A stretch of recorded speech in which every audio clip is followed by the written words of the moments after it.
Good morning, everybody. It's April 10th, 2025. I'm going to call the business meeting of the Governing Board of the South Florida Water Management District to order. First on the agenda is the Pledge of Allegiance, and I'd like to ask Mr. Butler if he would lead us in the pledge. I'd like to ask you to stand and face the flag. I pledge allegiance to the flag of the United States of America and to the republic for which it stands, one nation, under God, indivisible, with liberty and justice for all. Thank you. Good morning, board members. Good morning, everybody. It's great to see you all here. Yesterday, Governor DeSantis reappointed Colonel Roman to another term on the district's governing board, so congratulations, Colonel Roman. It's great to see you. Governor DeSantis also appointed two new board members to the board, Thomas Hurley, who's from Martin County, and Robert Spotswood Jr. from Monroe County. Neither of them are here, but they'll be joining us next month. We'd like to extend a warm welcome to them both, and we look forward to seeing them at our next governing board meeting, which is going to be in Miami, I believe. I'd also like to thank Cheryl Meads for her service and her friendship and the incredible amount of hard work she has done on the governing board. I'm sure we'll all say something in our board member comments. Vice Chair Wagner, Mr. Martinez, they're participating remotely. Mr. Bergeron is going to be here in a minute. He's in traffic. Vice Chair Wagner, Mr. Martinez, are you both on? Yes, can you hear me? Great, we can. Yeah. Yes, yes, we are. Thank you. Good morning, guys. There's an item on the consent agenda recognizing April as Water Conservation Month, and I understand that Mr. Bartlett will talk about that in his Executive Director's report. And board members, I'm going to ask that you make sure your microphone is on and that you speak into the mic so online attendees can hear you. Members of the public on Zoom who wish to address the board may use the raise your hand feature. If members of the public are having any trouble and need help, please go to our website, sfwmd.gov, and click the Ask Us button at the top of the page so staff can assist you. If you're using a phone and you'd like to comment, please press *9 to raise your hand and *6 to mute and to unmute. As a courtesy to others who wish to speak, members of the public are asked to comment only once on a topic. We'll take public comment first from those who are here in person and submitted a comment card, followed by those who raise their hands on Zoom. Now we're going to go to employee recognitions. Mr. Bartlett. Thank you, Mr. Chair. So, our April 2025 Employee of the Month is Hong Ying Zhao, Principal Engineer, Water Resources Systems Modeling.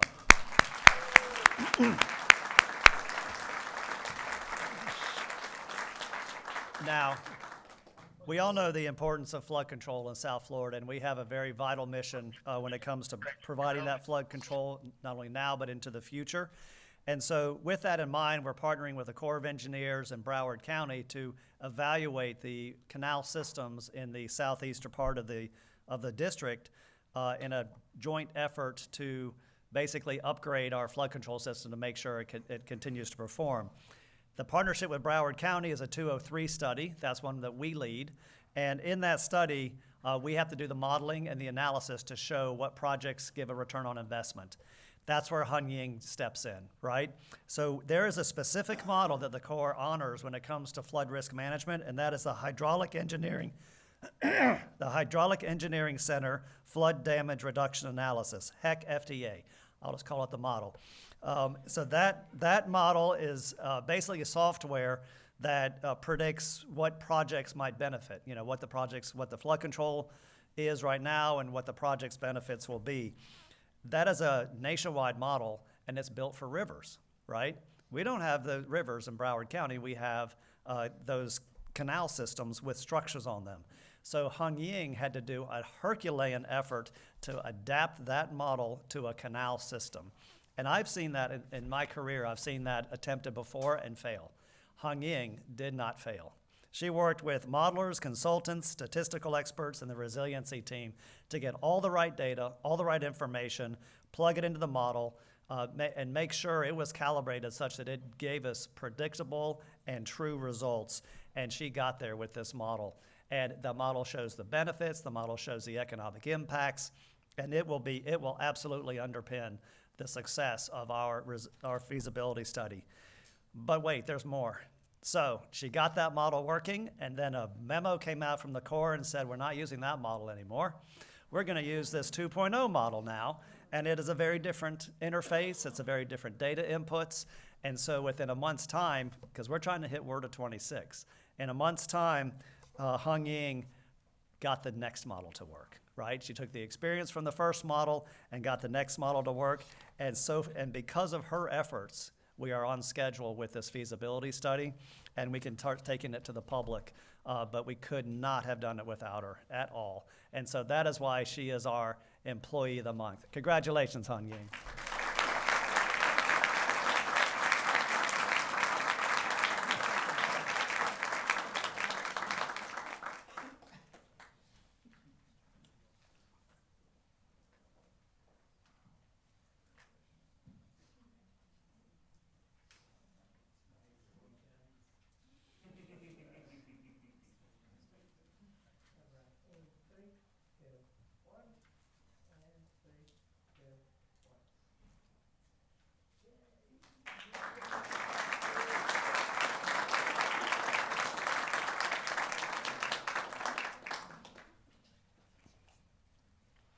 All right. Our April 2025 Team of the Month is the 2025 Recreational Guide Team.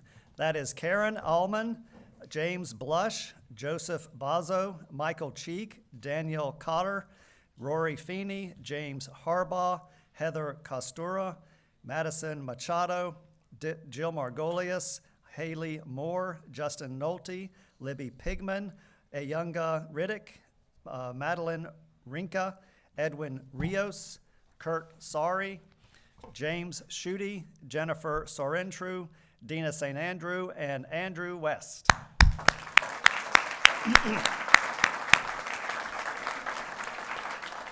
Now, we are extremely proud of our approach to recreation on the district lands. Sustainable recreation while we protect them for the wildlife. And we put a lot of effort, this team puts a lot of effort into making sure the recreation is sustainable, accessible, and usable by the public. We've got horseback riding, hiking, stargazing, canoeing, kayaking, fishing, hunting, and more in our public lands. And if you're wondering what you need to do all that, it's right here in this guide, and it looks fabulous. This will be free to the public. It took a lot of work to make sure all the information was mapped correctly, all the details were accurate, and it took a lot of back and forth between the team. Look, we got great charts. This is an incredible guide.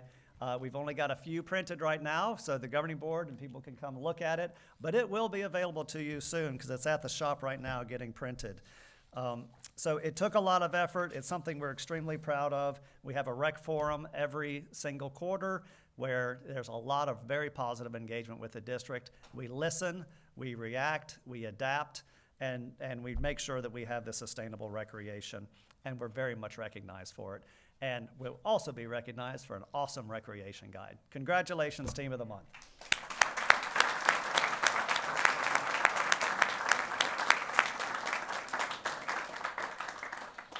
Don't be shy. Everybody's got to get up here at some point. That's right. Kurt, how's it going? Good job, all right.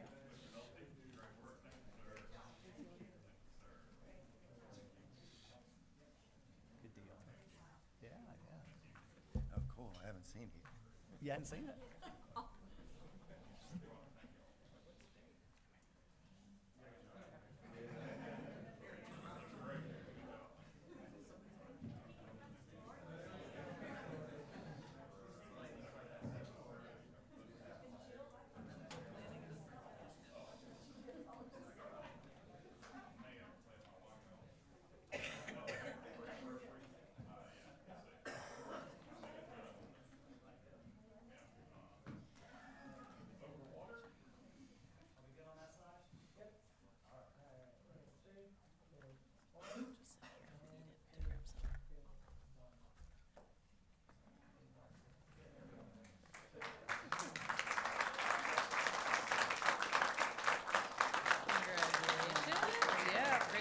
Congratulations.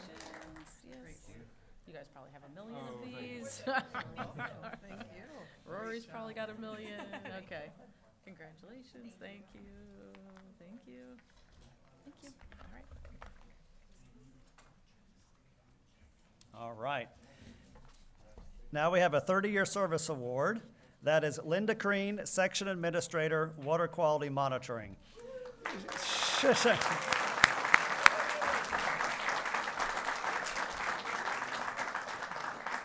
So Linda came to us in 1995 and went straight into the water quality as a water quality project manager for the Everglades Nutrient Removal Project, which now is our STA efforts. And she also took on projects for water quality monitoring for the ultra trace mercury in the Everglades, which is very tricky monitoring, and pesticide monitoring programs, and managed the overflow analysis for the laboratories. Just jumped in with both feet to really take a leadership role in water quality program. And then ultimately, she started developing all of our long-term monitoring networks, whether you're talking about the Everglades or anything, because the water quality standards, it was becoming something that was very important to the district. And so she started developing all of our monitoring networks that we still use today, and that continue to underpin our restoration efforts at the Water Management District. But then she went into the supervisory chain. She started getting into supervision, where she oversaw collections for surface water, groundwater, soil, fish, all the continuous monitoring that's out there that gets fed into our data systems. And so it's just, you can tell she's been a leader from the get-go in water quality. But since 2005, she's been a section administrator, important role at the district, 80 projects she works on, 21,000 site visits per year, and all these remote locations, whether it's the middle of the Everglades or middle of Lake Okeechobee, she figures out how to get there. And she's always got an eye for optimizing, because getting those samples takes a lot of work and getting them analyzed. And so she's always looking for ways to do it better. One of her big efforts is basically deals with field information. So when you go out there, like back in the, probably 10 years ago, you go out there, you put your probe in, you take down on paper your turbidity, your conductivity, your pH, collect your sample, and then the sample runs through the lab. That gets electronically put in the data system, but you have to type in the field data. That's the way it used to be. So she did basically got rid of any of the paperwork and went straight from electronic upload straight into the data system, so it merged seamlessly, no entry errors, nothing like that, saving lots of time and money, and QA/QC, right? And so she's there for the QA/QC. We've talked about that before. Obviously, you heard the applause. She takes care of a lot of us at the Water Management District. In her spare time, she likes traveling up and down the eastern seaboard, visiting state parks, national parks, monuments. Sounds wonderful. Linda, thank you so much for your 30 years of service. It has been very useful.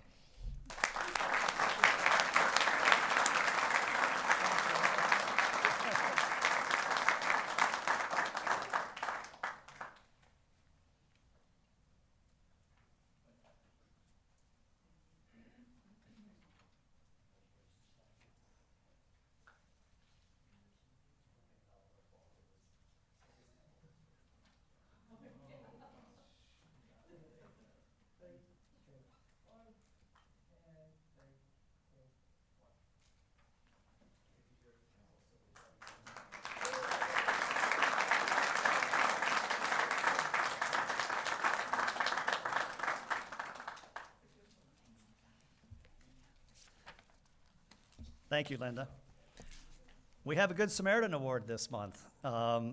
Two people, Savannah Toda and Paige Dugan, for a Florida Bay boat rescue. So basically, they were launching out of Flamingo Marina, down in Everglades National Park, into the more remote part of Florida Bay. And they got out there, and they were going out to implement their monitoring project for the Florida Bay project. And saw outside the channel, sort of in the distance, a boat stranded there and people waving them down. And so they went over to check it out, and there were 4 fishermen on this boat, and they had been stranded because the boat broke, and they didn't have cell service or VHF service, no service whatsoever. And so, of course, our boats have service, and so they called and arranged for a towboat to come out. But during that process, they learned that they had been there all night, and they had no water and no food, right? So thank goodness Savannah and Paige came across them. So they did complete their mission. They went out, got the samples for the Florida Bay project, and got back to the marina, where they saw that they had been returned safely to the marina. But thank goodness they were out there doing our work, and also thank goodness they knew that it was important to go and serve the people of South Florida to take care of things that they see. So that is why Savannah and Paige get our Good Samaritan Awards, because that's what they are.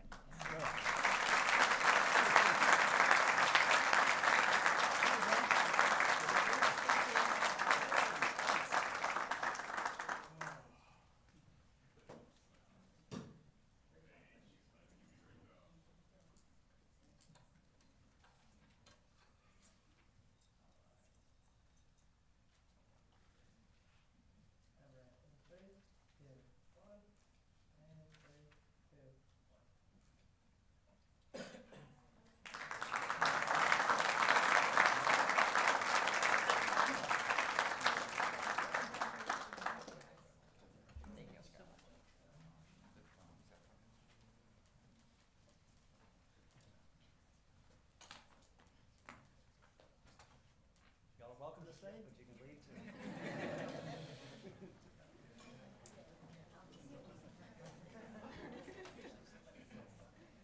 No, never mind, stay.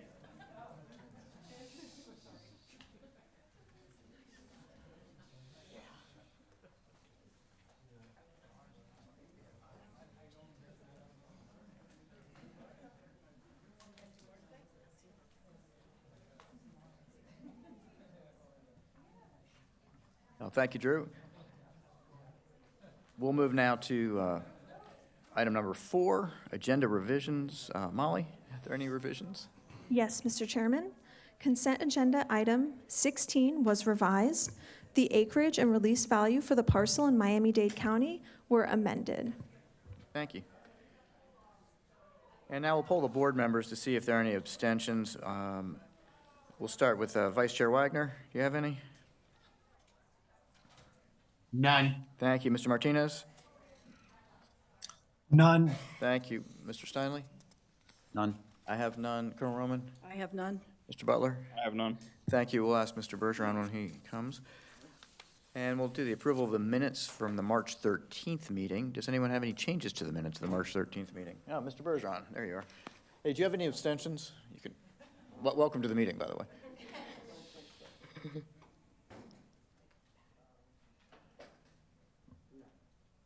You want to say it, Mike? There you go. No, I have no extensions. Thanks, sir. Any changes to the March 13th meeting? If not, is there a motion? I'll move to approve. Thank you. I have a motion and a second. Is there further discussion? Hearing none, we'll call that question. Mr. Butler? Yes. Colonel Roman? Yes. I'm going to vote yes. Mr. Steinley? Yes. Mr. Bergeron? Yes. Vice Chair Wagner? Yes. Thank you. Mr. Martinez? No. Are you voting against the minutes, or are you voting? Yes, I'm voting in favor, I'm sorry. Okay, thank you. That passes unanimously. I think she's getting. We'll now move to the Executive Director's Report. Mr. Bartlett. Thank you, Mr. Chair. First of all, I'd like to kind of reflect on how awesome a job I have, and part of that is because I get to meet incredible board members through this process that I form bonds with, and I look forward to forming bonds with 2 new members, but I also want to reflect upon the bond that I have with Cheryl Meads, and I really look forward to our continued relationship. A very, very fun person. All right. As the chair said, April 1st is Water Conservation Month, and we've been celebrating Water Conservation Month since 1998. And you've got on the consent agenda a resolution celebrating Water Conservation Month. And since 2020, the Water Management District has implemented 60 different projects for water conservation, which save 3 million gallons every day in the South Florida Water Management District. Conservation is one of those things you do. You just leave it in the ground. You don't use it. It's the cheapest thing we can do to leave water in our environment. And so we like to promote it as much as possible. As you also know, we did an initiative on the landscape irrigation rule. I'm happy to report that 93% of our population is in areas that are covered by that rule to try to leave water in the environment. And that number is continuing to grow. We also do programs like the Florida Water Star, which is partnering with utilities to implement appliances that have low water use and fixtures and irrigation systems. We also partner with IFAS on Florida-friendly landscaping to make sure that that education is out there. And basically, we have 3,100 visitors per year at our website, and our staff are out at schools and doing presentations on conservation where they've distributed 2,400 of different materials on water conservation. And if you want to learn about it, it's sfwmd.gov/water conservation. And happy Water Conservation Month. The other thing that's going on now is legislative session. So I'll give you an update on basically a few items, a couple. One is the bill related to water management districts. That is Senate Bill 7002 and House Bill 1162. And it's been, since the last time we spoke, it's been through a number of amendments. It has passed the Senate at this point. I think it's still working its way through committees in the House. More amendments were filed even this week. Some of them are, there was an amendment to ensure continued support for South Florida ecosystem restoration and Everglades restoration, so we're happy about that. What remains is a lot of the additional transparency and accountability reporting, not only for the South Florida Water Management District and Everglades restoration, but for capital improvement plans for all water management district. Happy to do it. We're very proud of what we do in those programs, and so more information we can provide, the better it is. The other big change was the appropriations that were there for Everglades restoration have been moved out of the bill itself and into the general appropriations process. So the bill no longer has the appropriations. That's going through the normal process. We're still reviewing the recent amendments, but at this time we don't really have any immediate concerns over these bills. And we absolutely appreciate the interest that the legislature has in the water management district, water management, Everglades restoration, and the like. So it's good to be loved. So the other big thing we track is budget discussions. Basically, all the proposed appropriations related to the water management district that are in the governor's budget request is supported by both chambers. There are differences, though, in SERP and the governor's $150 million budget request to rehabilitate our aging flood control system. What happens from there is, what I've heard is after Easter, they're going to go into conference, the two chambers and the governor's office, where they'll work out budget differences. We'll see how that plays out at conference, but I think it's safe to say that everyone knows the importance of South Florida ecosystem restoration and flood control in South Florida. So we'll continue to monitor that. Also in the category of budget and flood control, on April 4th, the Federal Emergency Management Agency, FEMA, announced the elimination of the BRIC program. That's the Building Resilient Infrastructure and Communities.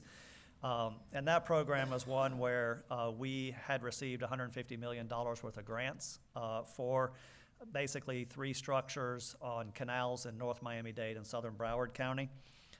We did already have agreements for some of those funds to get design done for a couple of those pump stations, and so that will continue. We are still doing that, and while we evaluate, the ultimate impacts to those projects, we'll actually continue to go through with design. So there's no immediate decisions to make at this time because we have not started construction. Well, we'll keep you posted. Also today, Mr. Butler and Mr. Martinez are up for confirmation in the Senate at a committee meeting that is, I don't know, maybe going on right now. We'll all hope for the best. You can see Mr. Butler's here, so he wasn't asked to come up. And so I think we certainly expect them to be reported favorably and look forward to their confirmation. So that's all I have for you today, Mr. Chair. Subject to any questions. Thanks. Any questions or comments for Mr. Bartlett? Thank you. Well, in addition to being Water Conservation Month, April also marks Drew Bartlett's 6-year anniversary with the South Florida Water Management District. So, Drew, I wanted to say thank you. I think all the governing board probably wants to say thank you for your leadership. We're really proud of what we've been able to do together over the last 6 years. We've had a lot of accomplishments, a lot of successes. When you first started, you said nothing was going to get in your way. And 6 years later, you've proven that to be true. And we've got the 75, it's probably more than that now, but 75 starts, finishes, and major milestones to show for it. We've still got a long way to go, but we're making huge progress. And I just want to thank you for all you've done and for your incredible leadership of this organization. And I think we have a video.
Very well done. Thank you, Jill and the communications team, for putting that together. And Drew, I don't know how you're the only person in 6 years who did not age, but congratulations on that, too.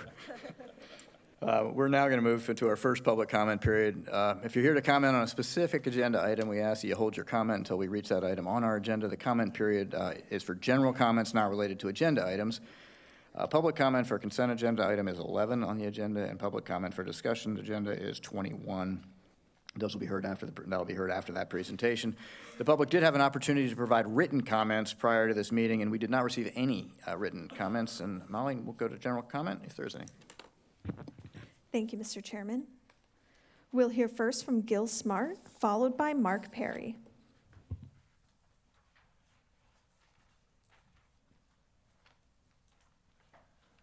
Good morning, Governing Board members. My name is Gil Smart. I'm Policy Director for Friends of the Everglades, founded in 1969 by Marjorie Stoneman Douglas and headquartered in Stewart. 1 week ago, the Palm Beach County Zoning Commission approved the Southland Rock Mine proposal, in part because the 5 members who voted in favor appeared to believe that the South Florida Water Management District had identified this proposal as a viable water resource project. But in fact, the district has done no such thing. The December 31st letter from Drew Bartlett to the applicant said it might be viable. It had the potential to be viable, but we wouldn't know until the district had fully vetted it. Yet Phillips and Jordan continually held up this, quote, letter of project identification, unquote, as the verification they needed to move forward. That clearly bothered some zoning commissioners who wondered why they were being asked to sign off on a proposal that the governing board itself had not approved. But it goes beyond that. Not only have you not verified that this is a viable project, you haven't even considered the question yet. There's been no formal presentation to this board by Phillips and Jordan. There has been no discussion and debate amongst board members about the proposal. And yet Phillips and Jordan are proceeding as if they've got all the verification they need to move through the Palm Beach County approval process as if this is a done deal. So before the Palm Beach County Commissioners consider the rock mine proposal on April 24th, and ideally today, we ask that this board clarify its position. Was the letter sent by Mr. Bartlett on December 31st intended to identify the Southland Rock Mine proposal as a viable water resource project? Has the site in question ever been part of any planned restoration project, and is it now? And did you intend to give this project a green light to move forward? Your answers could help determine the future of this project and of restoration itself. Thank you.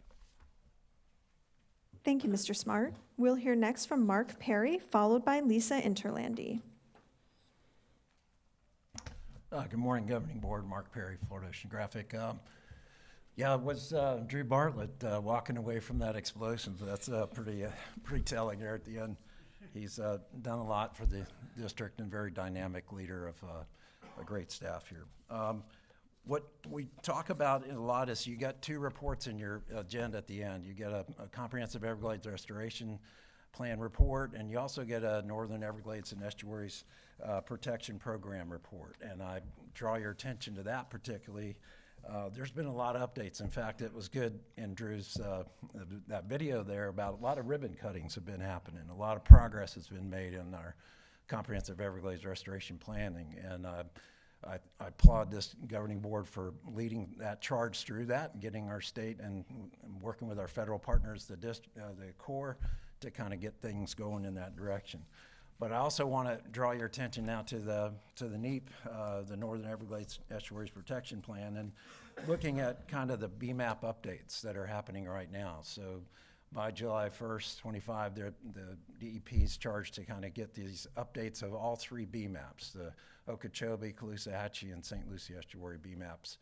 And those BMAP hearings that were held just these last couple of days are pretty telling that the DEP is trying to come up with an idea of where we're not meeting our milestones after implementation of these, which was 2013, 2014. We haven't been meeting these milestones of nutrient reductions in the watershed.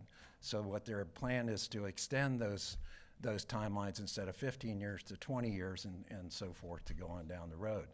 What we really need to do is meet those reduction goals. We are not meeting them, and the data is showing it. Your data that you put forward, and you've seen me give you this handout before, of all the monitoring you do monthly in the district, in all these watersheds and sub-watersheds of all 3, you're showing that it's not meeting us 2 to 5 times the loading requirements to meet the TMDLs in these watersheds. We're not gonna get there if we don't put our feet to the ground here and get down to why isn't the BMAPs and why aren't the BMPs working within the watershed. We do the calculations like the one for C43, which is great. You know, that it'll estimate it to reduce nitrogen and phosphorus by so many metric tons, but is it actually happening? Is it doing it? And some of these projects have been in the ground for a long time. We should be able to show that in the data that you produce every month. And I encourage you to get these reports updated more often than just every, 3 or 4 years. So thank you. Thank you, Mr. Perry. We'll hear next from Lisa Interlandi, followed by Alex Larson. Hey, good morning, everyone. Lisa Interlandi with the Everglades Law Center. I'm here to talk about the Southland Project, and I know you guys don't want to talk about the Southland Project. Maybe you guys have even been directed not to talk about the Southland Project. But it is my job to tell you about what has happened with this project and what the implications are if you do choose to remain silent about this project. You all know Palm Beach County Plan does not allow mining in the Everglades agricultural area unless it's for one of 3 specified purposes: public road building, agriculture, water resource projects that have been identified by the South Florida Water Management District or the Army Corps of Engineers, okay? Your letter has been characterized as the South Florida Water Management District's approval of the project. It has. That is how it has been characterized, okay? It went to the Zoning Commission last week. It was approved 5-3. It is going to the Palm Beach County Board of County Commissioners on April 24th. As it's written now, the development order for this project does not condition it in any way upon the South Florida Water Management District's approval of the project. Nothing in the county's approval, as it stands, requires the district to approve this project before they can start mining. They are also seeking approval from the county to mine for public road building. And what that means is that, okay, let me just go back one more thing. The only substantive condition in the project is that they get a permit from the Department of Environmental Protection. That is a condition of law anyways, okay? There is absolutely, okay, nothing in there that requires us to come back. So, as a result, because they are also seeking approval to mine this project for public road building, there is a very good chance that once they get that permit from the county, once they get that permit from DEP, they will never be back before this agency again, because they don't have to be. They do not have to be. They can continue to mine their project for public road building and never develop it as a water resource project, at least according to the county's approval. Now, what the DEP permit requires may be another story, but it certainly is not the same thing as the Water Management District identifying this as an effective, appropriate, viable water management project, which this agency has not done. You guys, we clearly understand what you have said about this project. We understand it. We understand that what you guys have said is that if this project, after we evaluate it, is determined to be viable, at that point, then we will approve it. Okay? That's what this agency has said so many times so clearly. That is not what the county understands. The county fully understands because they are being told that the South Florida Water Management District has approved it. Okay, I don't need to tell you guys about the importance of the EA Reservoir Project. I don't need to explain to you how critical it is that that project work. Has that project been planned to be built with mining happening directly adjacent to it for the next 40 years? Because that is what could happen without any further input from this agency. If you guys, I realize it's uncomfortable, but if you guys do not weigh in Please wrap today, up your or at comments. some point before that meeting, your opportunities to weigh in may no longer exist. Thank you so much. Thank you, Ms. Interlandi. We'll hear next from Alex Larson, followed by Chris Whitman.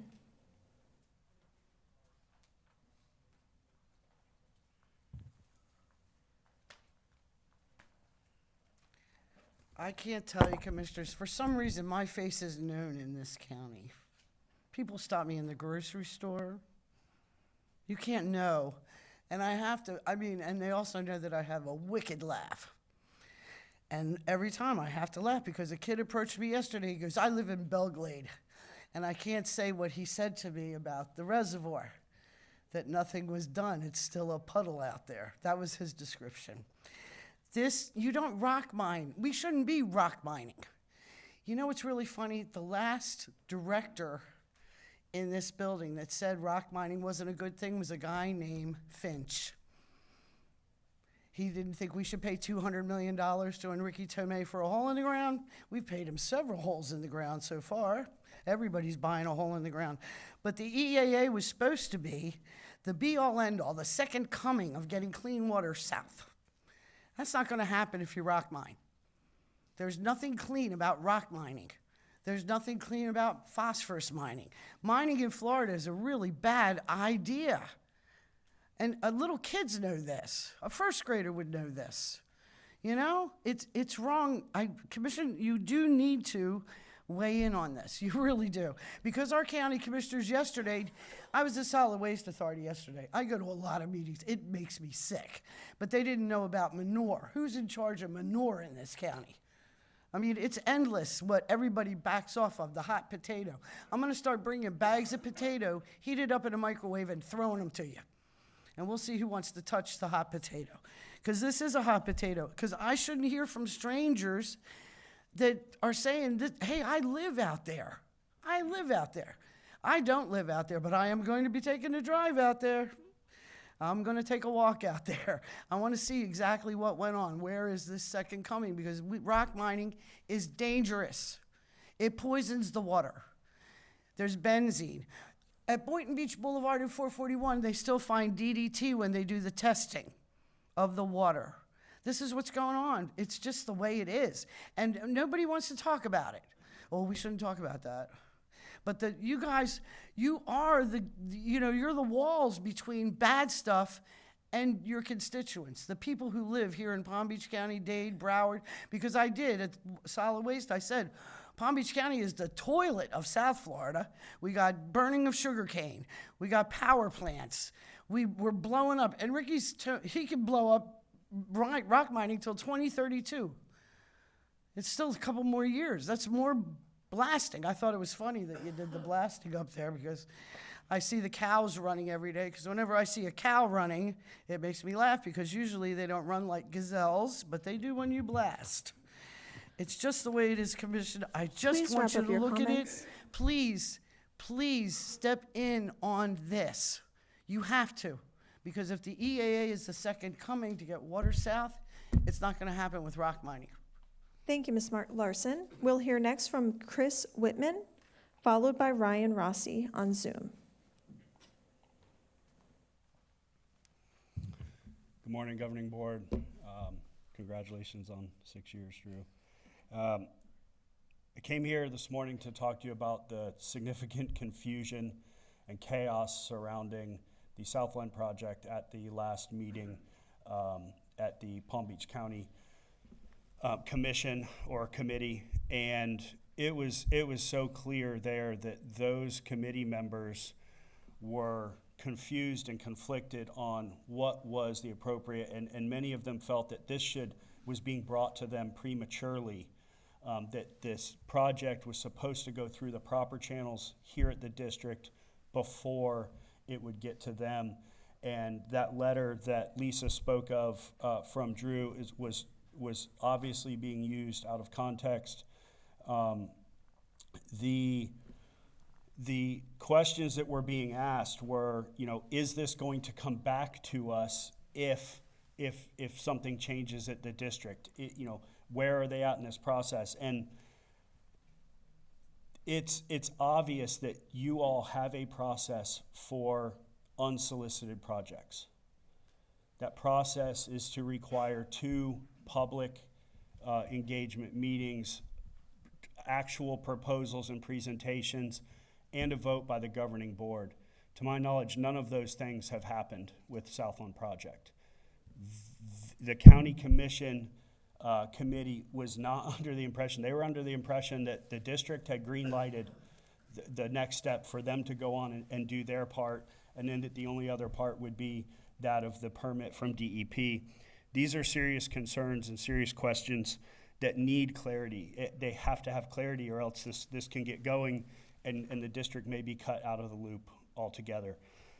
There was statements there made that I think would mislead. One of those I will read verbatim is from Matt Edson from Phillips and Jordan, describing this project, and said, actually, I think today STA 56 is dry for some pump issues and other water issues.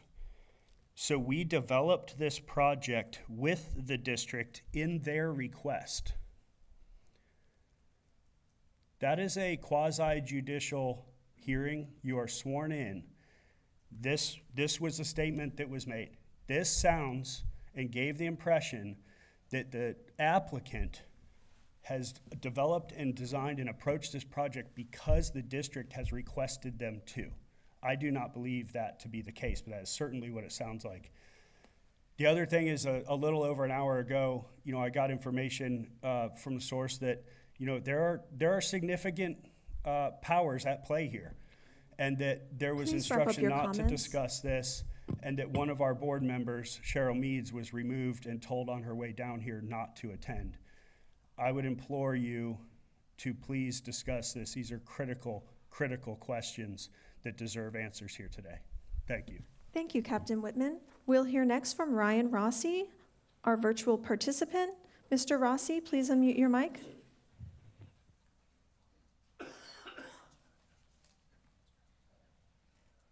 Good morning. Can you hear me?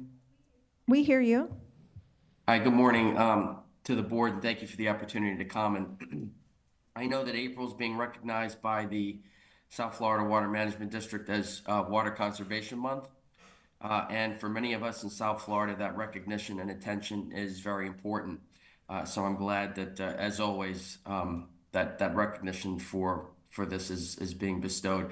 Additionally, there's also a very timely recognition, as the last several months I've seen us dip quite often into severe drought conditions, especially here in Palm Beach County and Broward counties. Hopefully our transition into spring brings some rainy relief, as I expect it likely will. But the more important theme of water conservation remains. Water is not an infinite natural resource. It's very much a finite one. The water supply of our 7 million South Florida residents, and that number is expected to continue increasing, depends largely on how we decide to both use it and manage it. Even small efforts to conserve can save water in large ways, and I encourage the district to continue educating the public on this, as well as raising awareness to any efforts that might be beneficial to protecting and conserving our water for our communities at large, whatever those might be. So I just wanted to say thank you for acknowledging this month for conservation. Thank you. Thank you, Mr. Rossi. Mr. Chairman, we have no additional raised hands on Zoom, no additional public comment. Thank you. And thanks all for your comments. We appreciate them. We'll move now to board comment. And Mr. Bergeron, want to start us off? Thank you, Mr. Chairman.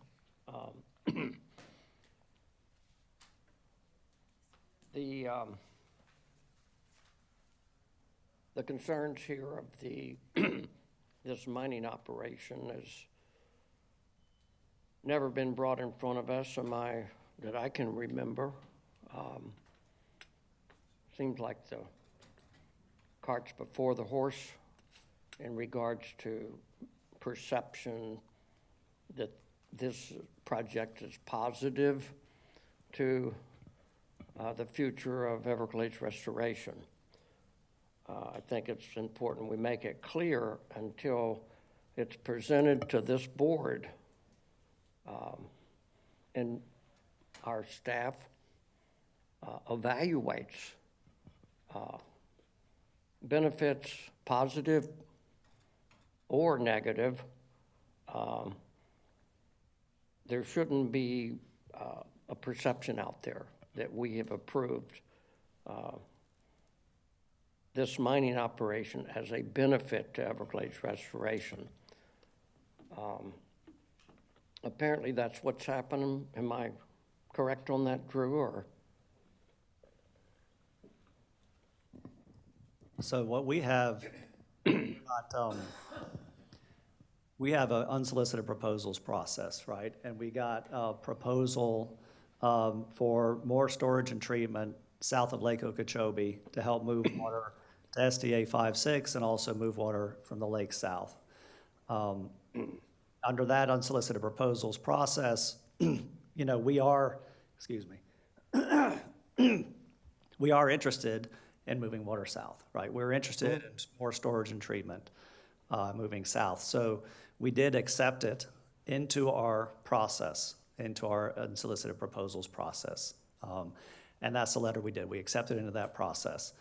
That's a legislative process that's in law where staff will evaluate this project and bring a comprehensive agreement to the board at the end of our review for consideration to basically take ownership of it at the end of its construction.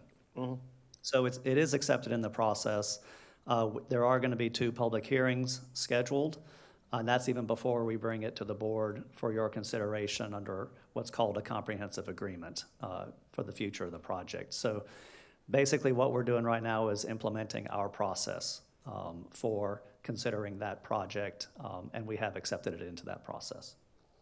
But it seems like the county commission thinks that we've already approved, evaluated benefits. They've got all of our materials, and so I'm leaving that up to the county commission to evaluate our materials and make their own decision. Mm-hmm. Yeah, but I think there's an awful lot to evaluate here. First of all, the time frame of such an operation, and when would the benefits arrive, if there is benefits, 50 years from now? There's an awful lot of studies that have to be done based upon the reserves and the volume of the reserves of a mining operation over a certain time frame. Our plan is to, I don't know how it's going to evolve, but we're hoping to get something to you before the end of the year, particularly that comprehensive agreement, where we'll know all the details and be able to explain all that to you. Well, there's an awful lot to evaluate before I think this board could make a decision that it's something positive to Everglades restoration.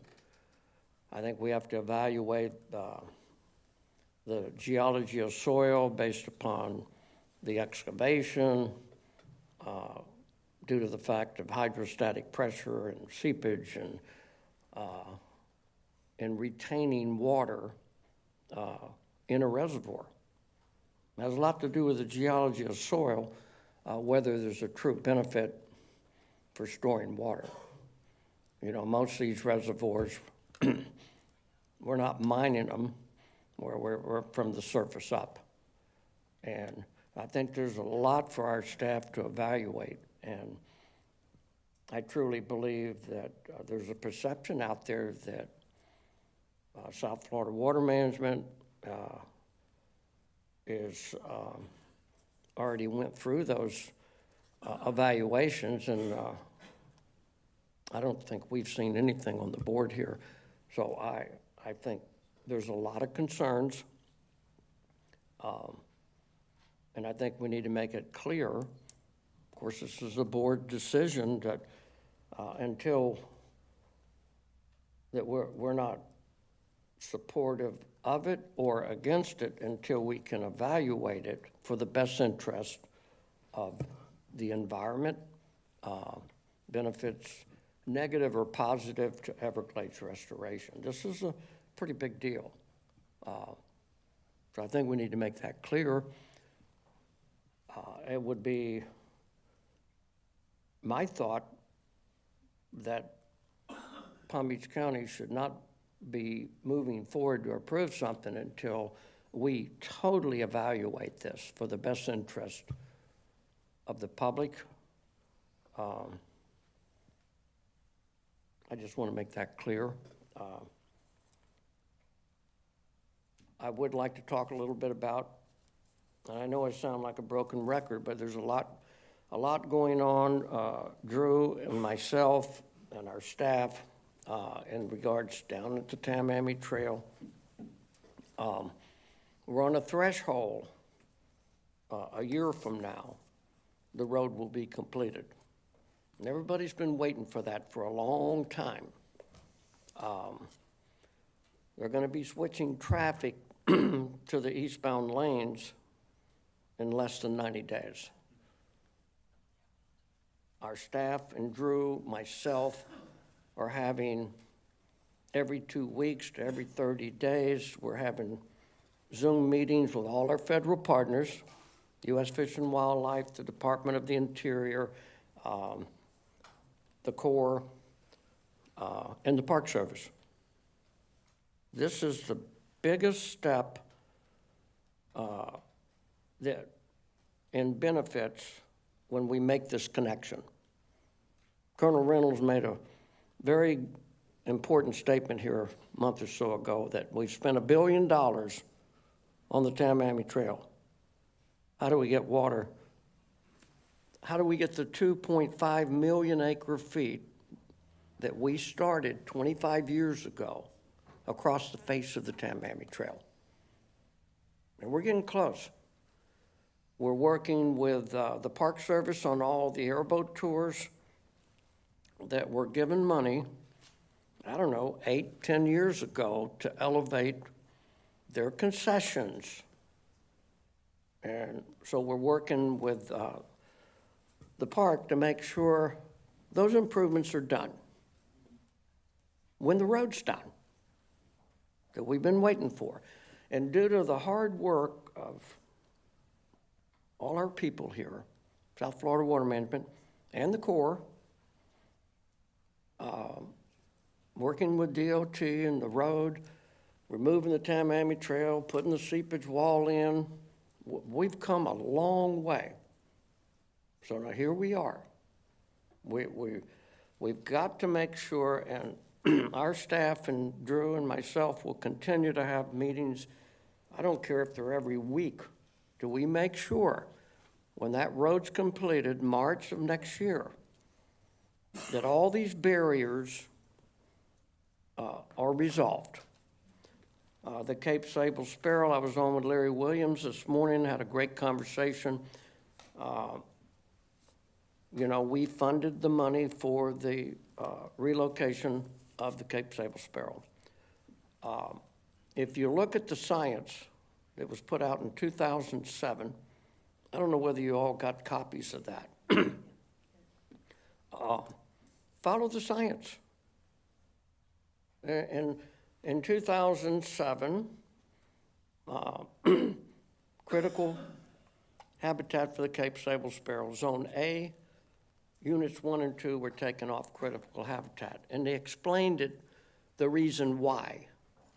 You could not complete Everglades restoration and reestablish the natural flow to Florida Bay that was cut off starting in 1915. The population was less than 4%, and they recognized that. They even recognized that where there's marl prairie, it was sawgrass pre-drainage. So plant communities will be adjusting to the natural flow that was cut off over a century ago. And we're moving in a good direction. Been working with the Colonel Bowman. Everything is heading in the right direction. I think you feel that way, don't you, Drew, with these issues we're dealing with? It is heading in the right direction, but you're spot on. It's all a matter of urgency, right? So we just gotta keep moving forward and moving it through the process.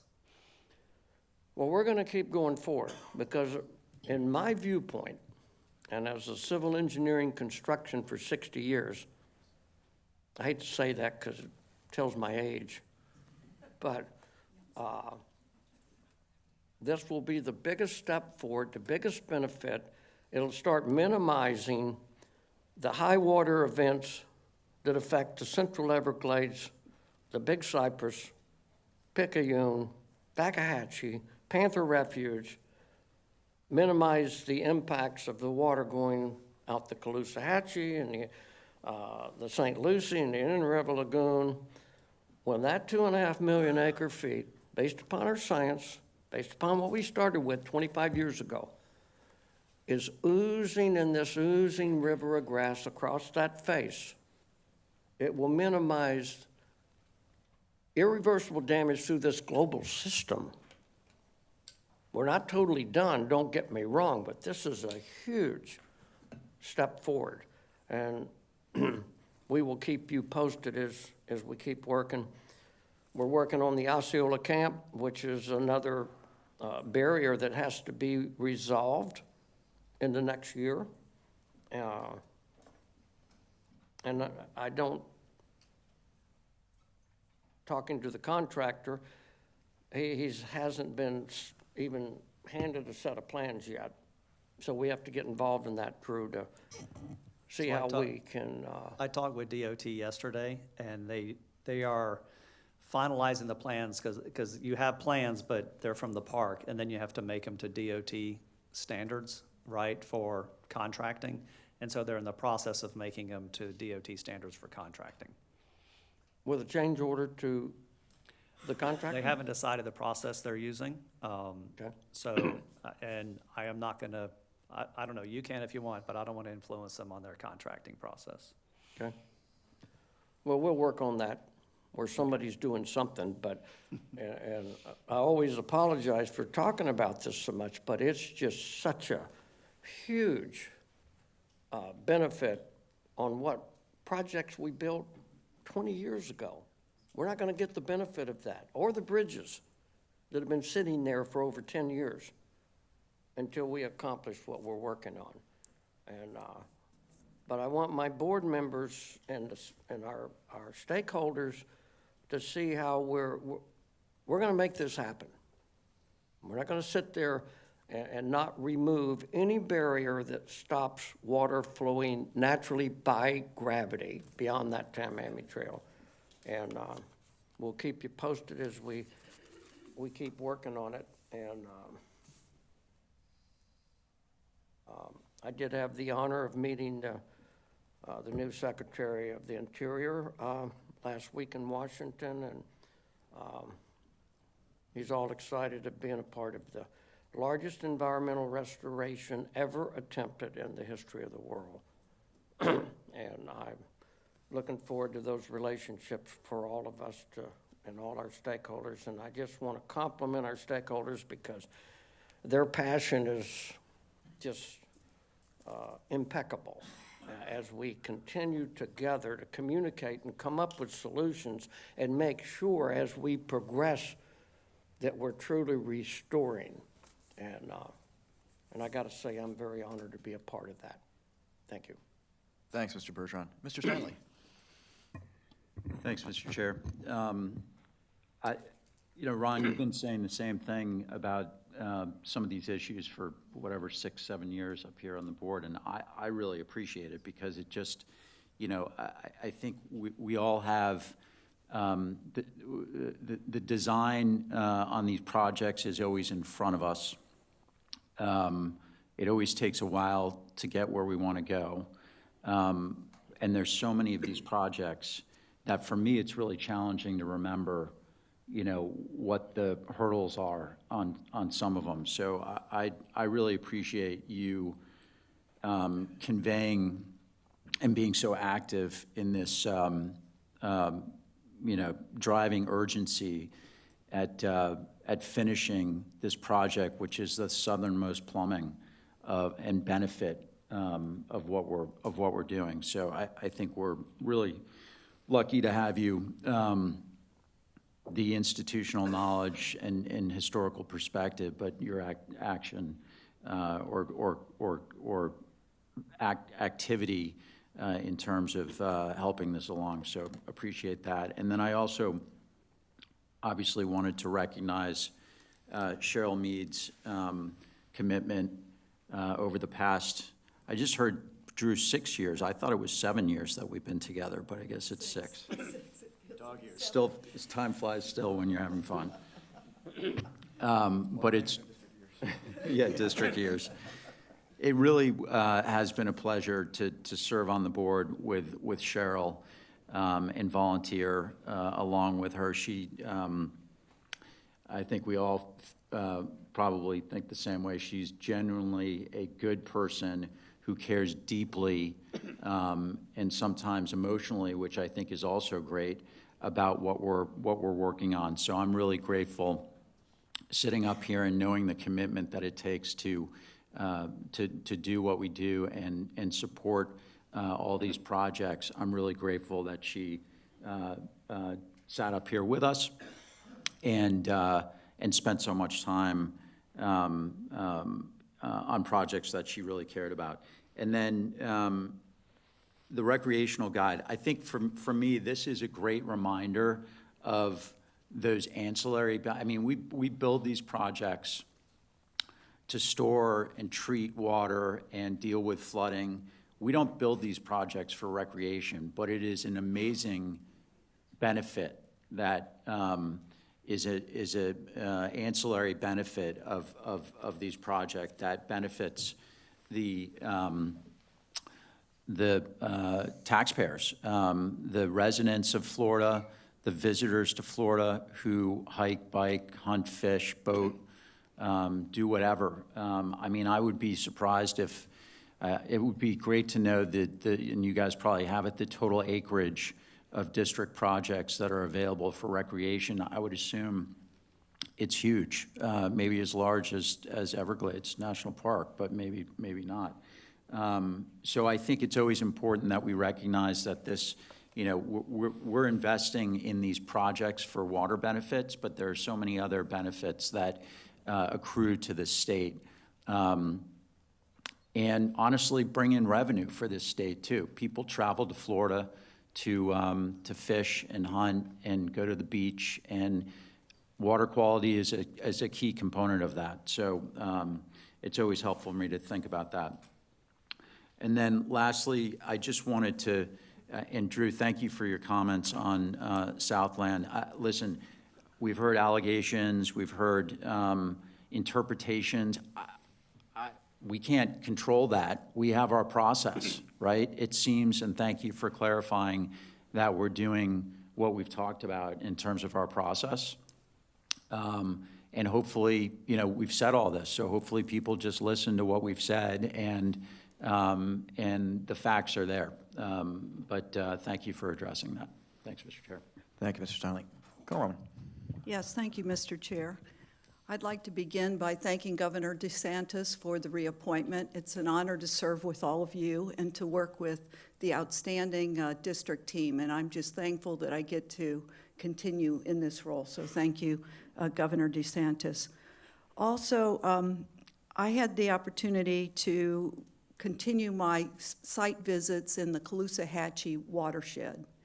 And as you recall, in previous governing board meetings, I talked to you about some of the project sites that I visited that had to do with the district sites, such as BOMA and the new flow equalization basin that we're building there on site. Well, this time I've had a chance now to go to some of our local partners and look at some of the local projects that are being done in the watershed in collaboration with us and at DEP and some of the local things. And I was so impressed when I went to the Lehigh Acres Municipal Services Improvement District and got a chance to visit their Crest project, also Harms Marsh and Frank Mann Preserve site. It's amazing what we can do together to clean water. And I think that it's just so encouraging to see these small projects contribute to water quality, not only in this particular case in the Caloosahatchee watershed, but also throughout our district area.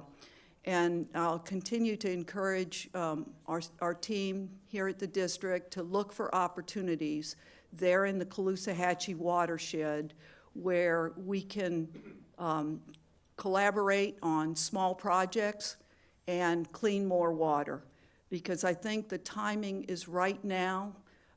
There's probably funding available. Also, we're on a big push that we have the momentum with all our great work in the district, and so I would just challenge our folks to look for those opportunities and see what can be done. We had a groundbreaking event in the Big Cypress Basin that we had the honor of putting the shovels in the dirt to set the stage for building our new communications tower. But I wanted to share that with you today because that's a celebration for the entire district. That is a project that completes the entire backbone of our communications system throughout the district, and it was a significant event. And I want to thank Jill Margolius and her team, along with the field station folks that assisted, because that was a first-class event. The Big Cypress Basin Board had the honor, but it was a celebration of everything throughout our district because that's our communication system. And I think that's going to give us just an incredible potential and resiliency going forward. The recreational guide. I have to laugh when I see the recreational guide because I thought Jill Margolius did this in like 2 months all by herself. And that's because I think so highly of her, and she's always giving me such tremendous support. And it was funny because I was doing a presentation about birding on district lands. And Jill and I were talking and realized that this recreational guide is up online. Like if they want to know where to go birding, how could they find it? She goes, well, we have a recreational guide that's online, but it's out of date. And so time goes by, a week or two, and next thing I know, I'm getting delivered to me a draft new recreational guide. And I'm thinking, wow, she's incredible. She turned this around in like 4 weeks, and there's a draft here for me to look at. Come to find out, you saw the team we recognized today. That is a long process. It takes years, I'm told. Why it takes so long, I don't know, but it's a year-long event. It takes years. It takes all of those team members we recognize today, and I want to give you a big shout out for this recreational guide because it's just a tremendous accomplishment to have that done. I want to thank Cheryl Meads. Cheryl and I met with Charlie Martinez back in 2019 at the North Collier Regional Park, and it's been 6 years of incredible time together. We're doing the important work of the district and celebrating 75 ribbon cuttings, groundbreakings, and significant milestones together. And it's just been a pleasure to serve with you, Cheryl. And I'm going to miss you up here on the dais because you've just been a joy to work with. And certainly I wouldn't give the purple jacket to anybody, just anybody. And so I hope that will be a fond memory for you going forward as well. But it's been great. And lastly, I'd like to thank you, Drew, and the executive team, not only for your service, but putting together such an incredible district executive team who are just, I think, just stellar in their performance on a daily basis and in handling challenging issues. I want to also thank you for highlighting our process for an unsolicited proposal. I remember when we identified that or you had identified it for us as a board, that we didn't have one. And with the statute as the backbone for our steps, you developed one that we could use internally. And that was great that you explained it for everyone today and put that out in the public court of public opinion. And I appreciate that and explained it for everybody. And that's all I have. Thank you. Thanks, Colonel Rowan. Mr. Butler. Thank you, Mr. Chair. Lead off, Colonel Roman, again, thank you for your service and congratulations. Governor made a great choice at the very beginning there, and I certainly have valued your input along with Cheryl's input through this process. And I want to say, look forward to meeting Mr. Hurley, Mr. Spotswood, and working with them up here on the dais. Cheryl, I want to thank you for your service, or I do thank you for your service and your friendship. Obviously we're sharing our Cheryl stories. My Cheryl story goes back to, I think, our second confirmation hearing in Tallahassee. And if you've never been through a Senate confirmation hearing, and get called to Tallahassee, it's unknowns. You see these hearings on time in D.C. all the time, and they happen in Tallahassee too. And it's, there's always some nervousness that goes into it. We may have shared some elevator pictures or something like that. No, getting to know Cheryl, just a beautiful, beautiful person, beautiful heart, and beautiful friendship, and now a neighbor. She has a ranch that's next to me now, and I look forward now to finally getting to officially call her and visit with her. And maybe Hannah can go over and help her out. But Cheryl, thank you for your service, and I know you're not going to go far. Go Gators! Merry Cruz! The only way I can say go Gators, I'm going to tie it into Everglades here, okay? But go Gators, national winning basketball championship there. And if you watched, I guess 4 of their championship games here, 4 of within their 64, they had come from behind wins, just like what we're doing with the Everglades. We're coming from behind, and we're improving the Everglades, just like the Gators. And we're going to win, just like the Gators, Mary Cruz. I tied it together, okay? Fair enough, well done. Okay, thank you.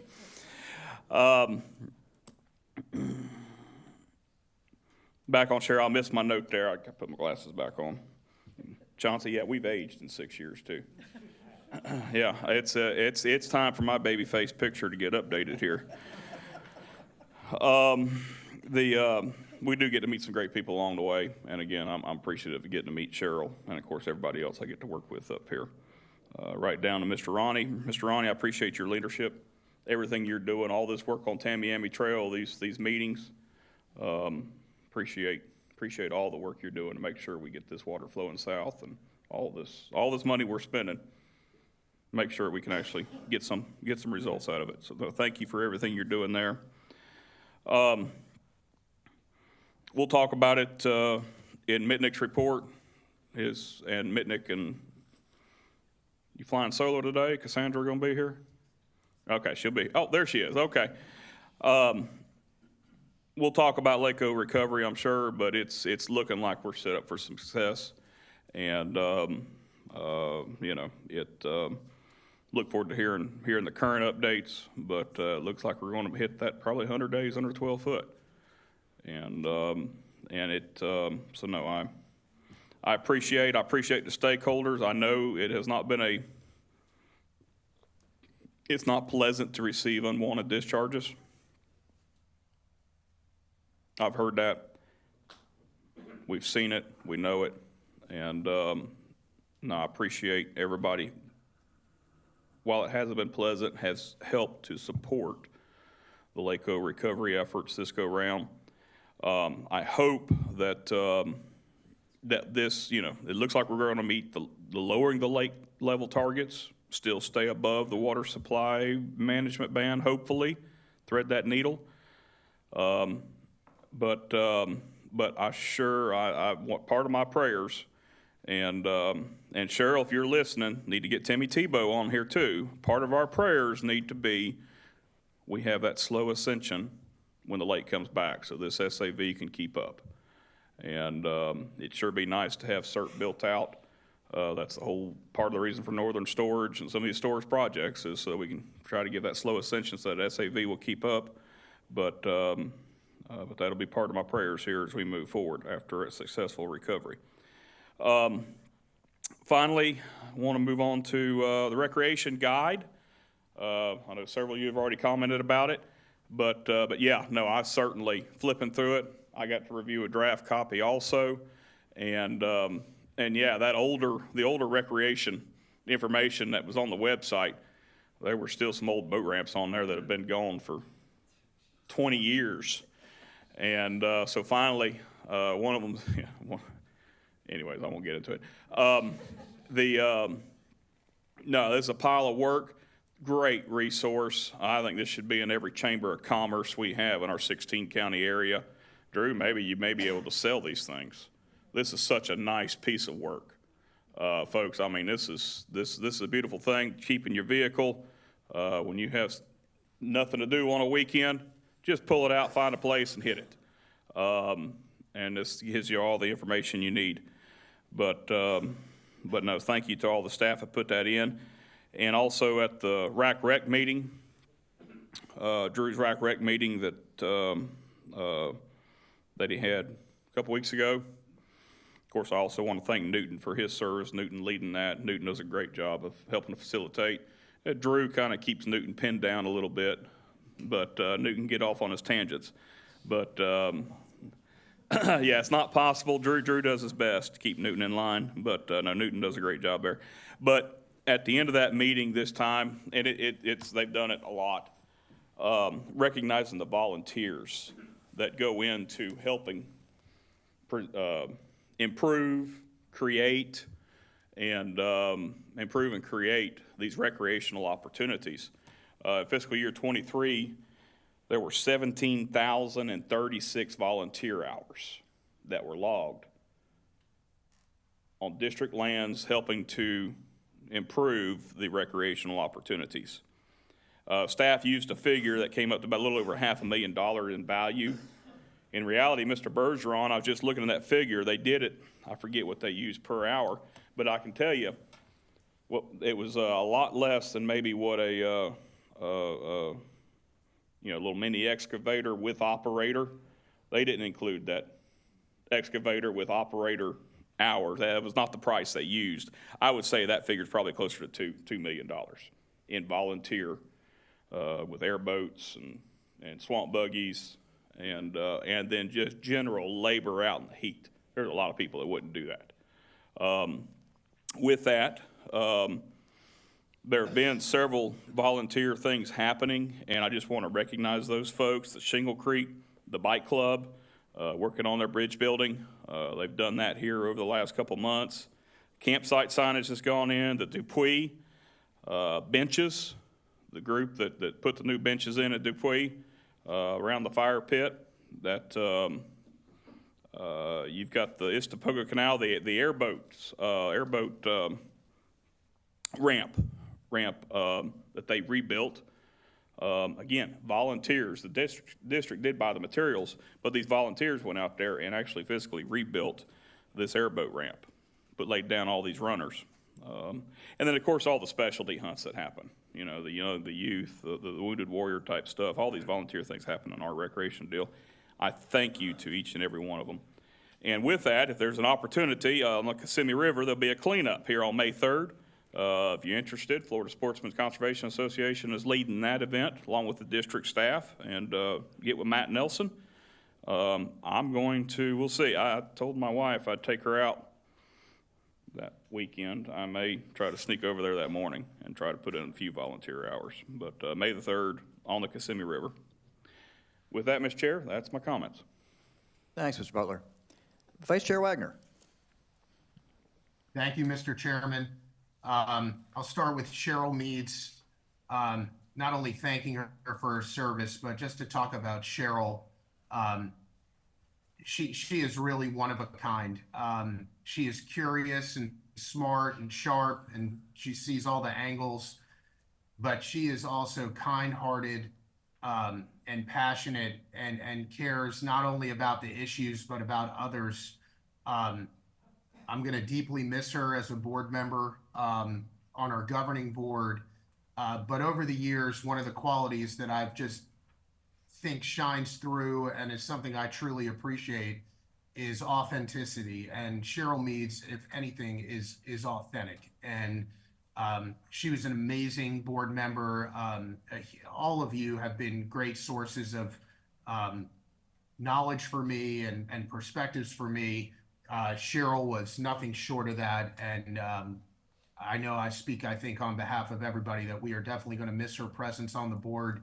But I hope to catch up with her on a more personal level over the next couple of years in a way that you can't do as a governing board member. So thanks for everything, Cheryl. I look forward to seeing you soon.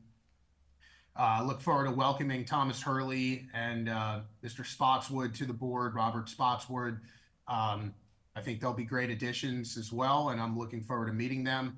I want to talk a little bit just about the Southland project. I know there's been a lot of skepticism out there. I think some of it very healthy skepticism. I think some of it perhaps unhealthy skepticism. You know, as a board member, I'm keeping an open mind on all of these issues. But you know, more importantly, I wanted to talk because I think some of these issues remind me a little bit of some of the objections that we received when we were doing or considering the ASR wells. And one of the things I think I've learned as a board member over the last 6 years, although Jay, I admit to you, it seems at times like a lot longer than that. One of the things I've learned is that, you know, there's a lot of times a lot of general objections that are lodged. And one of the things I think we should take pride in as a board is moving through, you know, what tend to be some general objections and really getting down to what are the specific objections to a particular project. Because as I understand it, you know, we are in dire need of storage south of the lake. And I am in favor of that. And so what I'd like to be able to do is parse what tend to be some general objections to things and make sure that we are dealing with specifics of what specifically is not agreed to or some people are not happy with, and then digging down into the details.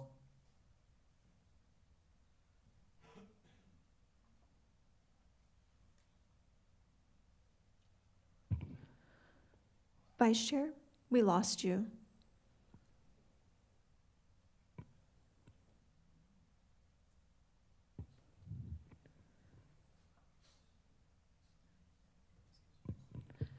No link. He's on. Vice Chair?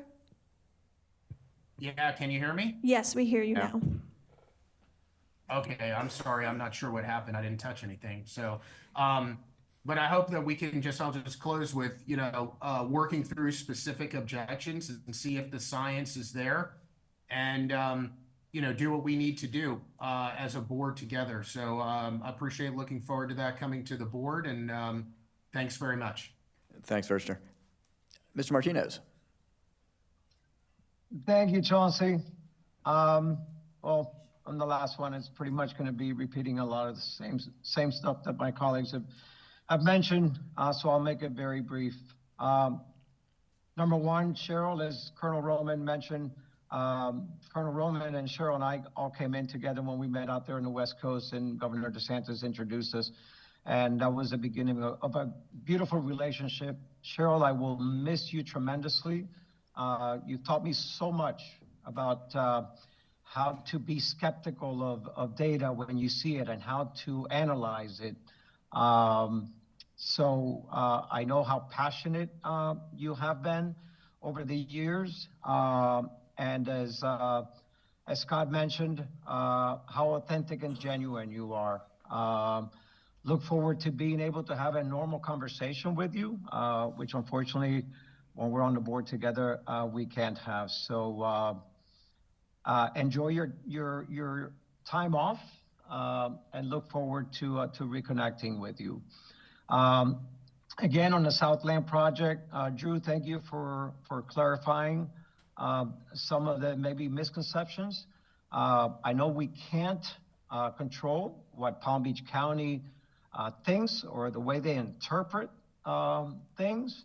But if it is true that they are under the presumption that we have approved in any way, shape, or form this project by Phillips and Jordan, I hope that they get the message loud and clear that is not the case.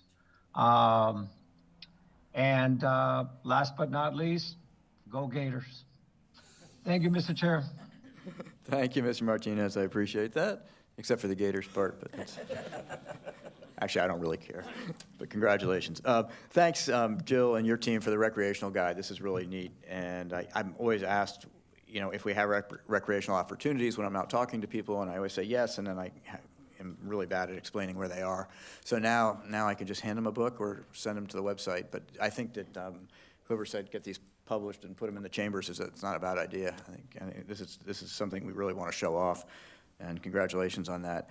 Cheryl, thanks so much for your service, your time, and your hard work on the governing board. It's been a wonderful 6 years working with you. You're inquisitive, you're intelligent, you're irreverent, and you made me laugh while making me think, and I appreciate that. So I'm going to miss working with you up here, but as others have alluded to, I will enjoy actually being able to talk to you in a normal situation since we're not on the board anymore. As far as Southland goes, I appreciate everyone's comments. I think you all made excellent comments, and my takeaway from that is that we have our unsolicited proposal process. Palm Beach County has its zoning process. DEP has its permitting process, and they all sort of exist, but they all exist in sort of stovepipes, and that is a problem that you see with the stovepipe. Nothing is being conditioned on anything else, and that leads to the confusion, I think, that you saw at the Zoning Commission, and I think that's evidence of the realization that our decisions should not be made in a vacuum. So I don't know if this is a good project. I don't know if it's a bad project, and I'm not going to really know the answers of that until we've been through our whole unsolicited proposal process, which Drew described, and it's a long process. He said by the end of the year we would know. We'll have a couple of meetings. We'll have time for public involvement. We'll have time for the governing board to make some sort of action, but we haven't yet. And so someone used the word premature earlier, and I think that's probably a pretty accurate characterization of where we are right now as a board on this. Having said that, that's it, and we'll move to... Mr. Chairman, can I have... You may. Ms. Bergeron. Now that you mentioned the the mining and the EAA, is it important that the board, there's a lot of perception out there. Like, we have already went through everything necessary, that this is positive to the environment, it's positive to Everglades restoration. Should we, as a board, notify Palm Beach County Commission? Mr. Bergeron, let's... Mr. Bartlett. So, we have accepted this project into our process, right? And that's the letter I sent to Phillips and Jordan. And it did identify that at this site, connected to the canal, it will likely be a good project for water storage and treatment, right?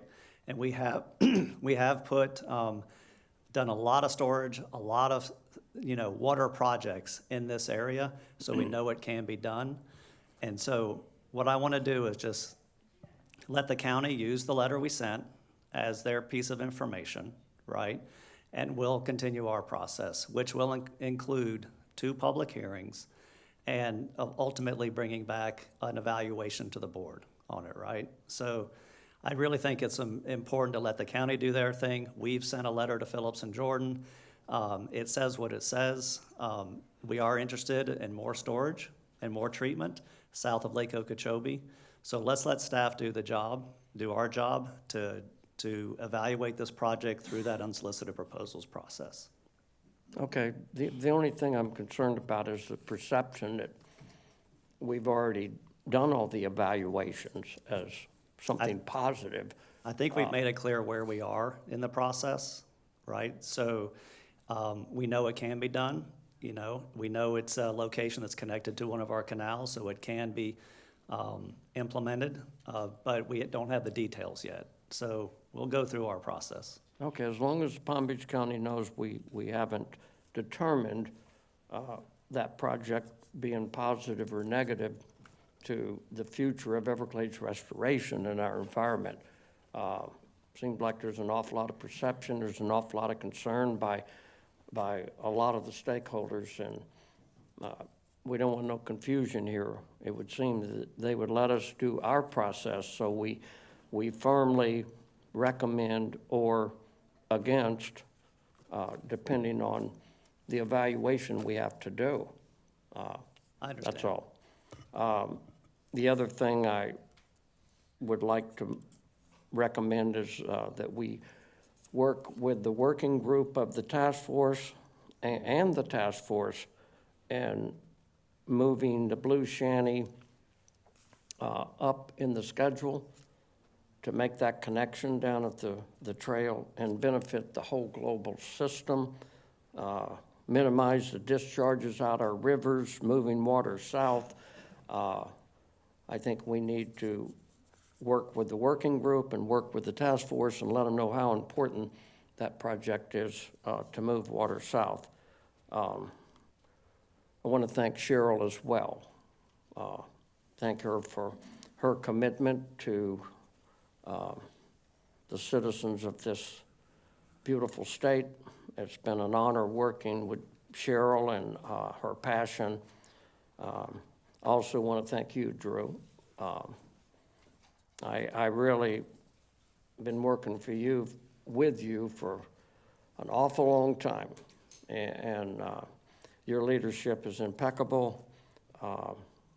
Working with our staff, with all of the issues that we have to deal with, I applaud you, and I'm gonna, since I've seen this beautiful film at the end and all the explosions in the background, your new nickname is Dynamite Drew. Great. Okay? Great. Also want to thank our staff. I know I say this at every meeting, but we have the greatest staff working not only for water supply and flood protection, but dealing with Everglades restoration. So I really want to thank them, and I would like to, Drew, for you to, the next task force meeting is down here. I don't think it's been scheduled yet, but if there's any way we can host in the Central Everglades, I would be very honored to arrange all of that so they see a different part of the Everglades, kind of in the center, for all of the task force, getting them more and more familiar with this global system. And believe it or not, that's all I got to say, Mr. Chairman. I believe it. Thank you, Mr. Bergeron. Let's see, we'll move to consent. Is there any board member who wants to move any item to consent?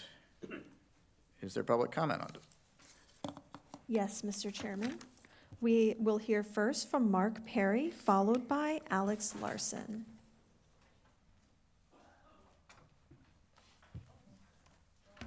Governing board again. It's basically item number 20. It's our kind of declaration recognition of April 2025 as being Water Conservation Month, which is great. And since 1998, as it says, you in the district, we've all kind of recognized we need to increase our awareness of our water resources and also promote the efficient use of the state's diverse water resources. What I see happening and what you'll see since we talked about some comprehensive Everglades plan back in year 2000, we recognize that about 1.7 billion gallons a day is going to tide to either the Atlantic or Gulf through all the canals and discharges that we have. That's over the consumption that we have, about 8.5 million people here in South Florida, including ag, we consume about 1.3 billion gallons a day. So we're literally dumping to the Atlantic or Gulf a lot more water than we're actually consuming. This is troublesome for a recharge of our aquifers and things. You're going to see later on in John's presentation about from the lake, we've went east and west with about 850,000 acre feet. That's about 276 billion gallons in this water year so far. So we've dumped all of that to the Atlantic or Gulf. And once that fresh water gets into the Atlantic or Gulf, it's pretty much gone. We need it to go south, obviously, to recharge the aquifers like the Biscayne, which is right down the middle of the Everglades. And that aquifer, of course, is a water supply for all those people in Southeast Florida. So I encourage us to really do a better job. We're trying to, through all the projects and programs that we have in our watersheds, to this 11.5 million acres of greater Everglades ecosystem watershed. We're trying to store and treat that water within that and redo this whole drainage project, which we've been into since the late 1800s and early 1900s, when we decided we need to drain the swamp and get rid of all this water. So let's focus on trying to keep that water on the site, trying to keep that runoff from running off, and keep it on the land sites, and let's use things like dispersed water management projects and others to kind of hold on to that water and let it percolate down the aquifer or evapotranspire it out into the sky and stored in those big white puffy things we call clouds up there to later on rain down and provide us about 50, 60 inches of rainfall, which we need to also recharge the aquifer. So let's all use that wise conservation message this month, but every month we should wisely use our water resources. Thank you, Mr. Perry. We'll hear next from Alex Larson.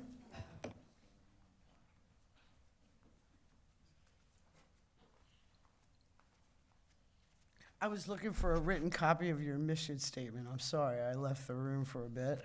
It's on the wall out there. Everybody go out there and read that, please.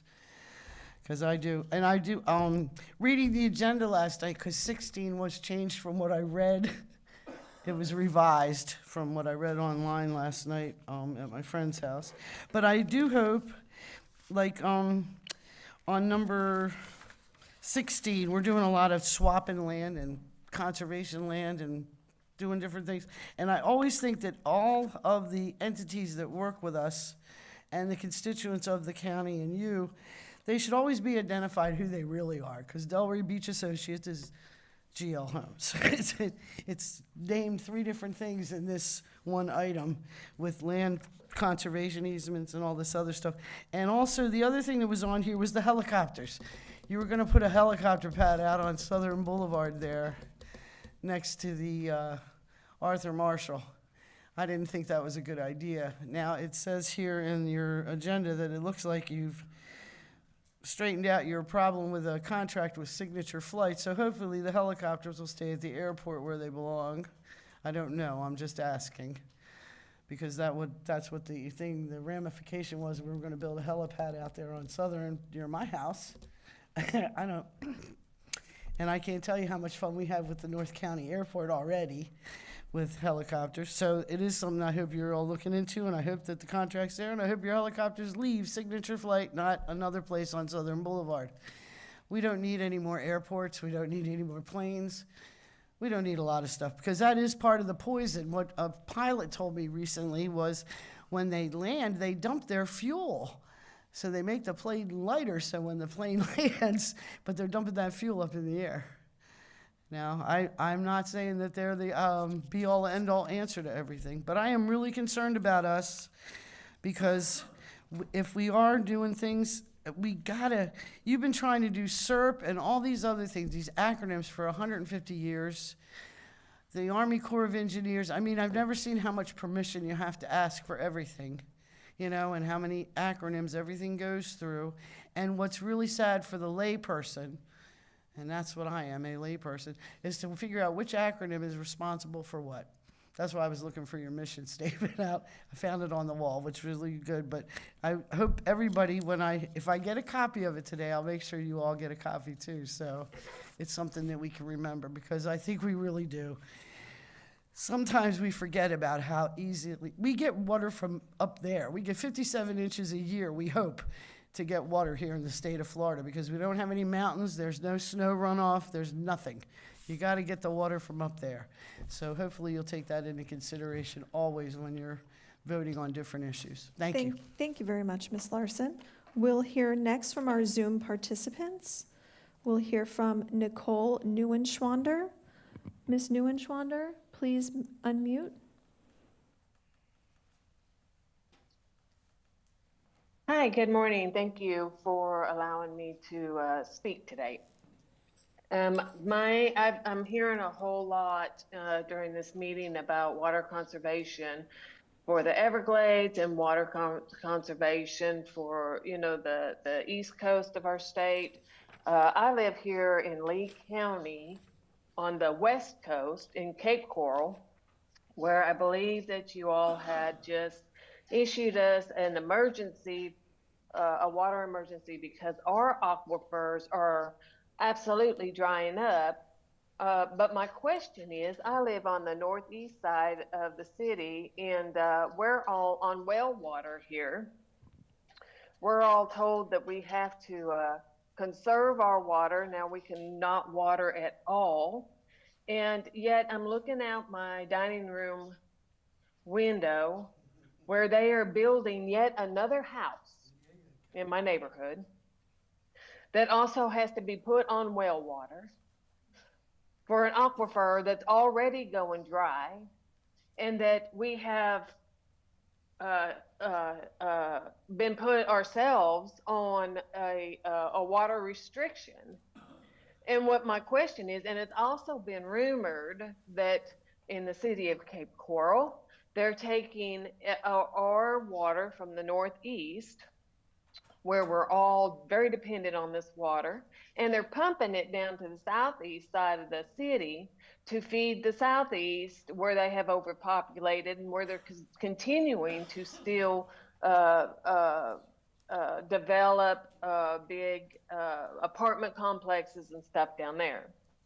Now, my question is how serious does our water situation have to get here in Northeast Cape Coral before somebody, which I'm told that, and correct me if I'm wrong, but I'm told that it's actually the permits are actually given by your organization as to whether or not they can build up here and connect into the well system. So forgive me if I'm wrong for that. That's my understanding. And the problem is that, it's more important for builders to be able to build and make money out here than it is to conserve our water out here. And I just would say that something has to be done about that, because if I have to drill a new well, which is going to cost me anywhere between $7,000 to $10,000, because our water is being mismanaged and we're still building when we don't have any water to support it. So that is my concern. Thank you for letting me talk. Thank you, Ms. Neuenschwander. Mr. Chairman, we have no additional public comments. Oh, thanks, Molly. Thank you all for your comments. And ma'am, I'd ask you to stay tuned, because I think we'll probably be answering some of your questions in the next presentation. Can I have a motion and a second to approve consent? I'll move to approve consent. Thanks. A second. Thanks. I have a motion and a second. Is there further discussion? Hearing none, we'll call that question. Mr. Bergeron? Yes. Mr. Steinle? Yes. I'm going to vote yes. Colonel Roman? Yes. Mr. Butler? Yes. Vice Chair Wagner? Yes. Thank you. Mr. Martinez? Yes. Thanks. That passes unanimously.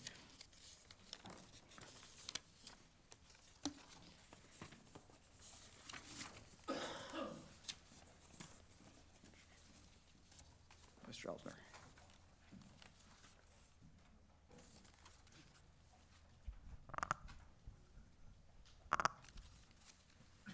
So now you're going to talk about what we were just. Yeah, that was, Okay. that was a good segue. Mark Elsner, Water Supply Bureau Chief, and today I'm going to be providing an update on water levels in northeastern Cape Coral and what is in the Mid-Hawthorne Aquifer.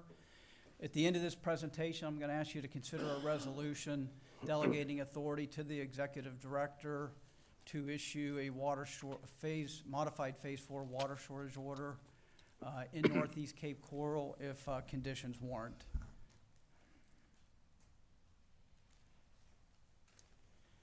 All right, well, what area are we talking about? On the left here is a city of Cape Coral. Here's the Caloosahatchee River, Matlacha Pass, and there's two main water supply sources in Cape Coral. You have the municipal water, and they draw from the Florida Aquifer, which is about 1,000 feet deep. They reverse osmosis it and provide it to the customers. Right now, they're able to serve the area of Pine Island and south. So this area is on city services. It's on water, wastewater, and irrigation water. So, I'm sorry, when you say Pine Island, you're talking Pine Island Road? Yeah, I'm Correct? sorry, Pine Okay, Island okay. Road, yes, sir. Thanks. Yep. To the north, they're in the process of installing the lines to provide water, potable water, irrigation water, and wastewater. So this area is dependent on well water, water from the Mid-Hawthorne Aquifer. It's about 125 feet below surface and deeper. And on the right is just a blow-up of this area. And it's, and the triangle area is our area of concern, our water shortage area. We currently have phase 3, modified phase 3 water shortage restrictions in place. And I'll point out Pine Island Road here because that, yeah, it'll be in a couple other slides also.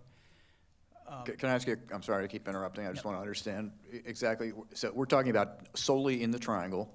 So Yes. It looks like the area to the west of the triangle, to the left there, that's pretty heavily developed. Are they getting their water from a different place? They're getting from the Mid-Hawthorne also. And in one of my next slides, the Mid-Hawthorne Aquifer dips or goes deeper. Okay. So we don't have the same concerns there right now. Thanks. Versus the northeast. This area is made up of quarter-acre lots, and each of those lots, because there's no regional services available, have a well and a septic tank.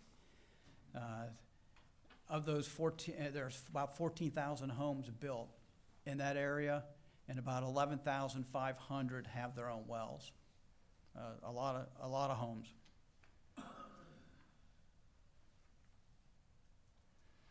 Okay, so want to talk about a little history here, and this will match up with a hydrograph I'll show you a little later.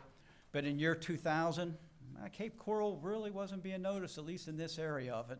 They had a few homes, but they built a large school in anticipation of the development. And since then, over the last 20 years, the area on the right shows the area the way it is today, and there's a considerable number of homes. And this is not the whole parallelogram.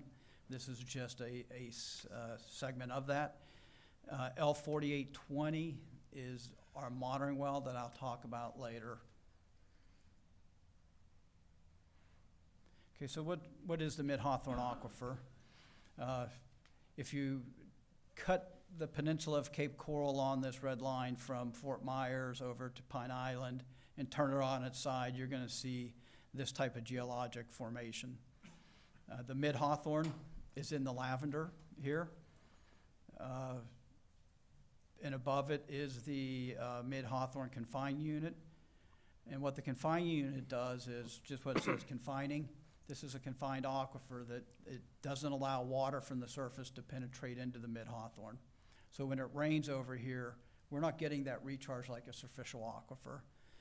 The Mid-Hawthorne actually receives its recharge to areas north in Charlotte and DeSoto counties. A couple other things, like the question you were asking is, here's 4820, and it's like at the tippity top of the aquifer, and you could see how the aquifer goes deeper on each side. So right now, this is sort of the highest point, and realizing the issues that I'll be talking about a little later. The other thing I'd like to point out is there's really not other options here for a homeowner to tap. You do have the water table aquifer. It is present but it's not present in all places, and its productivity is questionable as well as its water quality. So back over 20 years ago, the district adopted a minimum flow and level for the aquifer system in here, in the lower west coast. It includes lower Tamiami, sandstone, and the mid-Hawthorne aquifers.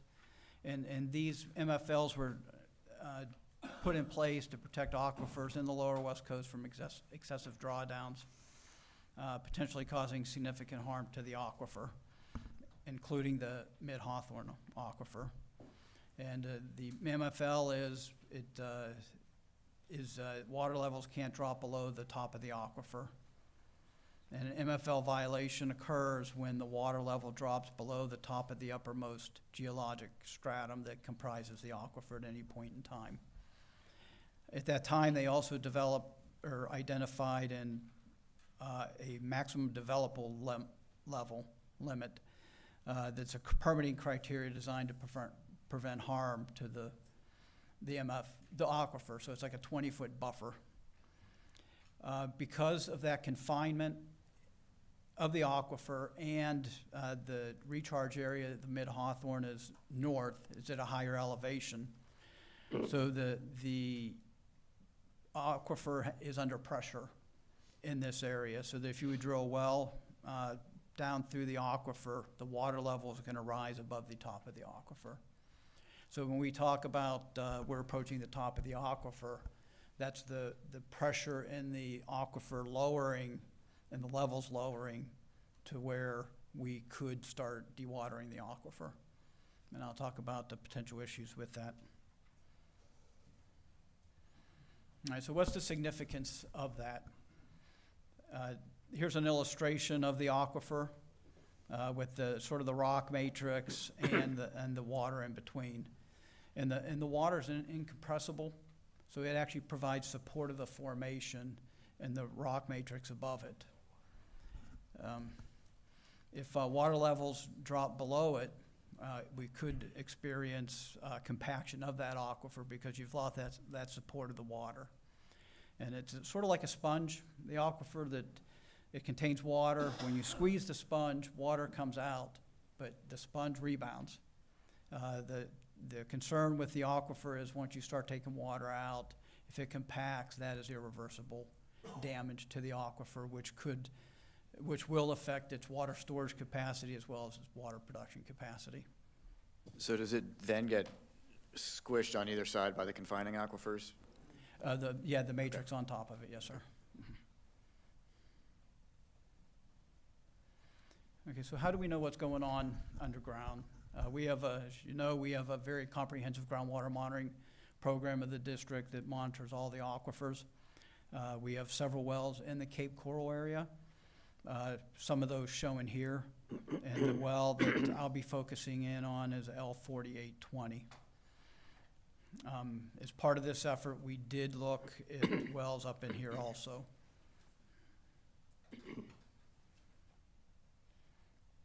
All right, so here's a hydrograph of the L4820 water levels. On the y-axis is groundwater elevations. X-axis is time. And as you can see over time, the water levels have decreased anywhere from 60 to 70 feet over the last 20 years. If you remember that aerial I showed you earlier about Cape Coral and how it's developed, and around 2000, there wasn't much growth, and that has just increased. And with that growth, they have increased water demands, which have resulted in declining water levels. The sawtooth nature of this is you'll see the dips occur during the dry season when irrigation increases, but it rebounds during the summer. But it's not because of rainfall, because of that confining unit. That's because of less irrigation during the summer. And we've had that sawtooth pattern for the last 2 decades. And then in 2022, we had the last increase, but then it sort of went flat on us. And we've been working with Lee County and Cape Coral during this time period, and had projected that we would continue to have the sawtooth pattern, and that they were under construction of regional systems in one of the areas here. And one, we didn't get the increase, and two, the construction was delayed, so we've had to adapt. This is just zooming in on the last 3 years since 2022 of that hydrograph. Here was that last increase, and then it's sort of flattened out. But as we were approaching the end of 2023, the beginning of the dry season, we were approaching a record low for the aquifer at the beginning of the dry season. That was very concerning. That's when we imposed Phase 3 water shortage restrictions in this area, and it limited landscape irrigation to 1 day a week. And one thing I didn't mention at the beginning is this is primarily residential. There's a couple commercial 7-Elevens and things like that, and a business park. But the primary use of the water in this area is for drinking and irrigation. So this order reduced irrigation to 1 day a week, but also wanted to emphasize that we had above average rainfall. I don't know if you recall, but it was above average dry season rainfall and during the wet season. And with the water shortages in place, we got some lift, but not a lot, and nothing like this. So it left us in a unique position. And, you know, what was the aquifer going to do going forward? I'm sorry to keep doing this to you, but do you have a feeling for how much of it is a lack of recharge and how much of it is from use? Yeah, and I'm glad you brought that up. We did look at the other wells up here in the recharge area, and they're all staying normal. And below, they're healthy. And what's happening here is just with the pumpage and the growth, they've brought the water level down. And this flatness, we think, is it's just the demand has increased above what's coming in from the north. And have we lost any of that I'm sorry, Mr. Chair. Have we lost any of that spongeability that we talk about? No, the levels are still above the top of the aquifer. Okay. So it's not like we've lost spongeability and it's just not, doesn't have the ability to recharge up then. We think we can still recharge eventually if we. Yeah, but I think the solution here is what we're trying to do with our water shortage restrictions is, one, try to get that lift, but two, bridge the gap between today and when those regional services are going to be constructed. And that's the end all. That's the end game here of, you know, what we're seeing. We don't think we're going to get a lot of lift unless we reduce the demand. And yesterday's level was at 91.68, and that's about 11 and a half feet above the MFL. And so we have on these graphs, the green line is the MDL, that maximum developable limit, and then the red is the MFL. And here's the numbers at the top of the aquifer, which is the MFL, is at negative 103.01 NAVD. And 20 feet above that would be the maximum developable limit.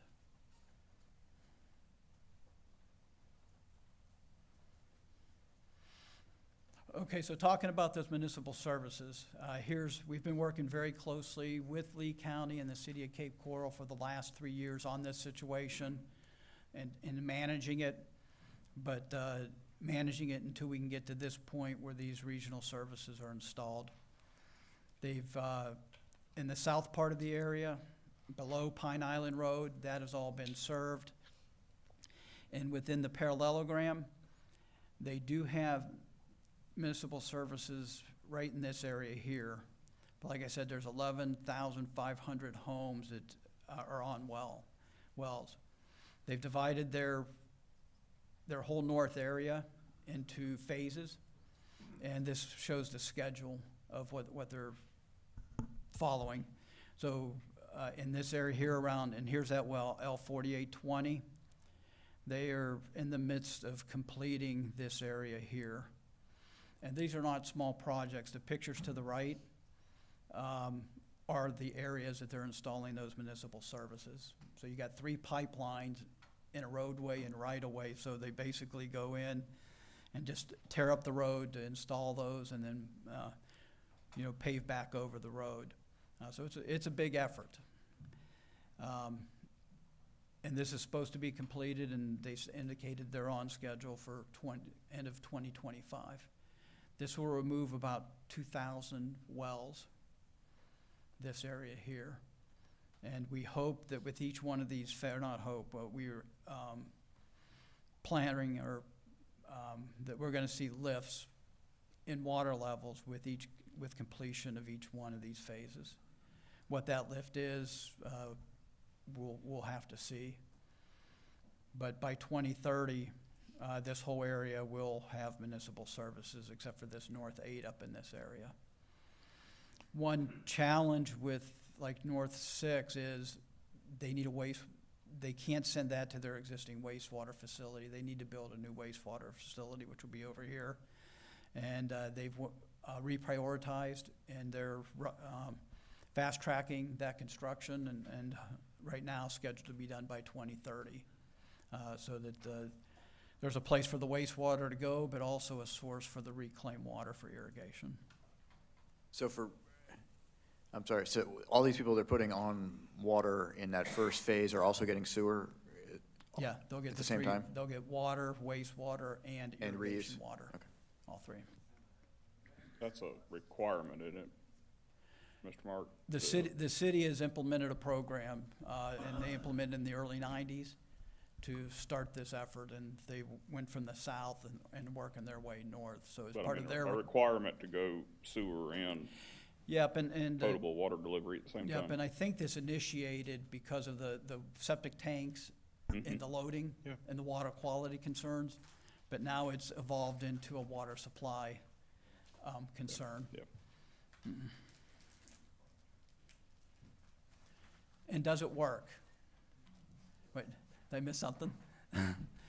On the map on the left shows the purple pipes and reclaimed water in northwest Lee County.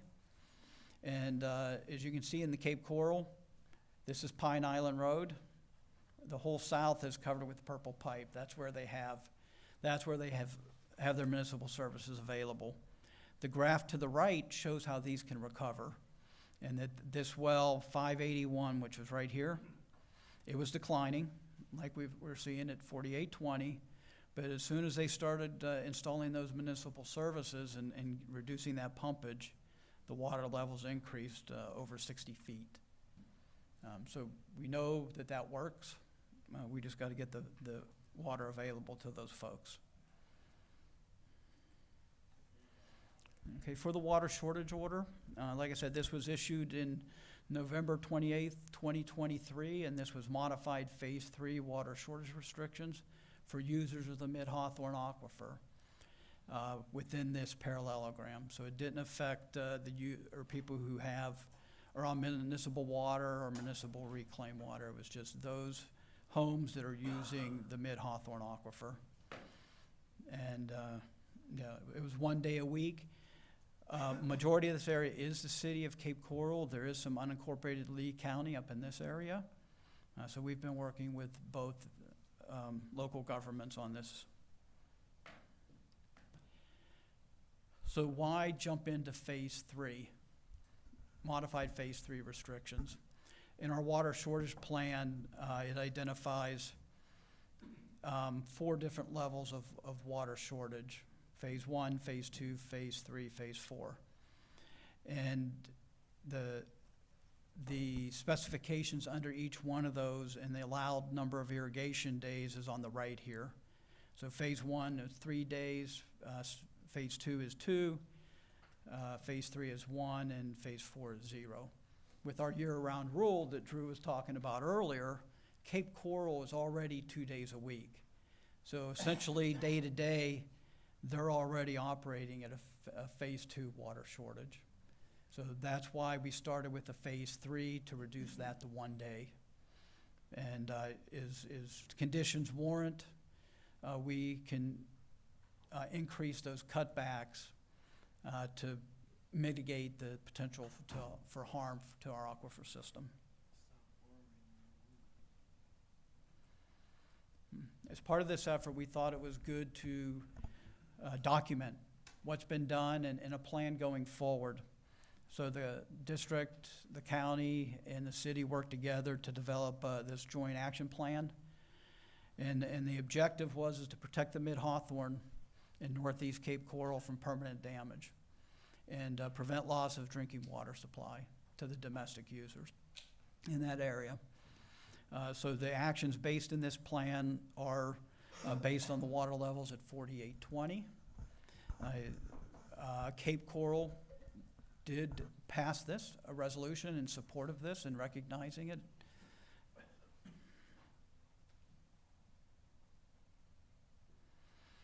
Now, so I'm just going to go through some of the actions that are in there.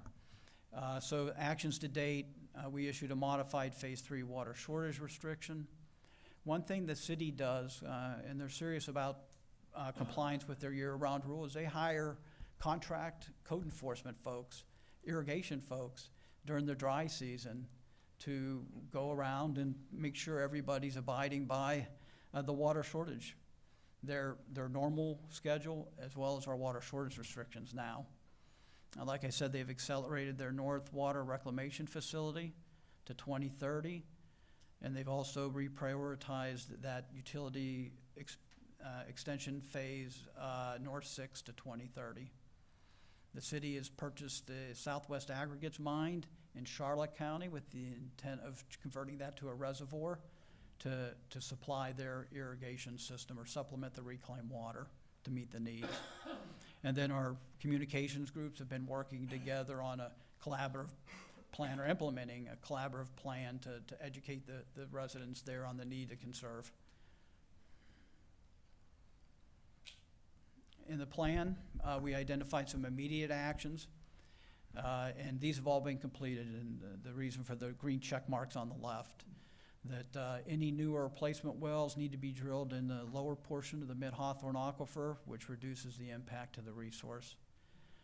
The city has adopted an ordinance requiring mandatory connection to their reclaimed water system when it's available. And also, Lee County is, if a self-supply well fails and there's reclaimed water available, they're required to connect to the system.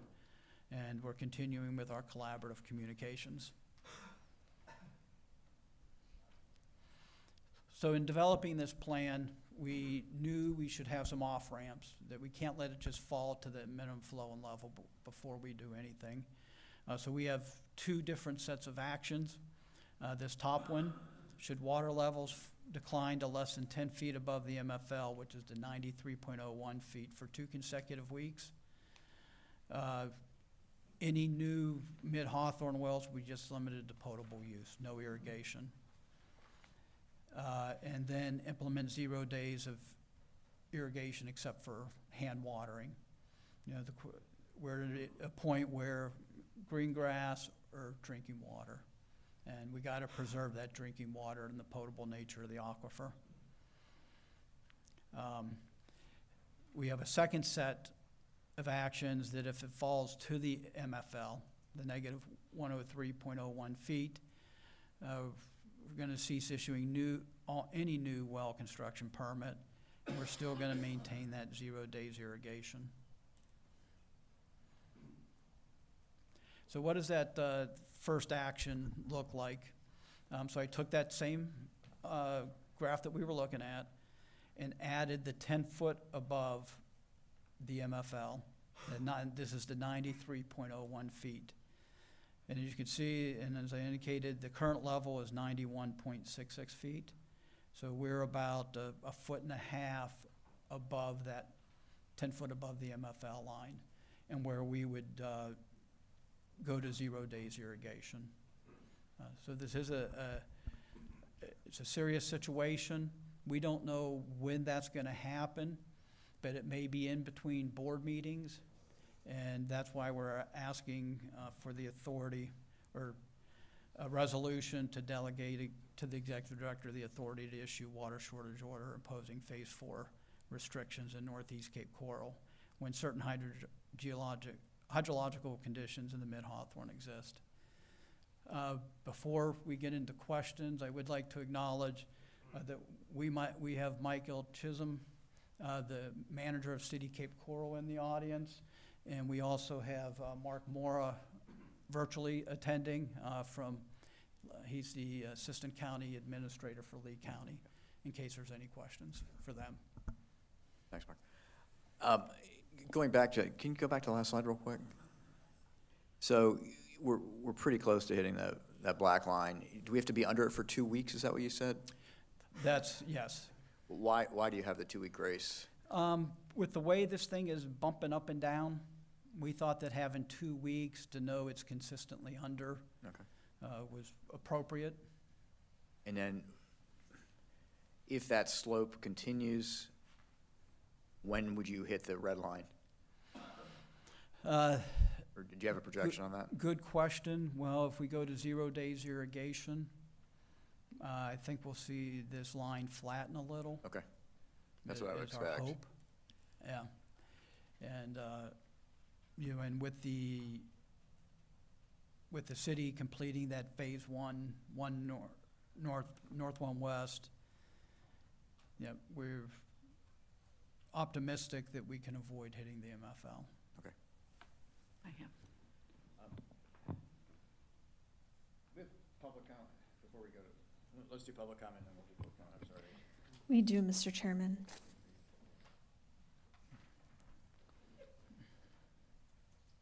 We'll hear first from Mark Perry.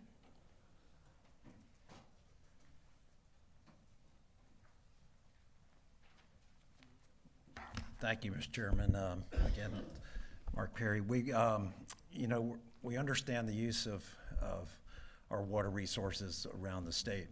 And in a lot of places like what you're seeing here, they've gone off of wells because the superficial aquifers are really drying up because of over demand. City of Stewart over in the East Coast was the same way. And then going down to the upper Florida and for that water resource that Mark had mentioned in his presentation about bringing that up at about 1,000 feet down, bringing that up and having to go through reverse osmosis to provide potable water. We also use those same kind of areas in the upper Florida for ASR wells. If you recall, that's kind of been in the proposal to put water down there, try to store it in this freshwater bubble and then recover it after as we need it on the surface. Those are really kind of iffy systems. One other use of the lower Florida and what we've done is to inject water under underground injection control wells, UIC wells, that we have about 200 of those throughout the state that we inject our wastewater. And the same thing happens just as the city of Stewart. All the wastewater comes back, and instead of putting it through secondary treatment, effluent, and disposing it on surface waters, now they're going down into injecting it into the lower Florida, which is about 3,000 feet down. The problem with all this is that it's not those confining layers that you see nicely drawn on a graph just like that, very nice and smooth confining layers that confine one layer of the aquifer to the other. We're built on a karst system, which has a limestone base that's all kinds of crevices and movements throughout these layers of the aquifer. So those confining layers aren't so confining. And they found, USGS has done studies to find that those injected wells come up into the upper Florida and they produce problems for recovery and all that kind of water that we're depending on now more and more in this upper Florida rather than the superficial aquifers. This is just a great example of the fact that we're over demanding of the natural recharge of these aquifers, which are going to happen more and more as we overdevelop, and we're going to have to find better ways to conserve water, to use water wisely, and to try to make sure that what we're doing with the water we inject and everything is not, going to cause problems outside on the coral reefs, for instance. In our case, those injectates end up at about 90 feet of water out along our reefs. So it's not a good thing. Water moves around even under the aquifers and below. So be very careful as we proceed, but we've got to understand the demand. And I just want to tell you, this man here, Mark's been around for more than 30 years in this district dealing with all these water supply plans and has done an excellent job. So appreciate your work on it. Thank you, Mr. Perry. We'll hear next from Caitlin Newcamp.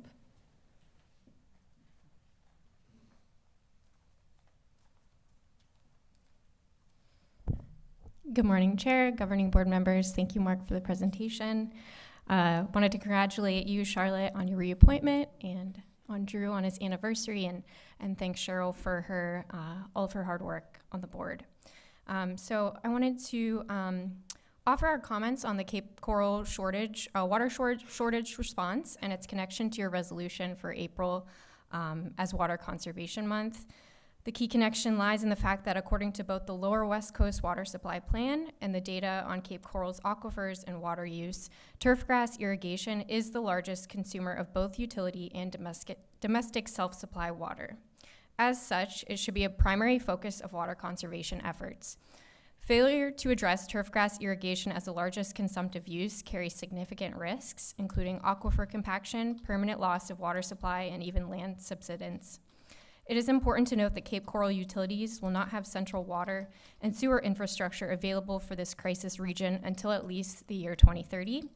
Furthermore, relying on the conversion to reuse water is not a sustainable long-term solution. We know that the Florida Department of Environmental Protection has identified purple pipe irrigation as a source of nutrients contributing to harmful algal blooms that have plagued Cape Coral and Southwest Florida for years. Therefore, a more immediate, proactive strategy is needed to address these challenges. Instead of relying solely on short-term measures such as code enforcement, the district should take a more proactive approach to come up with more long-term solutions to these problems. This could include collaborating with local governments, DEP, and FDACs to promote, educate, and incentivize water conservation through the conversion of turf grass to native plant landscaping. While 100% conversion is probably not feasible, targeting at least 50% of landscaping that does not require irrigation, fertilizers, and pesticides would significantly reduce water consumption. The district, with its primary responsibility for water management, including water supply planning, is in a unique position to lead this collaborative effort for large-scale landscaping revision. You will have Audubon, Florida, along with many other partners by your side in this crucial initiative. Thank you for your time and consideration. Thank you, Ms. Newcamp. Mr. Chairman, we have no hands raised on Zoom, so that concludes our public comment on this item. Great. Actually, Carl, we just had one. you got one more? One hand has been raised on Zoom, sorry. Nicole Newen-Schwander, please unmute your mic. Thank you for letting me speak one more time, as I've been sitting here listening to all of these conversations about the area of Cape Coral, which I live. And I just want to say that while I understand that that maybe irrigating our yards or our gardens or whatever during the winter months when we are down in our rainfall, maybe using some of the aquifers waters, I can assure you that as I look out my window to my neighbors' yards, and I've been here for almost 10 years, that most of us never or hardly ever irrigate our yards during the winter months, just because we're not built that way, most of all. So, and I can't see how irrigating our yards for an hour a week would amount to the amount of water that it would take for a new home to be built that would probably house anywhere between 2 to 3 people using water on a daily basis. So my question is, with how many homes we have on the market here in Cape Coral, and with more becoming on the market as people are leaving the area, why is it that until we have safe water levels again, and why we can't allow our natural water systems to come back up with building new houses that are going to require the use of that water with more wells dug?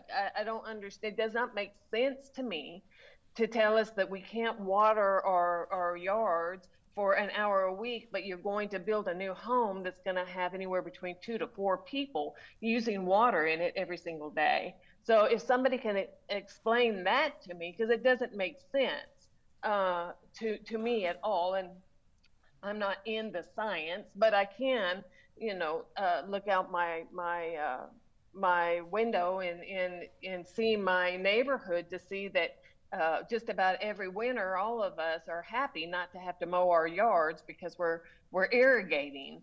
So if somebody could explain that to me, all I'm saying is, why not slow down on the building in this area long enough to allow our natural water sources to come back up? Thank you.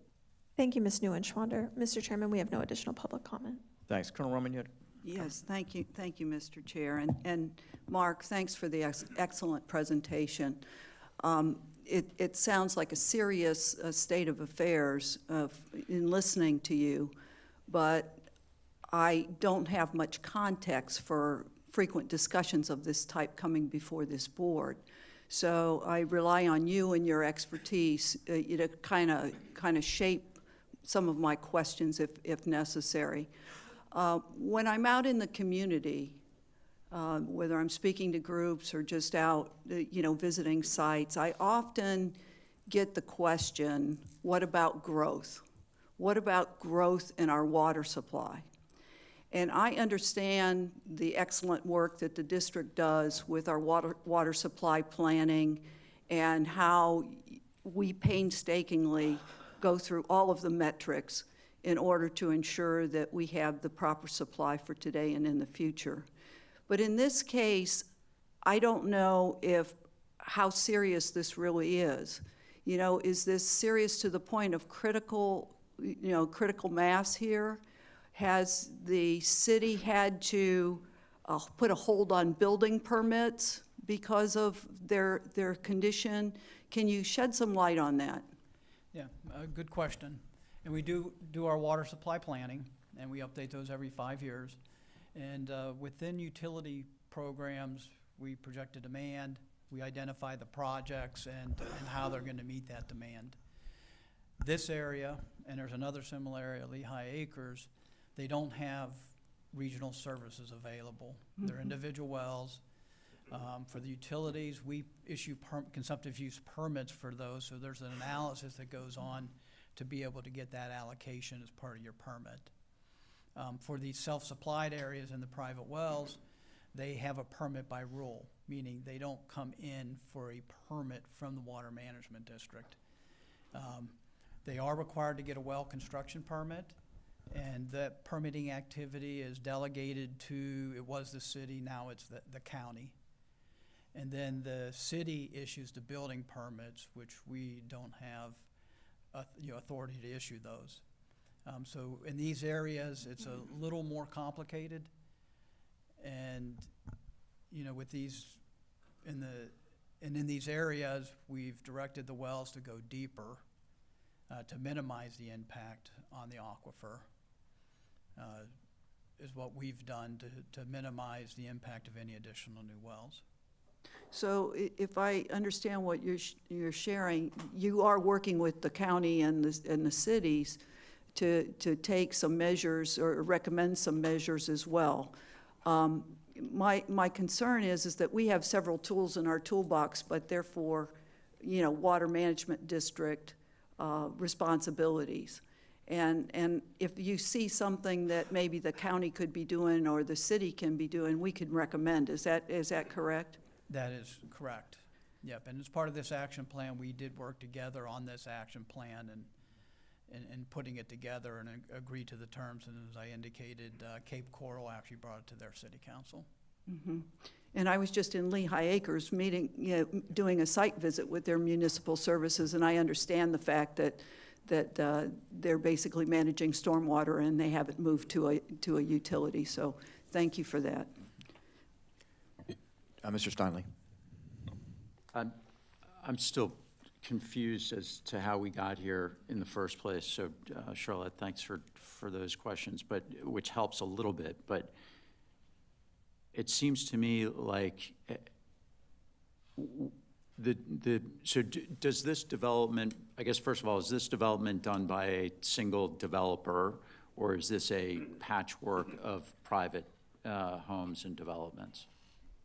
I would have to maybe ask Mike if he would be willing to address that. I guess if we could get the city to. Yeah. Thanks. I get? And this is Michael Chisholm he's the city manager for the city of Cape Coral. Good morning, Board. Thank you for the question. Our community is a pre-platted community that it eventually will be the 5th largest in the state of Florida at build out. We're about 50% built out right now, 240,000 in population. Ultimately, will exceed 400,000. So what we have is individual developable lots, which is a classic urban sprawl, and those permits can be pulled at any time in any of a 120 square mile area of our city. So I guess part of the question I was going to ask is, if this was a single developer, they would have to come to the district for a consumptive use permit, correct? But since it's not, this is a county. It's single-family homes are Okay. get a permit by rule, but if Yeah. it was a small development and they're larger than a single-family home, they would be required to get a permit, yes. And forgive me for my ignorance here, but if we're talking about the 5th largest development in the state of Florida, how that was expected to rely on well water and septic tanks to service it, what was the expectation? I mean, there were no services planned at initiation. Was it a surprise that this was happening? I mean, I guess the septic issue wouldn't be a surprise. We're spending all this money to try to clean up our system, and I'm just surprised and frustrated. I know it's not your fault, but I just, in terms of the system that allows these developments to happen outside of the water issue, supply issue, we're paying, the state is paying for septic to sewage conversion right now. I'm hearing that there's still a lot of developments that are being permitted on septic. I mean, it just doesn't make sense to me. I know this might not be our mandate, but it's like, we're investing all this money, and yet there's construction happening in the state that's not only depleting our water supply, which I would expect you could sort of anticipate, and it's clearly easier to add services before the development or, at the initial part of the development versus post-development. And then we've got a whole nother community, the 5th largest in Florida, that we know eventually is going to have to go to sewage. It doesn't make sense to me, and I know we're not talking about that, but it does go to a big part of our mandate here. We're spending a ton of money to try to improve the conditions of our water, the quality of our water, and yet the zoning and permitting process seems to be at odds with what we're trying to achieve. I guess that's more of a comment than a question, but it's. I'll talk to that. So it is, like the city manager said, it's because it was pre-platted, right? And this is a problem that Florida had when they pre-platted everything. Fortunately, we bought Pickey and Strand back so we could prevent that from happening. But once you get that pre-plat done, then you're into private property, right? And all these people have their private property and they have rights with that private property. And part of that is being able to put a house on it, right? So, I think, and this is the intersection we're in across the state, right? And Cape Coral's a good example of it. I mean, I have to applaud the city for seeing the future and seeing how popular they're becoming and running both sewer and water and reclaimed and everything to try to get a better water management system in. But unfortunately, it's not done. And so, they've got their tools on how to manage the growth in the city. Our only tool is working closely with the county on the private wells, right? And so we've already said, don't put the private wells where it's going to harm this mid-Hawthorne aquifer worse, right? Because there is aquicludes within that aquifer. It's not that pretty, paint that Mark Perry mentioned.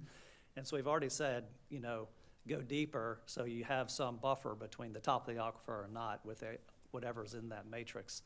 But now we're at a point where, hey, we could get to a point where you cannot put a well in. And that's the only tool we have, But I have to say, I've seen activity in other parts of the country and what people know and what people don't know what's happening. And the thing I'm grateful for here is we do know what's happening, right? And so we can see the trend, we can see the failure to rebound and start messaging quickly and getting these messages out and these action plans in place to not lose an aquifer. And our rules really don't kick in until we get that MDL, which is 20 feet above, right? Which is a good amount of distance, right? So it's an unfortunate situation we're in, but it all started with the platting, right? And private property rights and what people can do with their properties. But we're doing what we can with respect to where we can put straws in, right? And then of course we're helping fund the reclaimed water lines, helping fund their expansion, which is a complaint, right? I mean, we shouldn't have gotten here to begin with. It's not unique to Cape Coral, though. I mean, you see it in Palm Bay, another great example of the same problem. But it all starts with that becoming private property and all those little chiclets. Thanks, sir. And if I was hearing correctly, it was the 1990s that the plans were put in place for a transition to public utilities and sewer? Yeah, so our city was incorporated in 1970, so we've been doing sewer, water, and irrigation expansion since the late 80s, early 90s. Right now, we're about 50 square miles out of 122 square miles. We're getting about 1 square mile, about 3,000 home units, an area per year on average. But there's a delay because sometimes we do 2 square miles, a little bit bigger project, depending on the geographic area. And so most of the city's history, it's been more water quality driven. So it was focused on the southern half, which impacted the impaired waters of the Caloosahatchee. Then it focused on the northwest, which was Matlacha Pass and Pine Island Sound. This really, in the city's history, 54 years, is the first time where we've had to amend where we're going due to a water quantity, a water supply issue. But we've been working with your staff. We have been very reactive. My council has been very reactive. We have had to fast track putting in a wastewater plant. So we are all working together to avoid the worst case scenario. We believe that that southern part of that rhombus parallelogram, about 40% of those units within the next year, this year, a portion of those will be brought online. And so we expect to see a small rebound from that. And then the north one east in 2027, if you look at that will basically dissect that in half from the northeast to the southwest. Everything below that blue is already on centralized water. So we're hopeful within the next 2 years to have half of this entire area out of the Mid-Hawthorne Aquifer, and then turning right around going into North 6 to the new plant. So we've been working, understanding that this has been declining. That's why we're in this area as opposed to another area which would be more water quality driven. And so with everything that we've done, we've implemented actions as your staff, Mark, has said. We've reduced irrigation. Last week we met with our construction industry and actually changed the turf grass. So we now in that area are no longer, we're requiring drought tolerant turf grass so that there isn't anybody putting down turf that would be requiring massive amounts of water. We're continuing to educate our community and working with our local industry and your staff. Well, I'm encouraged by your comments that you're adaptable enough to move the priority for your system to extend into this area. So thank you for your comments. And thanks very much for driving over today. I appreciate it. Yeah, I'll get to you a sec. And I'm assuming this is all because of just the explosive growth we've seen. It probably caught you a little bit by surprise because you had plans to put water here, but just not yet. Is that correct?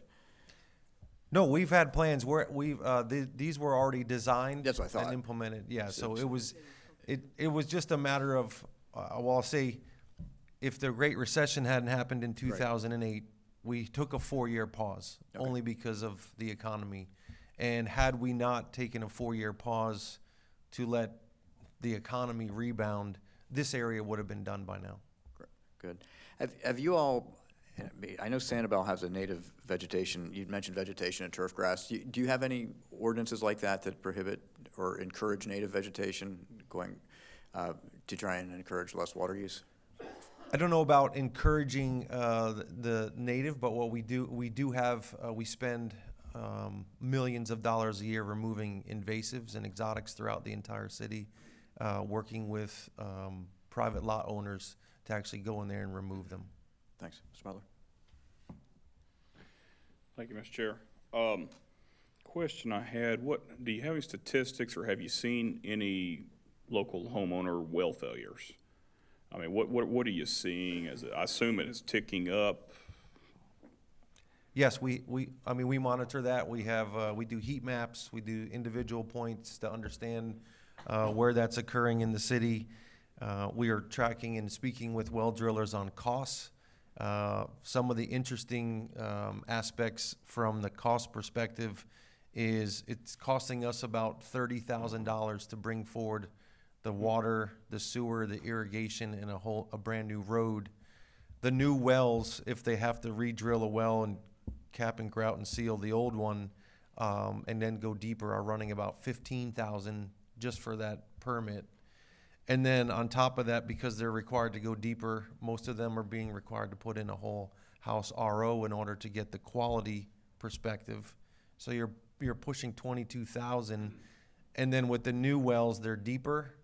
They need a higher horsepower pump, so then the electrical expense on the run side, the O&M side, is more expensive. So from a perspective of what is more beneficial, it clearly putting in a centralized potable water and sewer system is better for our residents in the Cape, and that's why we're fast tracking as fast as we can. And they could have to put a well in today just so they have water at home, and then we're connecting within 5 years. And yeah, that's worst case scenario is they have to replace one today, and they're in that north 1 east area, and we're going to be there in 2 years. Yeah, and I can sympathize. I woke up at 4 this morning, went to turn on the faucet, and I had no water. I have my own. I'm on a superficial aquifer at my house on my own half-horse well, jet pump. And fortunately, it was a pressure switch this morning. It wasn't a well failure, but I was able to just tap on it. But came on, and I had to go back out and tap on it again at 5:30 because it went. I got to replace the pressure switch when I get home. But that's what my wife said. No,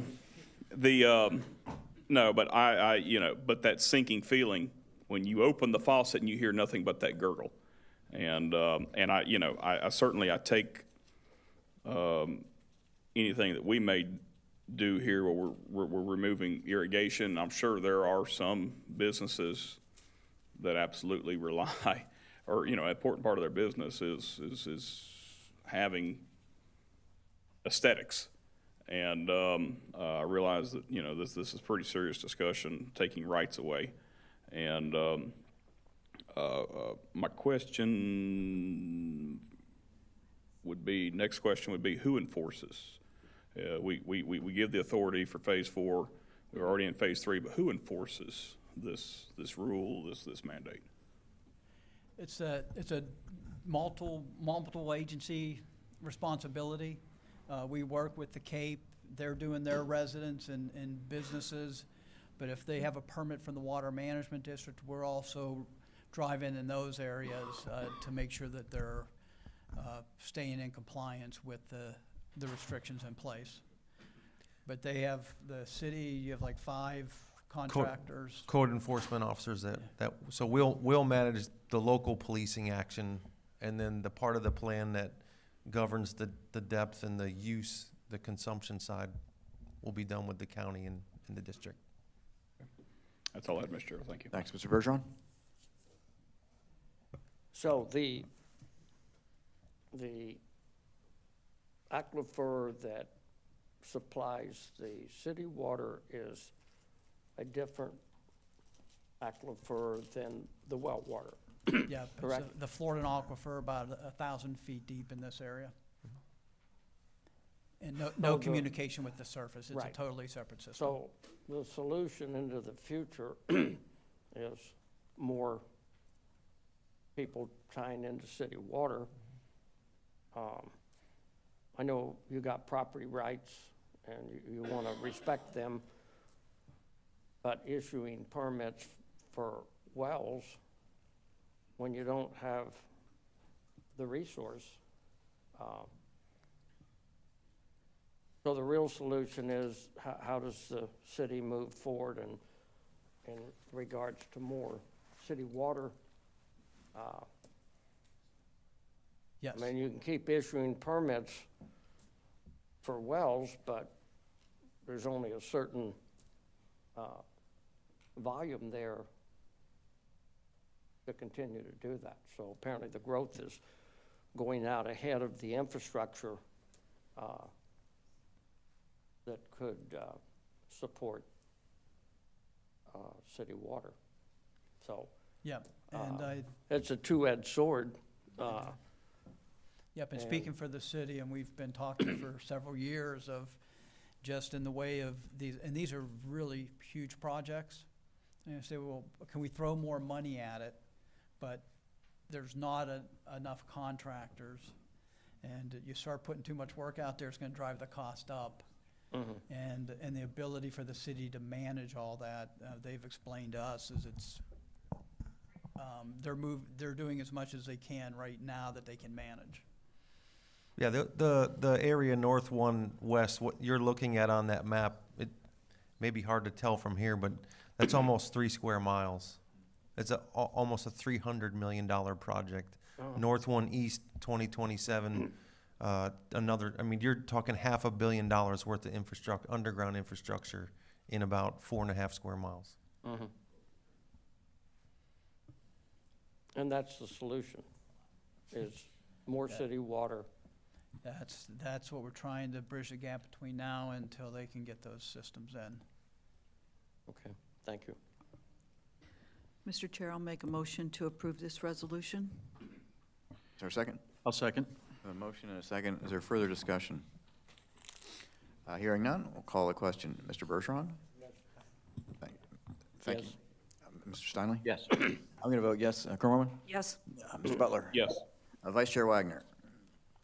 Yes. Thank you. Mr. Martinez? Yes. Thank you. That passes unanimously. Thanks, Mr. Ross.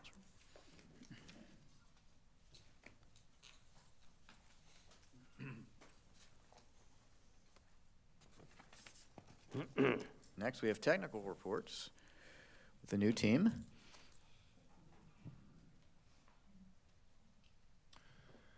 All right, morning. So Cassandra and I'll welcome Cassandra to the technical reports. We're going to walk through the usual show that we do every month here at the board meeting. So starting where we always do with rainfall, you can see there in the right-hand side, the month of April hasn't been that much rain, only really 1-2 fronts that have come through so far haven't brought a whole lot of rain, and obviously the last several months have been below average, and you can see that here on the right-hand side for the dry season going all the way back to the start of the dry season in October. We've only gotten about half the amount of rainfall we get during the dry season so far, since back there in October. And the month of April obviously is just a couple days in, but we're still trending with that about half that we would typically get in the month of April by this date so far in April. But looking at the upper chain of lakes, starting in the upper right-hand side there, East Lake Tahoe, we've been following that recession down, trying to get down to that summer pool, getting it ready for the start of what hopefully will be a wet season here in May. Then over in West Lake Tahoe, similar story, drawing it down, getting it ready out of that summer pool to accept those summer rains when they start happening. Lake Kissimmee, we talked about a fair amount last month. It's been declining through its schedule. Got a decent amount of rain up there. That's why it sort of leveled off a little bit. You can see for a couple days in beginning of April and March there. But for the most part, it's well below its schedule, and flows down the river have been reduced accordingly. Just waiting for those wet season rains to then refill Lake Kissimmee. And with that, Cassandra, talk to us about Kissimmee. Good morning. Good morning, everyone. And I just wanted to say it's an honor to be presenting to you this morning. And I know Mr. Glenn set a really high bar for these presentations, and it's my goal to achieve that same level of quality that you have come to expect. So with the Kissimmee River floodplain, it's dry and getting drier, as you can see. So these are our WDEP maps that estimate water depth throughout the floodplain for the restoration phase 1 and phase 2-3. And mostly the browns and the reds indicate that the water is below ground. There are a few spots of yellow and green, mostly in the southeast, that indicate that water is still above surface. But for the most part, the floodplain is dry. And this is normal for this time of year. The discharge rate or the floodplain rates are dictated by the structure 65A. And it requires a flow through there of 1,400 CFS in order for us to make bankful discharges across into the floodplain. And right now we are at 300 CFS. So we are well within the channel and there's no overbank flow, which again is normal for this time of year. And then lastly, the dissolved oxygen concentrations within the river at this point in time are well into the good range. It says 7.5 milligrams per liter, which is well above the 2 milligrams per liter level that is concerning. So the fish that are in that river have plenty of oxygen for them to live. So looking at how water has moved around so far in the northern portion of the system, you can see their inflows to Lake Okeechobee have been just over 1.5 million acre feet, with the outflows being 2.1 million acre feet. So that difference is obviously why the lake has been declining over the last several months, because you've got more water leaving the lake than you have water coming into the lake. Simple math. Looking at the estuaries, over on the west coast, you can see about 1.8 million acre feet have been delivered to the Caloosahatchee estuary, with just a little bit less than 600,000 of that having originated back in Lake Okeechobee.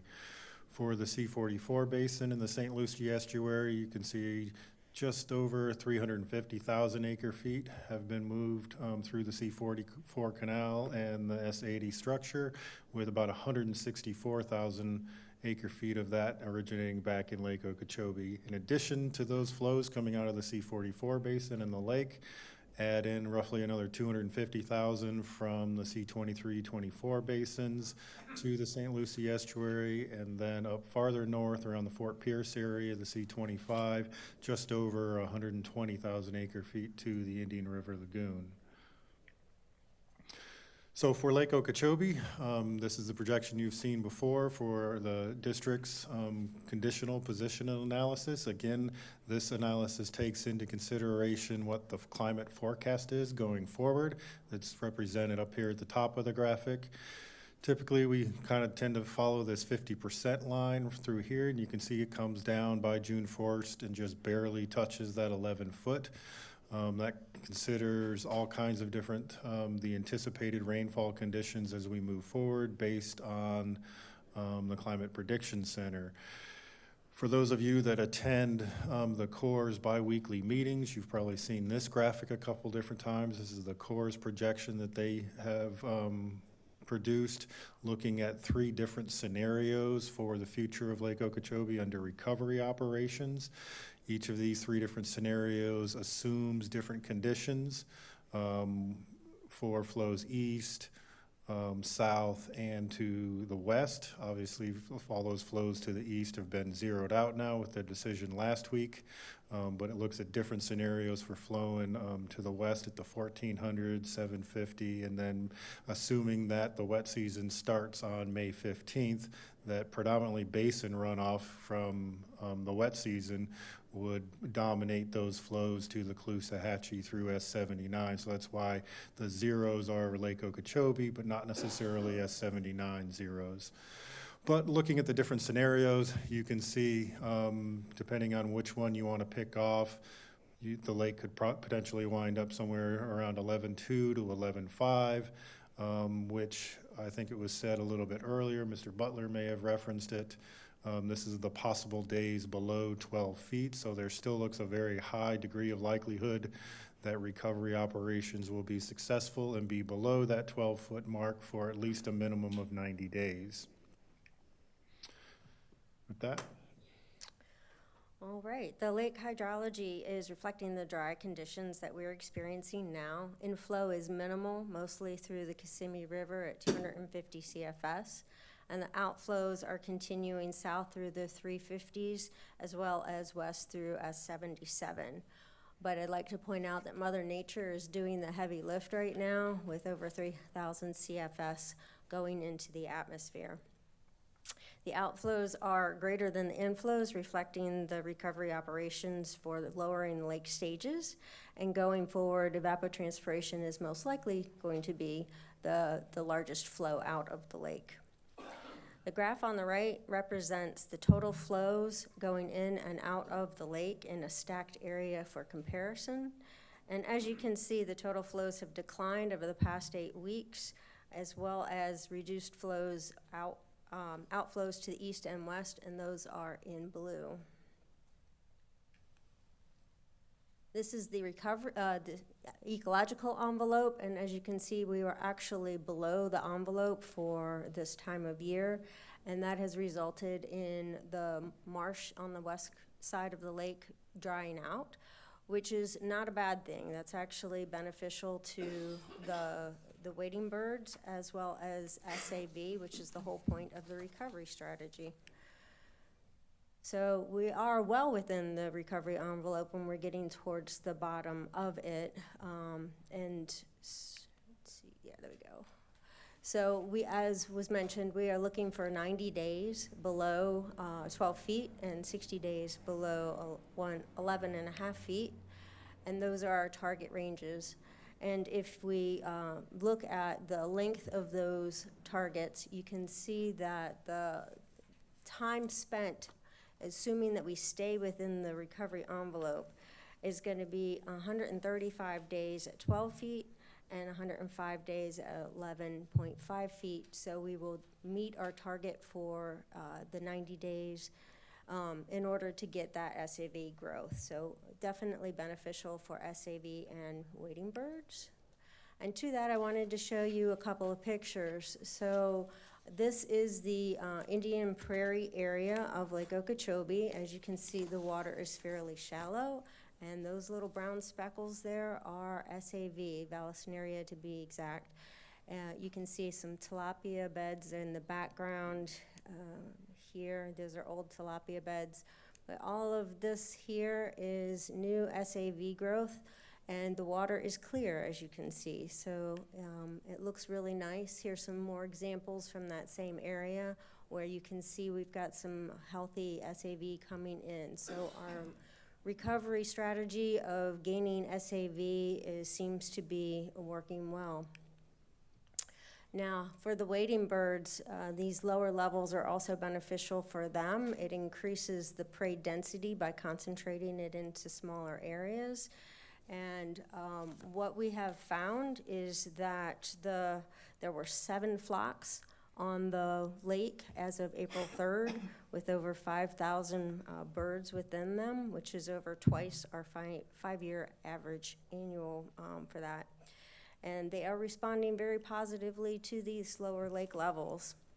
You can see the Moorhaven Marsh, which is right here. We've got some flocks there, as well as here in Moonshine Bay. And that's indicating a great usage of those areas. So the graph on the right is our 5-year average annual of the number of wading birds found on the lake over the years, and the blue band is the 50% mark, basically 25 to 75% in a quartile range. And as you can see, the red dots, which are our current surveys, are above our 5-year average over the past couple of months. So we're definitely improving wading bird foraging as well as SAV as part of our recovery strategy. So over the past couple of weeks, we have experienced somewhat high and consistent wind, and that has kept the lake turbid, which has helped keep algal blooms down. And even though the temperature is over the 25 degrees C threshold mark, that is usually an indicator that we're about to get a lot of algal blooms. But that high turbidity in the middle of the lake has kind of kept that abated. And with our current weather conditions of cooler and windy weather that we're expecting the next week or so, that should keep the algal blooms at bay for a while. And this is our latest satellite imagery. You can see a few pixels over in the northwest area, indicative of the direction of the wind that was coming out of the southeast. But for the most part, there's not a lot there, so really good news. And our last sampling for the algal species was back in early May, so these data are a little dated. But what we see is that none of them are showing any toxicity, and that they were a mixed community. They're not dominated by any particular algal species. And we did have some higher levels between 20 and 40 micrograms per liter, which is a little high, but not bloom conditions. And they were primarily on the West Coast, which matches up to that satellite imagery for that year, for that month. Thank you. All right, moving on to the East Coast in the St. Lucie estuary. Total flows into the estuary about 365 CFS, with most of that coming from the tidal basin. Releases to the St. Lucie from the lake has ended on March 29th. Because of that, we've gotten some increase in the salinities from the past year. The color in the teal, which is the higher salinities, you can see is starting to move into the mid-estuary, and then the two forks are becoming a little bit more saline as well. The salinity conditions are in the good range for adult oysters, and in fact, over the past week, moved closer towards the 15, which is important for larval and spat settlement. That's their ideal salinity. So we have excellent conditions being set up for a new crop of oysters in the St. Lucie. And looking at oyster density, we quarterly sample the area to count the number of adult oysters in the estuary, and the last sampling was at 413, which is slightly above the December sampling of 361, which is an indicator that our recovery operations on Lake Okeechobee have not harmed the adult oysters in the estuary, so that's good news. Going over to the Caloosahatchee side, we've got total flow a little over 1,500 CFS, with most of that coming from the lake. And again, the Lake O recovery operations slowed down. We started to ramp down on March 29th, and the salinities have gotten to the point where we call them ideal. So the low salinity zone is a little further up into the estuary where we like to see it, which is in the green. And then the light blue is right in the mid-air estuary. So the salinity gradient is set up to exactly where we like it. And as you can see on the graph on the bottom right, the salinities at Cape Coral, again, are at 15. Great news for the larvae and spat oysters. But the salinity is now in the stressed range for the Sanibel oysters. So we'll need to keep an eye on that. But again, for the oyster density, these are adult oysters and sampled at Iona Cove and at Bird Island, and both of those for the past month, the indicator is that the densities are right in line with where they should be, and in fact at Iona Cove they've increased. So again, this indicates that the Lako recovery operations have not done damage to the adult oysters in this estuary. So with that, looking at how water has moved around the southern portion of the system, you can see inflows to the conservation areas have been about 1.7 million acre feet, with outflows down into the park, as well as some of that return seepage that gets sent back to the park, and as well as establishing the hydrologic barrier over here on the eastern side of the park. All of that comes to about 1.5 million acre feet. Coming off the lower East Coast into the intercoastal waterway and to tide, you've got about 2.5 million acre feet. And of that 2.5 million acre feet, about 1.5 million has been in the southern portion down here towards Biscayne Bay. Looking at the inflows to the stormwater treatment areas, you can see there's been about 1.1 million acre feet so far this water year. Flowed into and treated and processed by the stormwater treatment areas, and we're continuing to move water south from Lake Okeechobee through the stormwater treatment areas. And as I talked about last month, this is the second highest total during the dry season that we've moved through the stormwater treatment areas from Lake Okeechobee. Okay, as Mr. Mitnick just said, we've gotten some flow into that the stormwater treatment areas with about 300,000 coming from the lake. And there's a lot of vegetation management activities that occurring in the STAs. This is the time of year that we do a lot of operations during the dry season in order to refurbish our vegetation. And most of our treatment cells are at or above target for this time of year. I'd like to point out that STA 3.4 has actually come down ½ a foot in the EAV cells. We've stopped sending water to that one in order to give it a rest, and it's doing pretty well. So I also want to focus on the top right graph here and point out what our phosphorus concentrations are looking like year to date for inflow and outflow. And the top line is inflow concentrations and the bottom is the outflow concentrations. And two of our stormwater treatment areas are doing quite well. STA 1 West has an average annual concentration of 20, and the 3.4 is at 17. One thing I'd like to point out is STA 5.6 is at 53, and that is concerning, but also the inflow concentrations were over 200 to this one.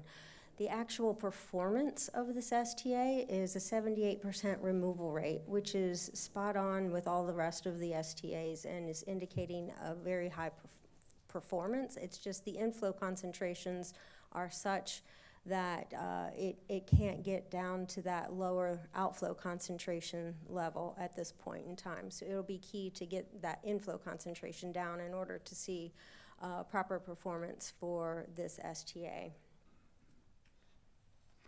So to dig into those numbers a little bit more, I wanted to show you how the concentration average has changed over the water year. And as was mentioned last month, there was a large event in June that sent a lot of high concentration water into our STAs, and that has impacted how the average water quality over the year has changed. So for STA 1 East and 1 West, they did not see the same level of inflow in June, or concentration in June, that the others did, and you can see that their water quality has been pretty stable over the course of the year and is actually doing pretty well. STA 2 got a very high slug of high concentration water in June, and it has impacted the performance of that with the outflow being at 40 for the year. But I want to draw your attention to the red dotted line. That is our 28-day rolling average, and you can see that that is actually at 12, which is a really good performance, but the water year average is still at 40. So we've we're dealing with the longer-term impacts of that initial slug from back in June. And similar situations. Can I ask a question real quick? Yes, sir. Is there more lake water going into the STA2 than? Actually, no. 3-4 took the majority of the lake water, and you'll see that in my slides coming up. STA2 is taking some lake water now, and it takes the second most amount, but 3-4 is the one that takes the dominant amount of lake water. Okay. So for STA 3-4, the concentrations going in, coming out of that one are quite good. You can see that the annual average at 17, and then the 24 or the 28-day average is at 12. So we're doing quite well with 3-4 and the outflow concentrations there. Whereas with 5-6, those concentrations were high and have stayed high. One thing I'd like to point out is that the outflow coming from there is really low. It's near zero. It's 11 CFS. So the flow is factoring into the flat line that you see that is the blue line here. It hasn't really changed since December, and that's primarily because we have not really been flowing through there. But the 28-day average is at 35. And here's the flowway by flowway assessment, and here are those lake flow numbers into the STAs. So STA 2 has gotten 53,000 acre feet, and 3-4 has gotten close to 150,000 acre feet in flow. You can see that there's a lot of vegetation maintenance that's going on here with the high stressed vegetation. And for STA 2, Flowway 3, it is offline for an SAV recovery drawdown project. And then for STA 1 East and 1 West, they've taken some lake water, but not as much. 1 East was at 24,000 CFS, acre feet, and 1 West was at 37,000 acre feet. And you can see in STA 1 East that flowway, the central flowway is offline because they're doing leveling in there for topographic, get that level in there. And then the western flowway has some post-construction vegetation growing that it's working on there. And for STA 5-6, there's a little bit of lake water that was delivered here, close to 6,000 acre feet. There's a 100-foot capacity going into Flowway 1, but for the most part, you can see it's pretty dry. We've got some projects coming online that are designed to help us get this area hydrated more frequently and more consistently, and that will help with the highly stressed vegetation conditions that we are currently experiencing. All right, so stepping down a little bit farther in the system, looking at the conservation areas, you can see up there in the top right-hand side, Conservation Area 1 is just slowly receding down through its regulation schedule. It's just below schedule. Got a little bit of rain over it just recently, but for the most part, it's right at its regulation schedule. Not a whole lot of water leaving Water Conservation Area 1. We're only doing about 53 cubic feet per second out of this structure right here, delivering it down the Hillsborough for water supply purposes.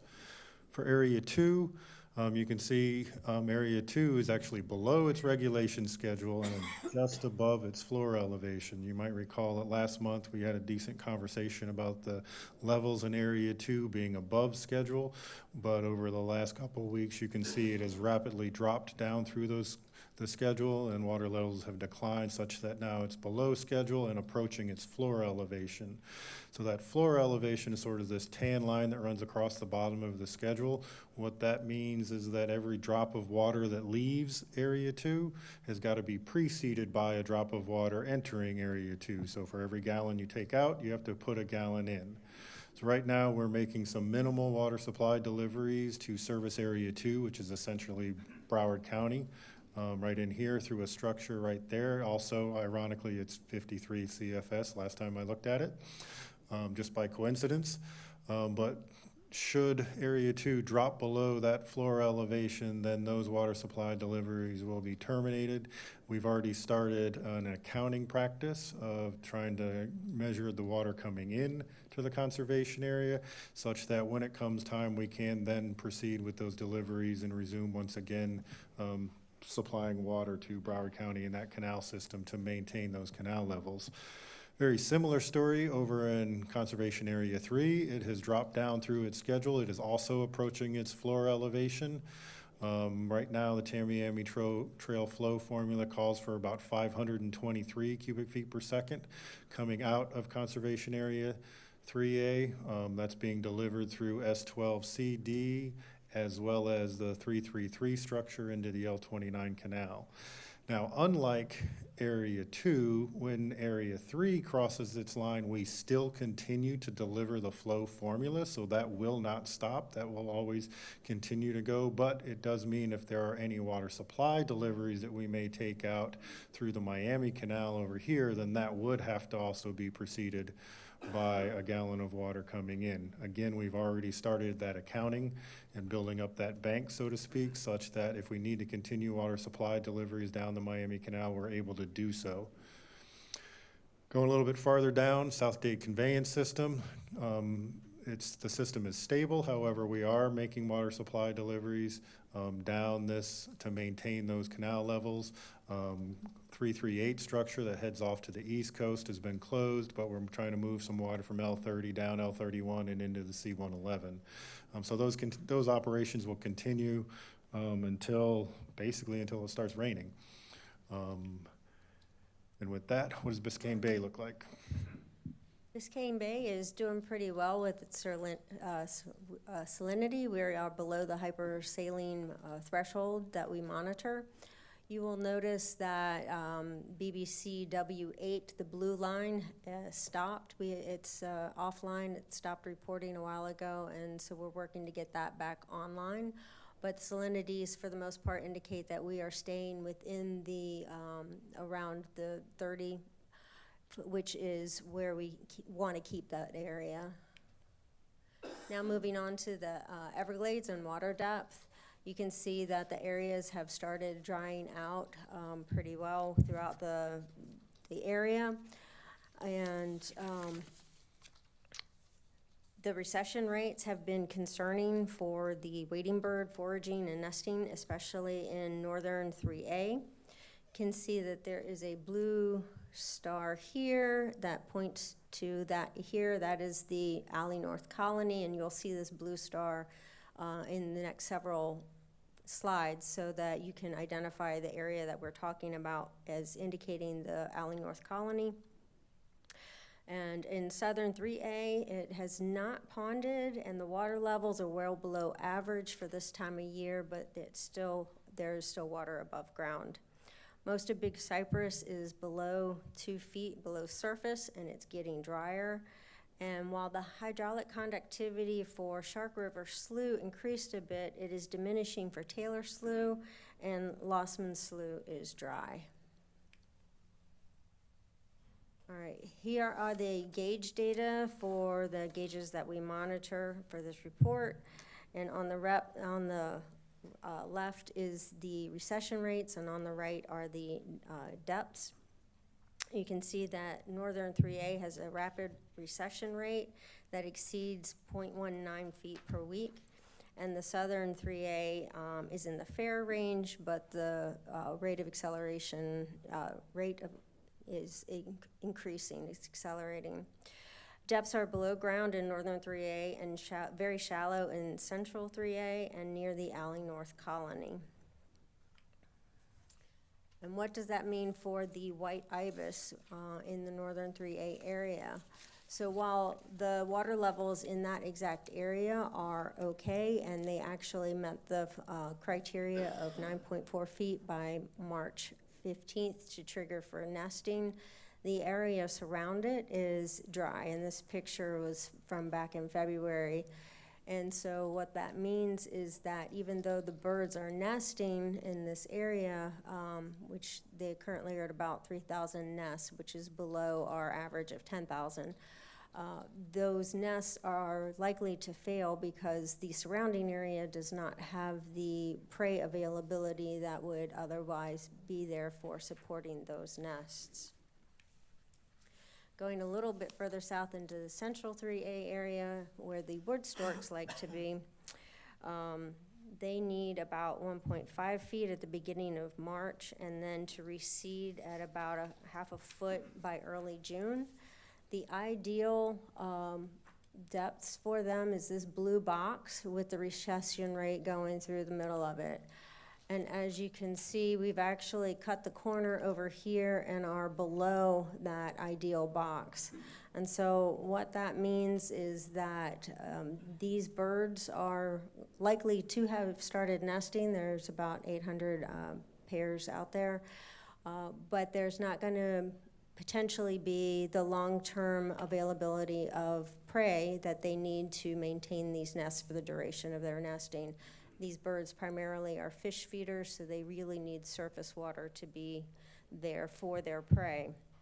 However, it is still possible that we will have a good nesting season if we can slow the recession rates and make sure that there's sufficient water in 3A until the end of the season.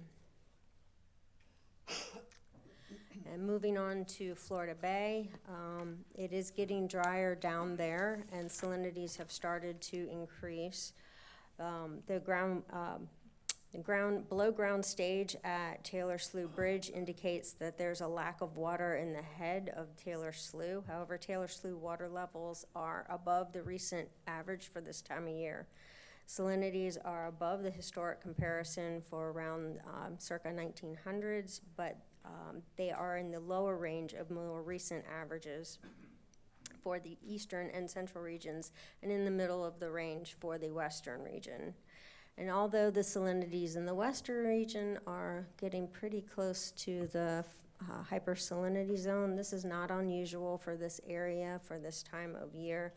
And so for the most part, Florida Bay is in good shape. So I won't spend too much time on this slide. Just had a lengthy conversation about groundwater conditions in our area of concern over there on the west coast, but over on the east coast, you can see all the green dots. So there's not a whole lot of concerns from a groundwater perspective over on the east coast. As far as what the future may hold, Climate Prediction Center still continuing with that below normal forecast through April, and then switching to the equal chances as with the onset of the wet season. But they do have a projection for the middle of the wet season at least for a little bit above normal rainfall over the peninsula, but then that shifts back to the equal chances as you start to approach the dry season later on this year. With the drier weather and the lack of rainfall that we've had, the 50% that I talked about earlier in the presentation, you can see the U.S. Drought Monitor for Florida, and some of the changes have been right in there with the increasing levels of drought in the central portion of the Water Management District, but that's to be expected as with the lack of rainfall that we've seen so far over the last couple of weeks. As far as what the next 2 weeks hold, we're still forecasting much below normal rainfall this week, as well as just slightly below normal rainfall the following week, looking out there at week 2.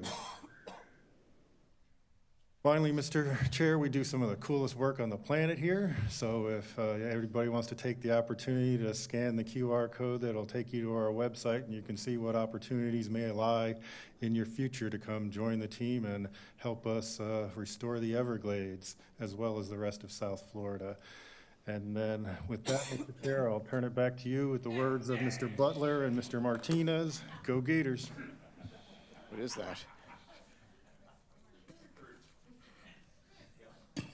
She's left. Does anyone have any comments or questions? I have a question. First of all, Make this go Cassandra, away. excellent job on your first presentation in that seat here before the governing board. It was really, really easy to understand. Thank you so much. I have a question, and maybe this is for John as our water manager. A question that I've had for some time is regarding our STAs. Do they have a capacity, a maximum capacity? They have both a hydraulic maximum capacity, in other words, the physical amount of water that you can move through them, but yes, they also have a biological capacity. And that's a lot of things that are buried in Cassandra's slides. Let me see if I can back up to them. When we talk about, you'll see there's a number on the slides called the PLR, the phosphorus loading rate. Okay, just tell me which, yeah, that's the one I'm on. And that's sort of one of the measures that we use to assess the health of the vegetation. So there's only so much loading, so much phosphorus that a plant can take up over a given period of time.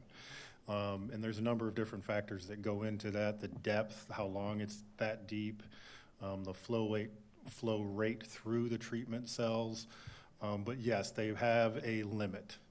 So that's what I'm interested in, is that baseline, so that I have something to reference what you're telling me in terms of the monthly fluctuations.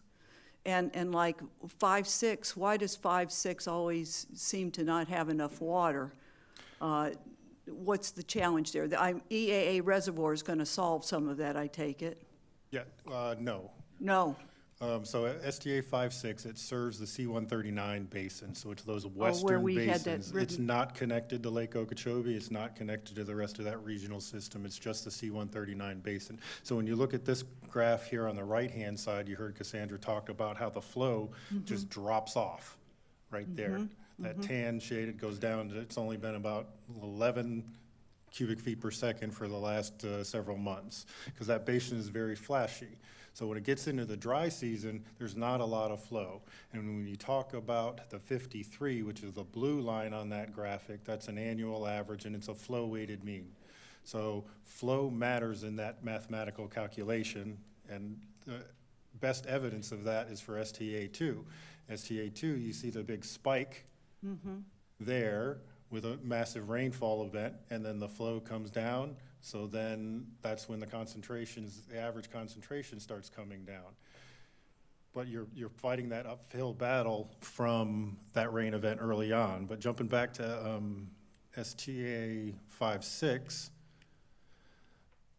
one of the things that's the biggest thing is going to help, and you asked about the EAA reservoir, is the C-139 flow equalization basin. You may have remember we just cut that ribbon not too long ago. Right. Is it so working? That'll be a new tool in the toolbox going into this wet season, that we can fill that up such that when we get to the next dry season, we'll have a bank of water to be able to keep it hydrated and not suffer a lot of the dry out that STA 5.6 goes through, and then it burps phosphorus as soon as it starts raining again. We'll be able to keep it wet longer into the dry season.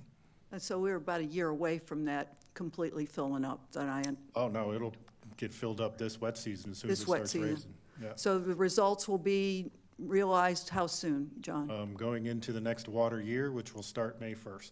Okay, all right, so that's helpful, because it's like, could we accept more water? Could we not accept more water? I always have these questions when I get these little snapshots. And could we clean more water, or are the plants already stressed? You know, what's our potential? And so any light you can shed on that in these reports would be helpful. Certainly. So just generally speaking, the way LOSUM was formulated in the dry season, they had a number of 1,100 cubic feet per second to be able to move south out of Lake Okeechobee. And that's the combined flows from primarily the central flowway, which would be STA 3.4 and STA 2.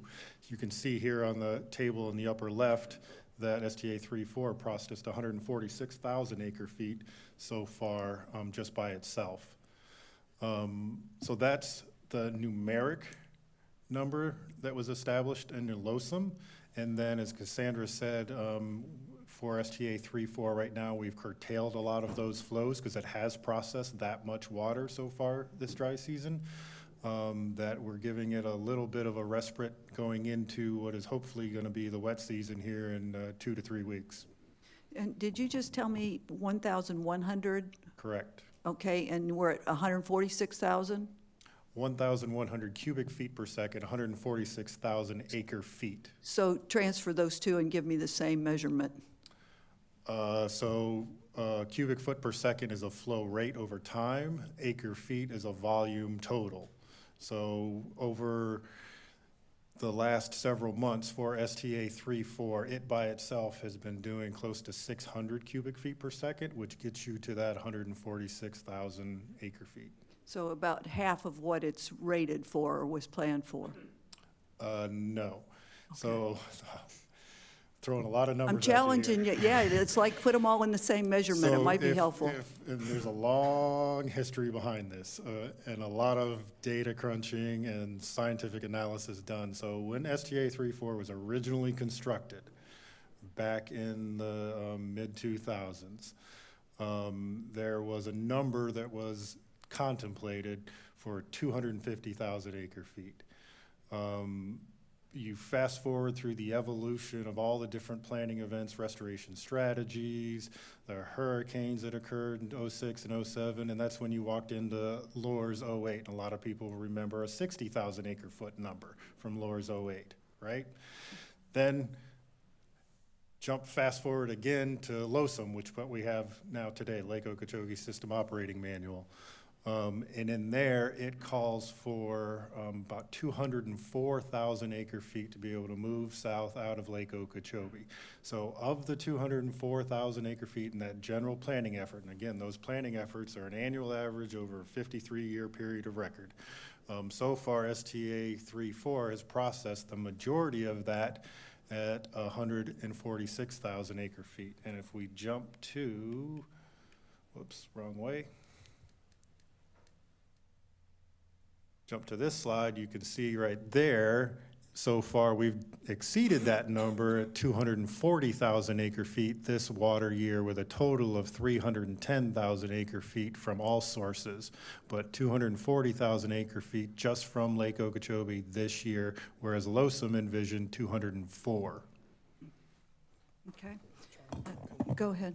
If I could jump right in, John, what's the difference between normal LOSUM and recovery LOSUM when it comes to that? Was it 200 acre feet?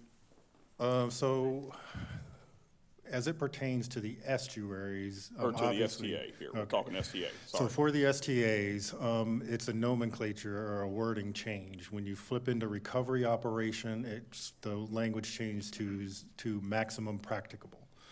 And in that evaluation is everything that Cassandra and Lawrence have gone through over the last several months and that we talk about every 2 weeks on the calls that the Corps has.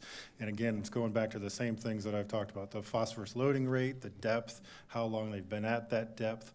But generally speaking, maximum practical is somewhere right around that 1,100 total cubic feet per second moving south. So we're picking up a couple hundred, 300 maybe, with recovery over what you would normally do. We're pushing the limits on the STAs now.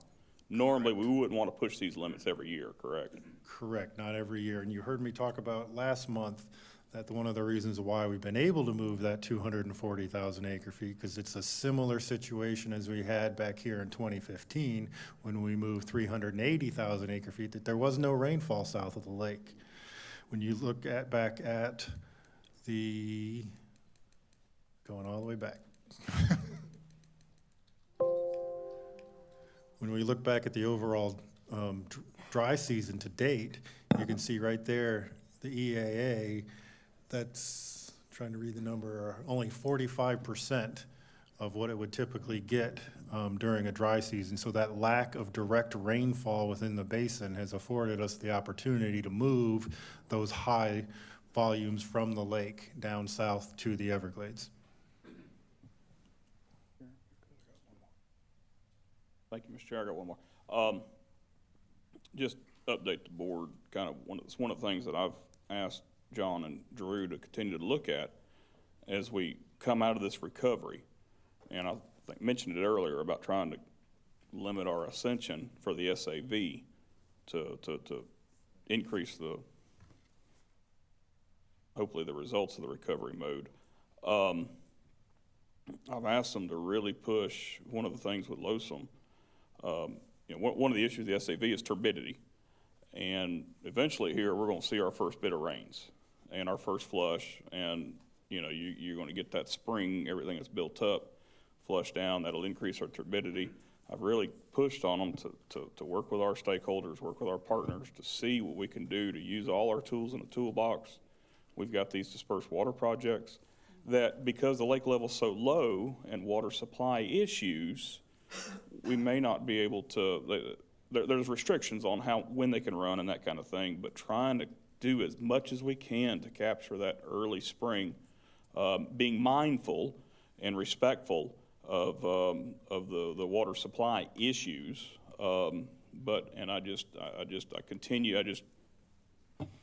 Hopefully we can continue to work together, try to maximize the effectiveness of these projects that we have on hand. Before we get SERP and northern storage and southern storage built in, that'll kind of alleviate most of this problem. And I realize we're probably only, with what we've got with dispersed water, El Maximo and the Brighton and the Nicodemus, we're probably talking less than an inch of Lake Okeechobee water. But, you know, I mean, just trying to maximize our use. And, you know, I mean, that's being respectful of water rights. And hopefully we can work with our partners and especially even during a recovery operation, maybe help us to maximize. So. Yeah, absolutely, Mr. Butler. We heard you, and staff has I've already had a conversation with some of those stakeholders, talking about how to utilize the dispersed water projects and not have a rapid rise back in the lake once it does start raining. I mean, just from a hydrologic perspective, I mean, it's been really dry. It's going to take a while for the soil matrix to fill up and get saturated before you start generating significant volumes of runoff. But when that runoff does start coming, to be able to work with our partners in the dispersed water program to attenuate some of that water, while still ensuring that there's still regional water supplies available to meet the needs. And I think it's an opportunity here for that very thing, because we're on a continuum now where we've got the lake down to a level where we could maybe make some progress, particularly on the SAB. Mr. Bergeron? Well, I think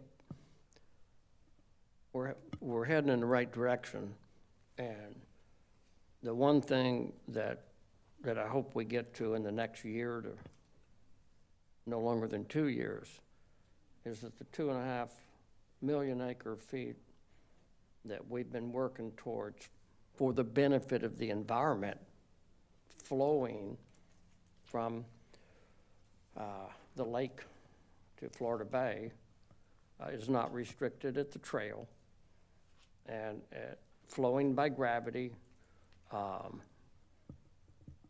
That water never should be stored in a reservoir. Now, some of it may come out of a reservoir, depending on a light rain year, average, or a heavy rain year. But the day we accomplish that, and we're not far from it, to equalize and stop these cumulative backups in the Central Everglades and the Big Cypress north of the trail, and is the day the environment will start getting its maximum benefit. And it's quite a job to balance water supply, which we have to. That's important, just as important. And that's the reason why these reservoirs are so important to store the water that is greater than the natural flow through this environment all the way to Florida Bay. When you look at what we're trying to move south, your inflows will be about 8,000 to 10,000 cubic feet is what I've seen, but the outflows beyond the trail has been maybe 3,000. So the inflows are 3 times greater than the outflows. I'm just trying to use an example of how important of what I talked about earlier, to where that cumulative backup doesn't continue to affect the environment and all the wildlife. And I see we're very close to achieving that. And not only will that benefit the bird species, which I think we have 360 of them that we show here every meeting, but it will benefit the fur-bearing animals and the whole balance of the food chain. And it's quite a balance. I have to compliment our agency to balance water supply and compatible water levels with the environment under Everglades restoration. Quite an achievement. But you've heard me say this before, if we can fly a rocket ship to the moon, I think we can save our planet. And I'm excited about us making this connection in the next year or two that's going to help us minimize these high water events north of the trail, lack of water to Florida Bay. And we're on a good path. So thank you, Mr. Chairman. Any other comments or questions? Thanks very much, Mr. Mitnick and Cassandra. Thank you very much. Great job. We'll go now to our staff report with Ms. Heater.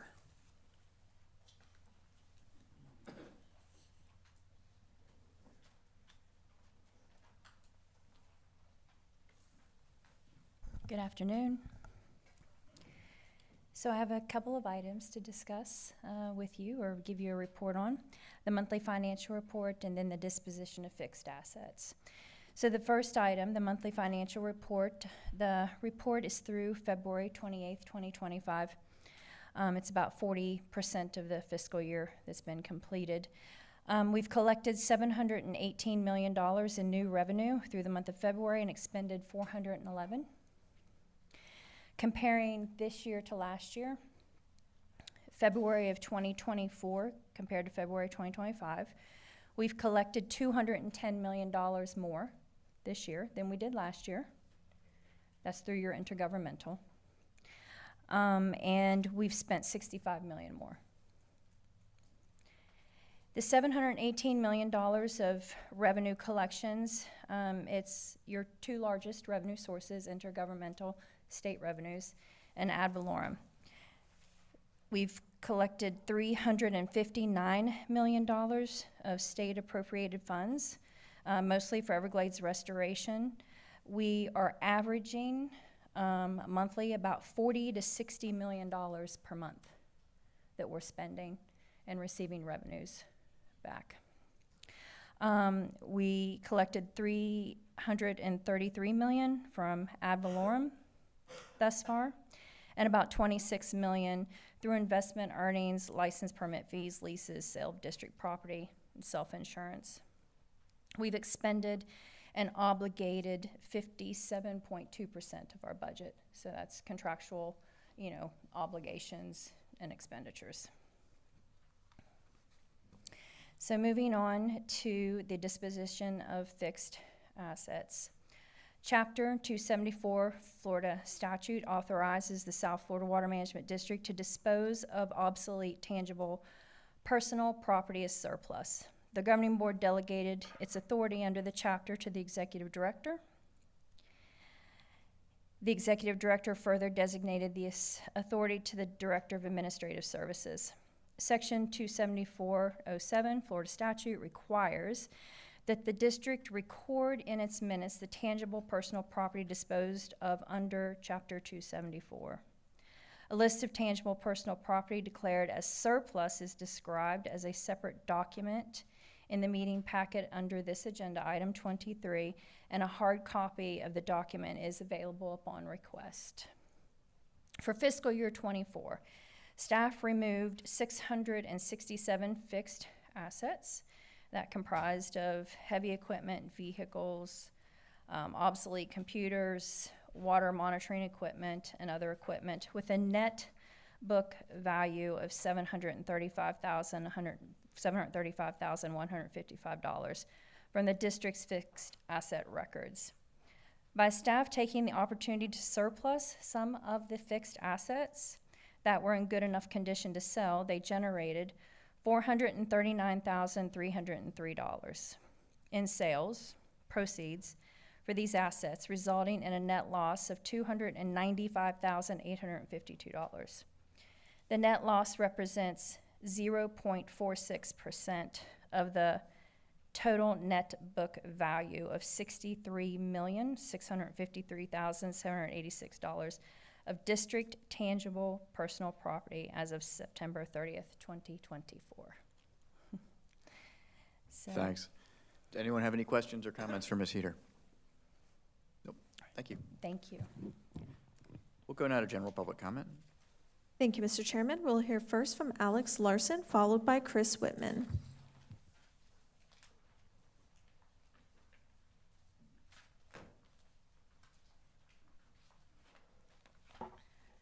It was an interesting conversation about the West Coast because there's a lot of things that we could do that we don't do. And it's not just the Water Management District who is guilty, it is our counties and our elected officials, because any building should be directly tied to water and never has been.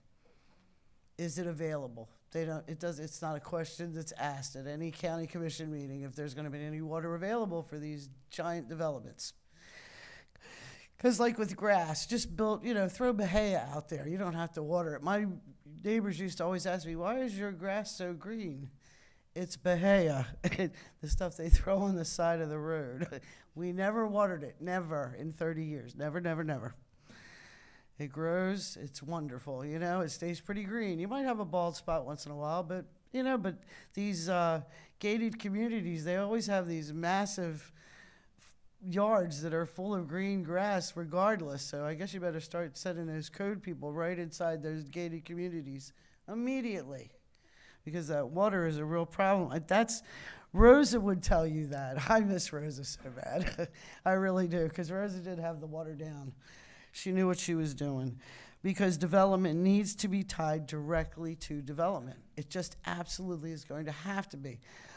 I've heard people get down to the really nuts and bolts of this and say somebody dies, somebody gets to come in. That's how, because we are, the people that are on wells. I had water utilities guys tell me years ago, I can show you how to save 1,500 gallons a month. That's all me and my husband used. I said, I guess I'll go to zero water use, because our measurer literally would go off at 1,000 gallons. It really did. So we were using about 1,500. We didn't use a lot. We weren't pigs about it, And we don't have to water our lawns. That would be, if you have to choose between your grandchildren having water, I guess they should win, hands down, whether you got a pretty lawn or not. Because we are, FPL, we paid $73 million for a reclaimed water pipe to run to that son of a brick plant out there west of me on Southern Boulevard. They can't use it. It destroys their equipment. So they still have 5 consumptive use permits at that plant. That's what they have. And they use 21 million gallons a day. That's the water for a city. And there was one other mistake, or there's 2 that's going to happen, but one was a 50-year consumptive use permit for the city of West Palm Beach, and they want to do one in Polk County, I think. Don't hold me to that, but I'm pretty sure my memory, it was Polk County that is now going after a 50-year consumptive use permit. That's insane, everybody. It's sitting in this room. It's just nuts. We'll all be dead when that permit comes to end. Please wrap up your comments. So, but hopefully you'll start looking at this, because reclaimed water does have some detrimental things to it, and all of these permits, they need to be looked at a little bit more closely. Maybe we'll get a magnifying glass. Thank you.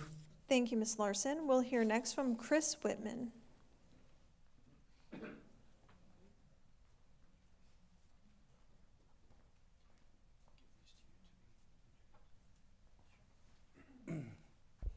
Good afternoon. I'm still here.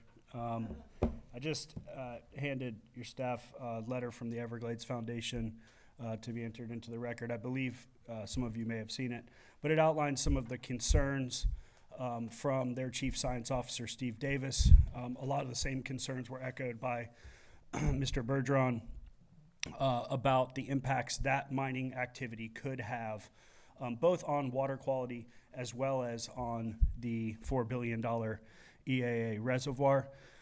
I think it's important. This letter was sent to the zoning commission in Palm Beach, and those concerns are the same concerns that we've heard echoed.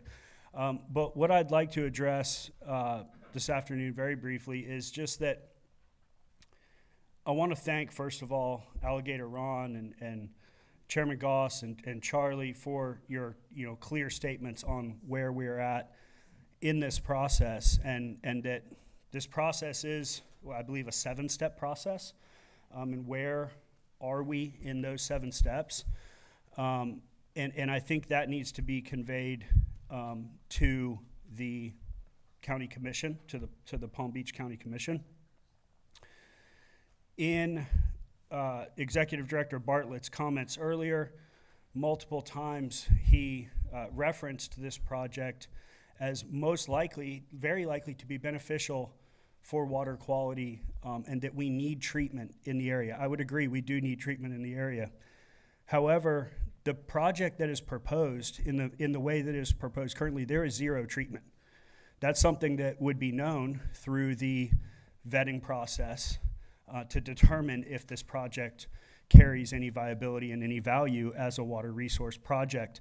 And that's why this process happening at the district is so critical before it is moved forward at the Palm Beach County level.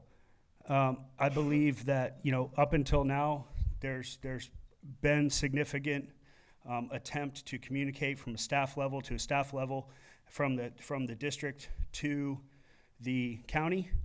And I think what Mr. Bergeron was starting to get at in the previous board comment was that perhaps this justifies some communication from board to board on exactly where we are in this process.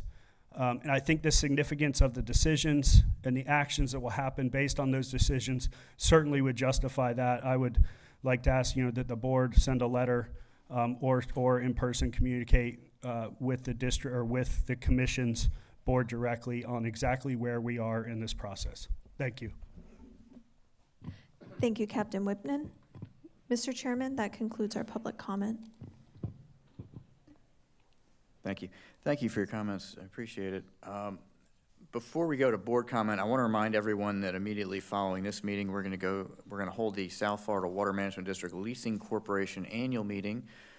The Leasing Corporation was established to oversee the proper fiscal management of certificate of participation funds. These funds, certificates of participation, were issued in 2006 to finance several of our big capital projects. Sole members of the Leasing Corporation are the governing board members, so board members, please, we need you here. And right after the Leasing Corp, we'll do lunch, and then we'll come back for the Audit and Finance Committee. That's going to meet, and while the record is open, I am going to appoint myself to the Audit and Finance Committee for today's meeting. And now we will go to board comment, and we'll start with Mr. Butler. Thank you, Mr. Chair. One brief thing. I received a message during the meeting. Mr. Butler, Mr. Martinez received unanimous support in their first confirmation hearing. So. Saved you a trip. Good meeting. I don't have anything further. Mr. Steinle? Thanks, no comment. Mr. Bergeron? I always have a comment. Very dangerous to hand a redneck cowboy alligator wrestler a microphone. I just want to thank the staff like I always do. Overwhelming challenge for Florida. And you've heard me say this before, the journey of water is the life of Florida, from sawgrass to seagrass. And I think the public, and I want to thank all the stakeholders, their passion, they're trying to bring in solutions because it's all about we. You hear me say that time and time again, to communicate to the point that we come up with a better solution by communication and being very transparent to the public. I want to thank Captains for Clean Water, and the Everglades Foundation, and all of our environmental groups, conservation groups. the hikers, the bikers, the wildlife photographers, the hunters, the fishermen. You know, as we go into the future, the decisions that we make for Florida, and a lot of people think we're just saving the wildlife and God's landscaping, but truthfully, we're saving ourselves. We're saving future generations, because we are the fishing capital of the world and the boating capital of the world. We have over 100 million tourists come here because of our natural resources. And I can't tell you how honored I am to be a part of that with my fellow board members. And I do think that we need to examine this proposed mining operation with our staff and be able to comment from the level of our staff and our board in regards to what's being proposed. There seems to be there's an awful lot of concern with all the stakeholders. And I look forward, Drew, us continuing, and I always have to apologize because it seems like I'm focusing in one area, but that one area actually benefits the whole global system, all the way from Boggy Creek to Florida Bay. That one area benefits the whole global system. And like Colonel Reynolds said in some statements here down at the trail, we spent $1 billion. We got all these bridges and highways being lifted and everything, and we're right on that threshold of being able to get benefits of what we started building 25 years ago. The infrastructure's there. It's just removing these few barriers that are left to get this water moving south. And that's how you're going to benefit the lake, minimize the discharges out the rivers, is being able to let that water, without a cumulative backup, end up in Florida Bay. So, honored to sit here with my fellow board members, and long live the Everglades. Thanks, Mr. Bergeron. So next month, our monthly business meeting is going to be in Vice Chair Wagner, Mr. Martinez's area in Miami-Dade County at Commission Chambers. That's May 8th at 10 o'clock, not 9 o'clock, 10 o'clock. So this meeting is going to be adjourned, and we're going to go ahead and when Derek gets up here.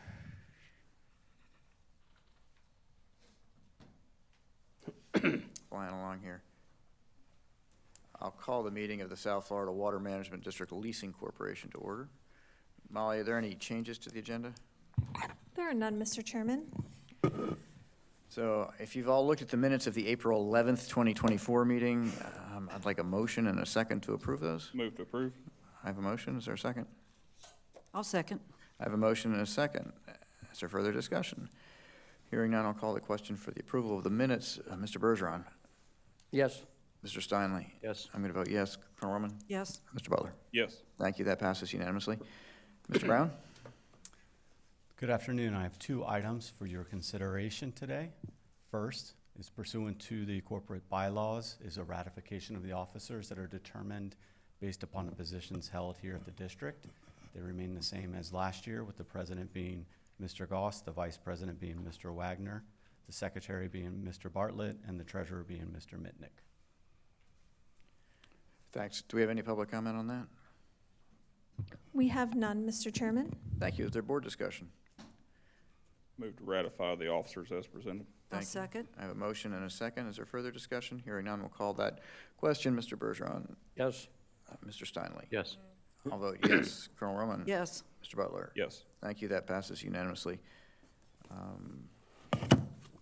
The second item that I have for your consideration is the annual budget report for the corporation, which is essentially the debt service payments for the certificates of participation. Thank you. Do we have any public comment? We do not, Mr. Chairman. Is there any board discussion? Have a motion? Move to ratify the budget, sir. Thank you. I'll second. I have a motion and a second. Is there further discussion? Hearing none, I'll call the question. Mr. Bergeron? Yes. Mr. Steinle? I'm going to vote yes. Colonel Roman? Yes. Yes. Mr. Butler? Thank you. That passes unanimously.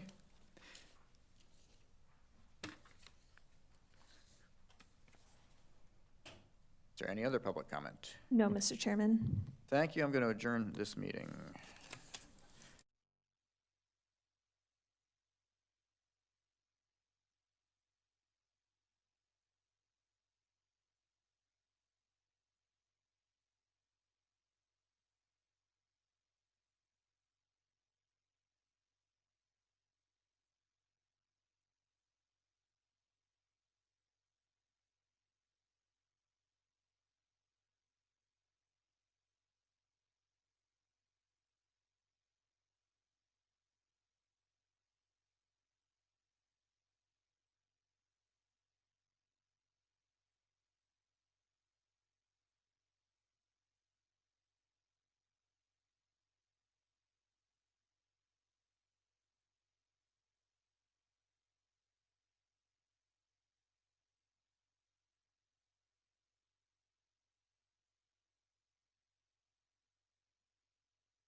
I'm going to call the April 10th Audit and Finance Committee meeting to order. Thanks, Chauncey, for standing in, hope maybe temporarily, maybe not. See if you get caught. First item is the approval of the minutes for the December 12th, 24 meeting. Molly, any changes to the minutes for that 12th meeting? No, Mr. Chairman. Okay, I'll move approval of the minutes. thank you. I'll second it. Motion and a second. I'll call the question. Mr. Bergeron? Yes. Mr. Goss? Yes. And I'm a yes. That passes unanimously. Next item is the summary of investments as of February 28th of this year. Ms. Weinberg, if you can come up and share with us. Good afternoon. Thank you, Mr. Goss, for sitting on our committee. So I will be giving an update on investments through February 2025. But I did just want to caveat that some of this data may already be stale due to the economy and global markets and everything that's going on. Yeah. Current environment, we're currently at 4.25% to 4.5% in the Fed funds rate. But the Fed economists are saying that the Fed will probably cut rates to the tune of 100 basis points this year. They're planning on doing four quarter point cuts. But as I read today, that has been increased by some economists to 125. So we'll see. And the Fed they namely do that just to prevent a downturn in the markets. But I will say there's been steady growth in the economy since the pandemic. Real GDP exceeding forecasts for the past 2 years. Labor market remains strong with healthy job growth and low level of layoffs. But the Fed is just trying to prepare in case things turn around. Our current inflation rate is 2.8%, and the target is 2%, and the current unemployment rate is still at 4.2, which is good, and the target is 5%. Our investment strategy has not changed. We are still maintaining $5 million in our operating account. That earns 1%, so we keep very minimum funds in there so as not to leave money on the table. And all new ad valorem funds, state funds, and mortgage-backed securities paydowns that come in get invested into these money market funds. And we are receiving the mortgage paydowns to the tune of about $1.4 million a month.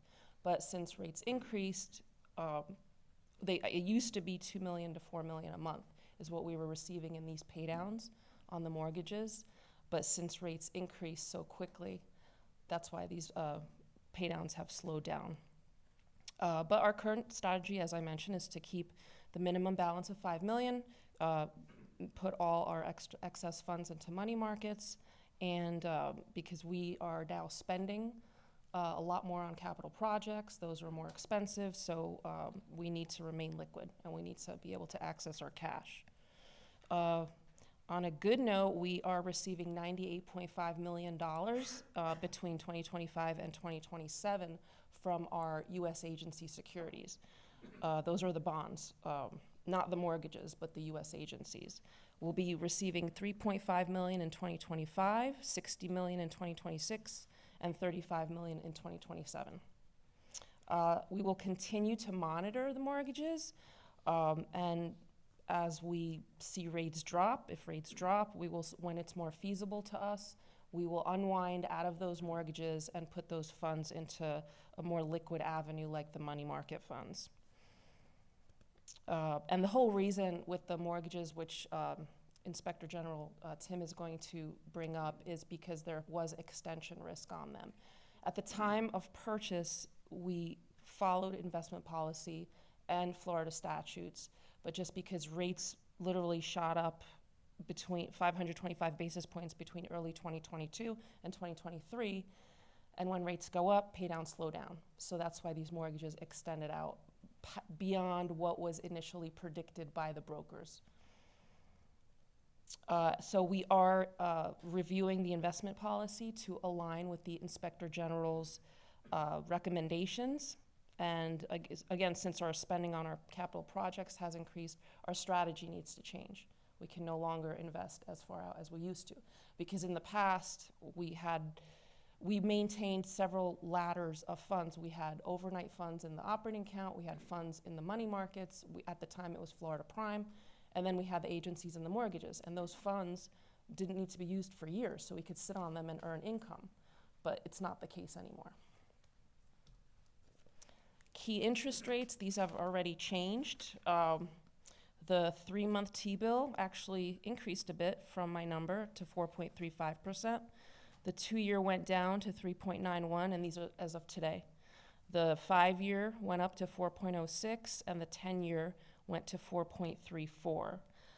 So the shorter end of the yield curve is still earning more than the longer end, than the 10-year. We're currently receiving 4.25 on our money market funds.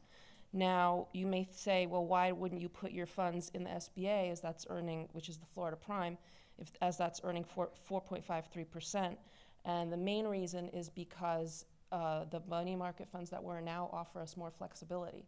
We have until 4:45 p.m. every day to either invest or redeem out of that account. So if we have a last-minute wire, which we try not to have that happen, we let everybody know, please let us know ahead of time. But it does happen, but this gives us the flexibility to be able to pay, make those payments, pull down funds, make the payments. The SBA, their cutoff is 11 a.m. And sometimes that doesn't work. So, but 4.25, still a decent yield. This is where we ended up in income through February of 2025.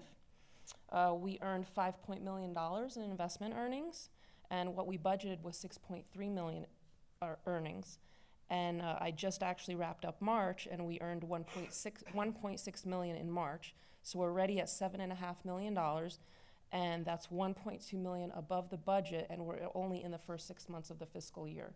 So we're on a really good trend. And you can see we're 43% invested at this point, and 57% in cash and cash equivalents. And again, that's because all funds that come into our operating account are being invested into the money market account. If you recall, in years past, we were typically 70% invested and 30% in cash, and now that's flipped.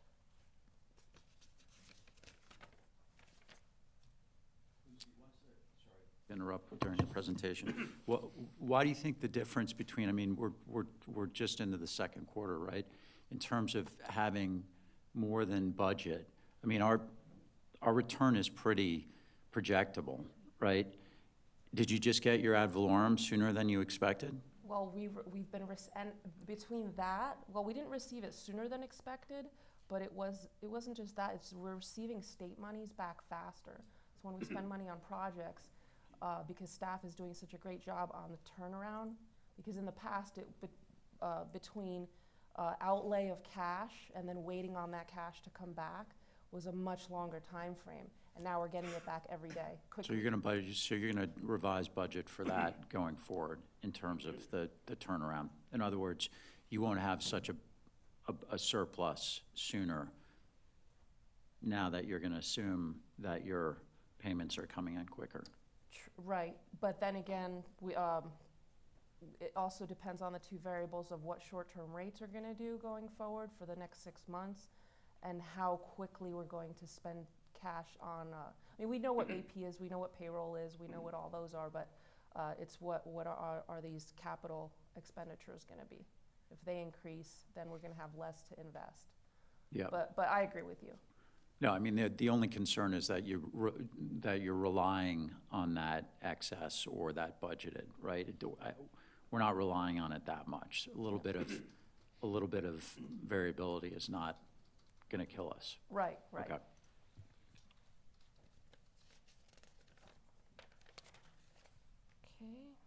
This is our portfolio breakdown as of February. As you can see, we have $623.7 million in the portfolio.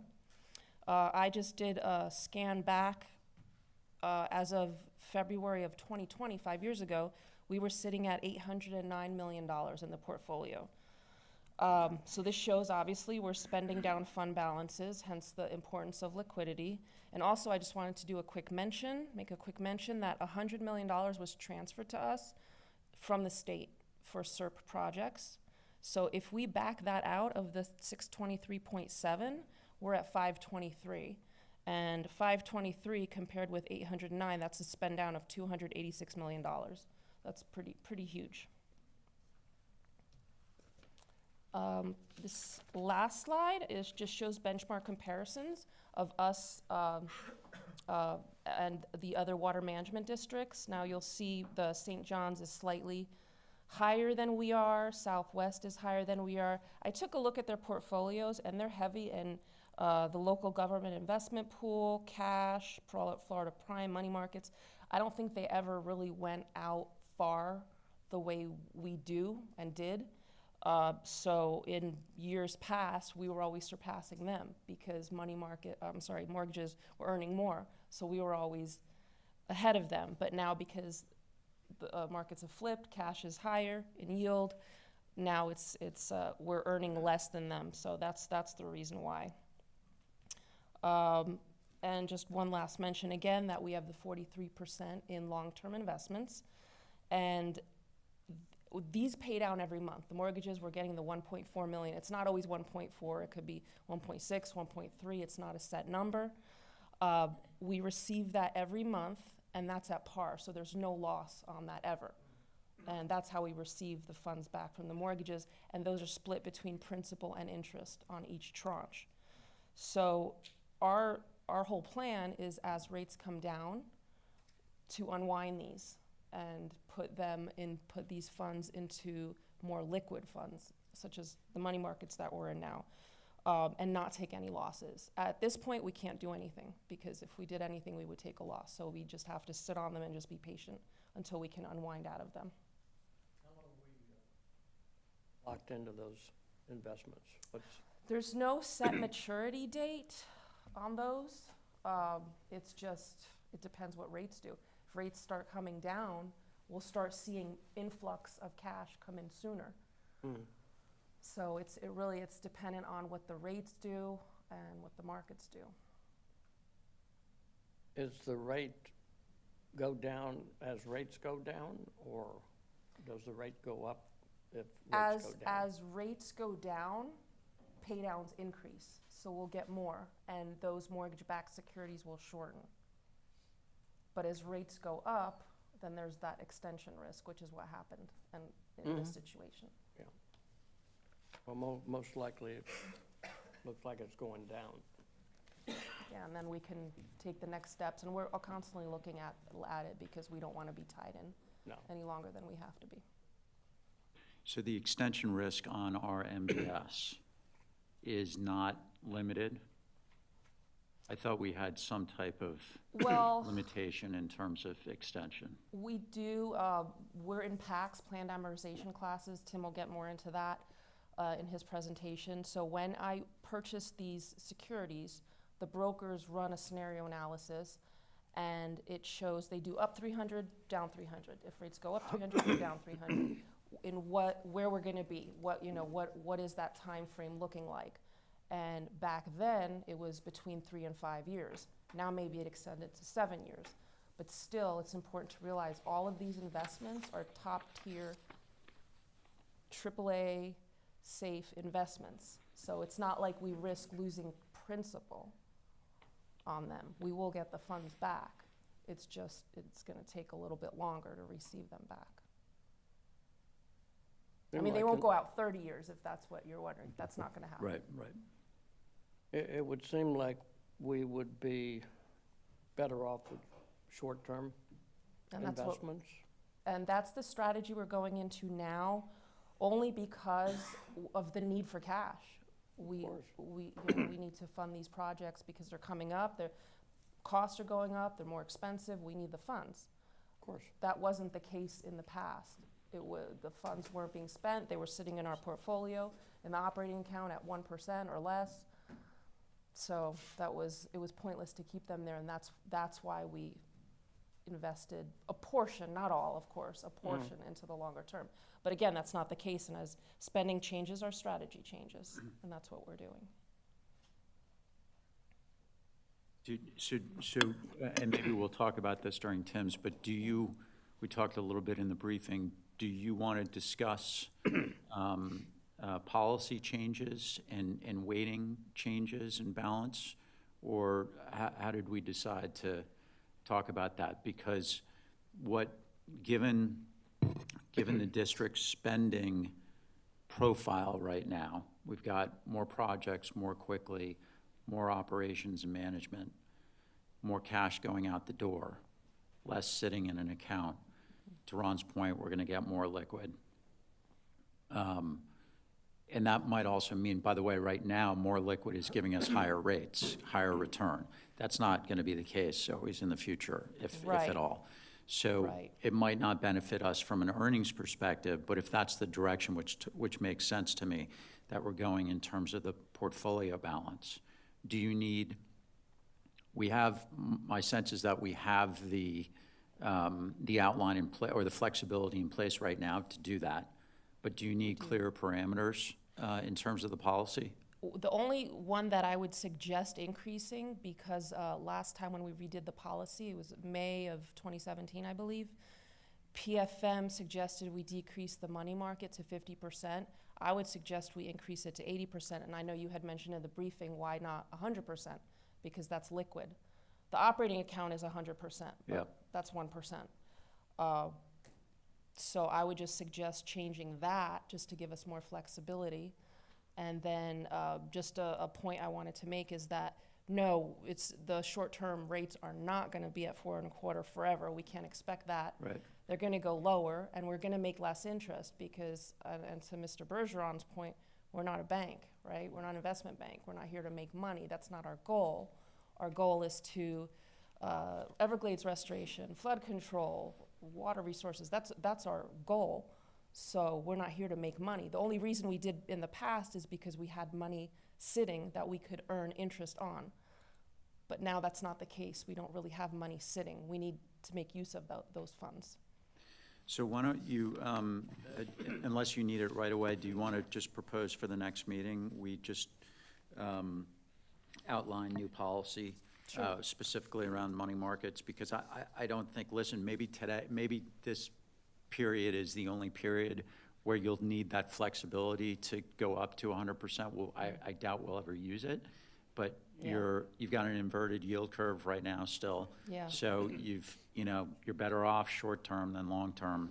Right. So and it's the least risky and the most liquid. Absolutely. So you should have the flexibility to do that. So maybe we'd just propose it on the next meeting. Okay, yeah, and I've already started policy update. striking through the policy and going through some changes. Yep. So we can discuss that at the next meeting. And I know you and I spoke at the briefing about limiting the mortgages, because we increased that to 50%.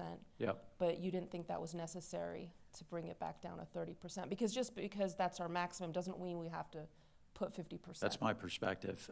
But you might, we pay PFM for a reason, so let's get them to opine on it as well. Okay. And we should be in alignment with the other governmental agencies in terms of their, or the sort of best practices policy. Right, and back then, that's what they said other agencies were doing just that. So they kind of aligned our percentages with what others were doing at that time. But times have changed. Okay. I think setting a policy, our assessment for operations and Everglades restoration, these funds are to operate the district.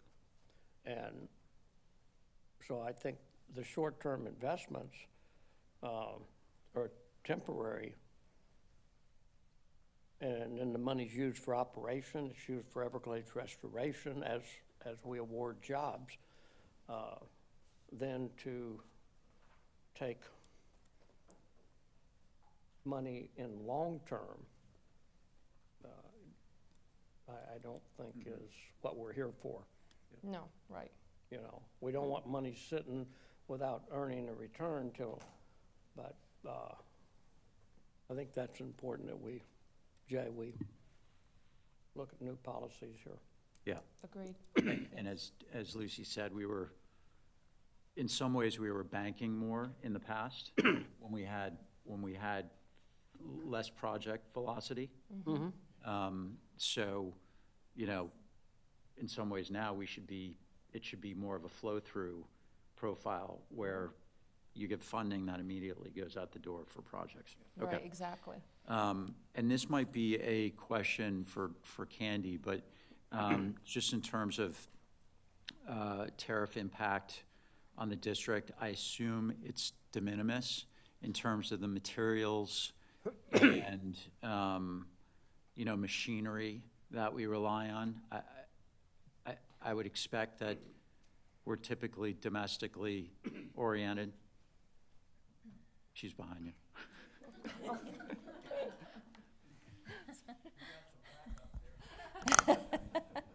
I heard my name, so I appeared.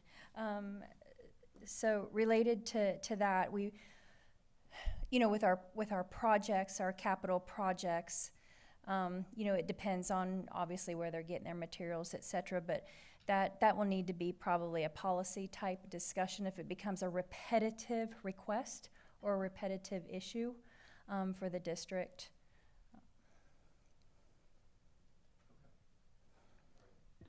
Thanks. We sort of did our questions and comments. Are there any public comments on Lucy's presentation? There are none, Mr. Chairman. Okay, thanks. And there's no vote required. Okay. Thanks, Ms. Weinberg. Thank you. I wouldn't think we would have too much effects with tariffs on what we're doing. I think you're right. Yeah. I think you're right. Okay, Mr. Behrens, can you present the audit of investment management, please?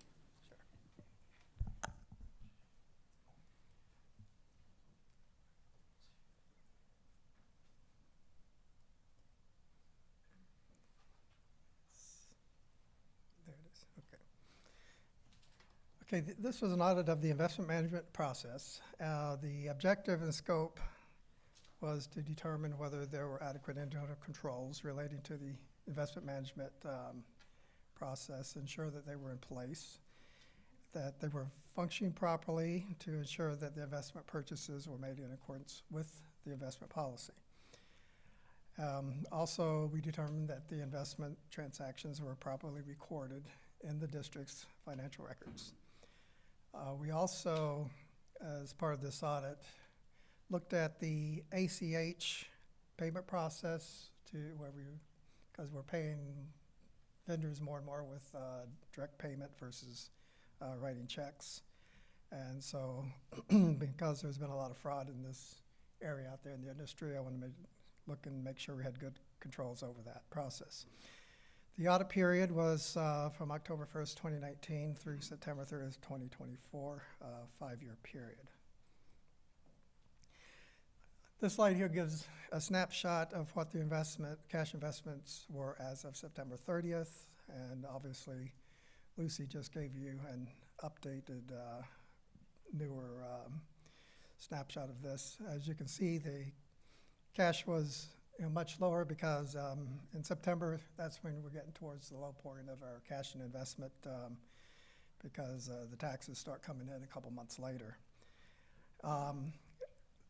As the green section there is the cash, that is always going to be at par. The investments, where we have the government agencies and then mortgage-backed securities.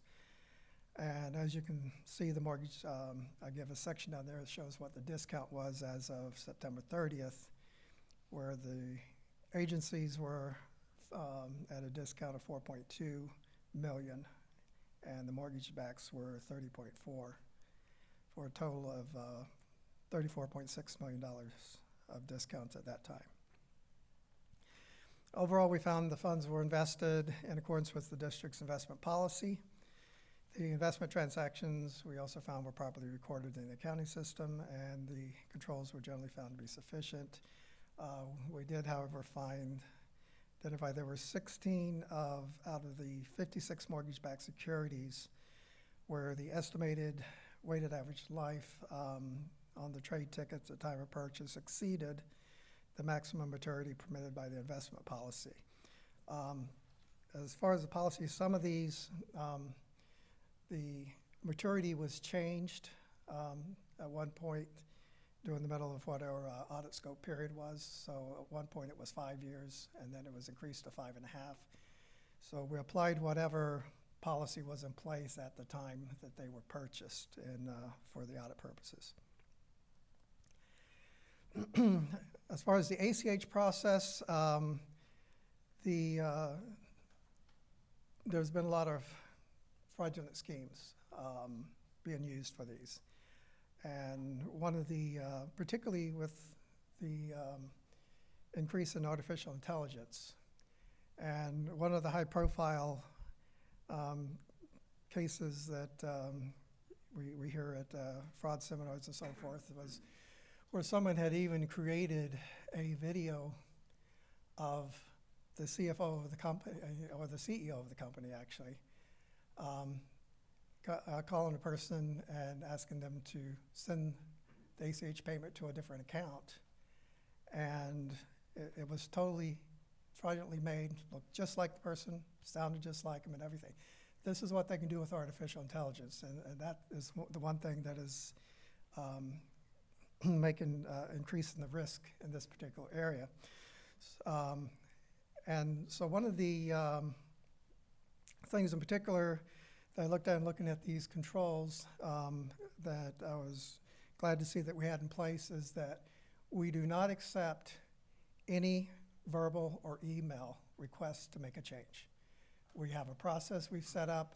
It has to be in writing. And then we even do a test transaction to make sure that it goes into the proper accounts. So we did make some additional recommendations to further strengthen that, but I feel overall that we have a good handle on this process here at the district. I wanted to just go into some more detail on the mortgage-backed securities, because obviously that portfolio is at about a $30 million discount. And obviously what caused it was a significant increase in interest rates. Then I was looking at so I looked at the principal pay downs for the year of fiscal year 2024. And the total principal that came in 2024 was $13.8 million. And we're on a portfolio with a par value of $174 million. Just dividing that 13.8 into 174, if it was to continue at that rate, it would take another 12 and a half years for that portfolio to completely run off. This slide basically gives you a visual of what I was explaining on the last slide. So the blue bars there, that's the monthly principal that was coming back in. So you're starting back here from October 19, you see we were running on about $4 million a month or so. And then interest rates, this is COVID, they went down, and you see this red line is the Fed fund rate. And this green line here is the average 30-year mortgage. And as you can see, once rates dropped next to nothing and the mortgage rates went down, here was your refinance surge. And we started getting a slug of prepayments. And then you see right here around about October or so of 2021 to February 2022, you see the big surge in interest rates. And then you can see what happened to the prepayments. The prepayment runoff totally crashed to where it's somewhere between, less than $2 million.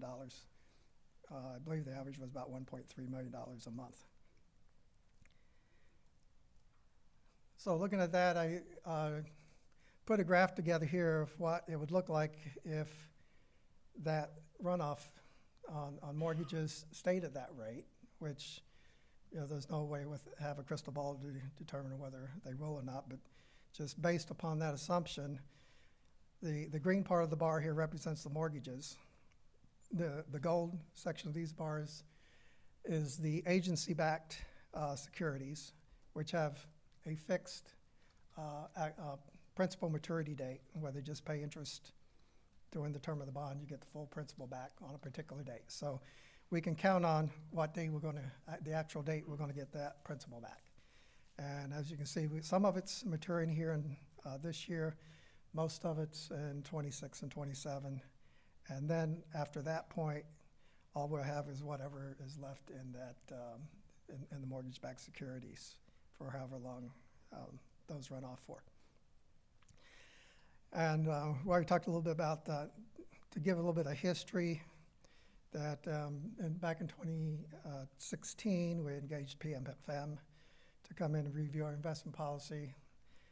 At the time, we couldn't hardly earn much of anything on money markets at the time.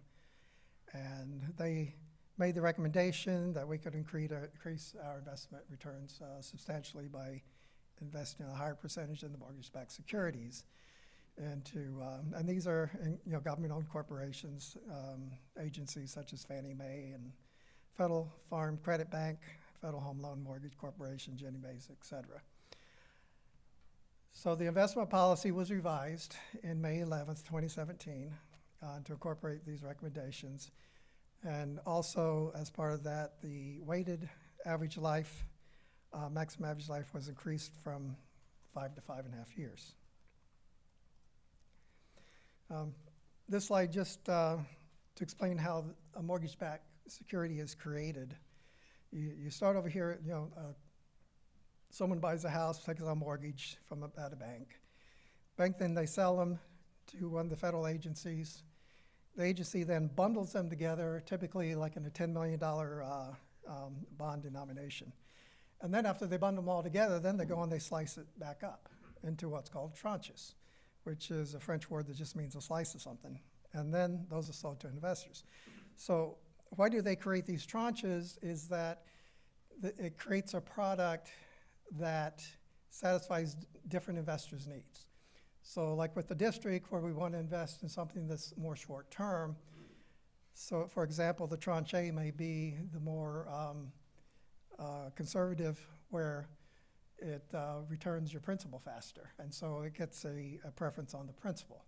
And where the others, they're more interested in the higher yield, and typically the more conservative ones also get a lower yield than the others as well. And then when the homeowner each month makes their mortgage payment, the cash flow follows through this same chain, goes to the bank, they get a little servicing fee. The agency then divvies up that cash flow based upon what the prospectus is for these collateralized mortgage obligations, and the money is distributed to the investors. So one thing in doing this audit, I honestly didn't know how these tranches worked. I had to give myself an education on it. So I knew I'd have to explain it to you, so I've created this couple slides here. The way these tranches work, and there's different types of them, but there's one called a plan amortization class. I selected this one for my illustration because this is the type that the district invests in. So you have this, that's what the PAC stands for, plan amortization class. But there has to be what we call a companion class. And the companion class is like the shock absorber. And if the principal, so the planned amortization class, the reason they call it that is that when they set this up, for example, the goal, say, is for 5 years. So if it's a $10 million CMO, so the plan would be to receive $2 million of principal per year for 5 years. Then if the principal comes in a little bit faster or a little bit slower, because it's never going to be exact, the companion class becomes a shock absorber, and principal is transferred to or from the companion class to either absorb the extra principal or make up the shortfall in the principal. And the only thing is with these, they work well as long as interest rates stay within a reasonable range of like 1 to 200 basis points. The problem is what happens when rates go up 500 basis points in 15 months. And all the principal is being transferred out of the companion class.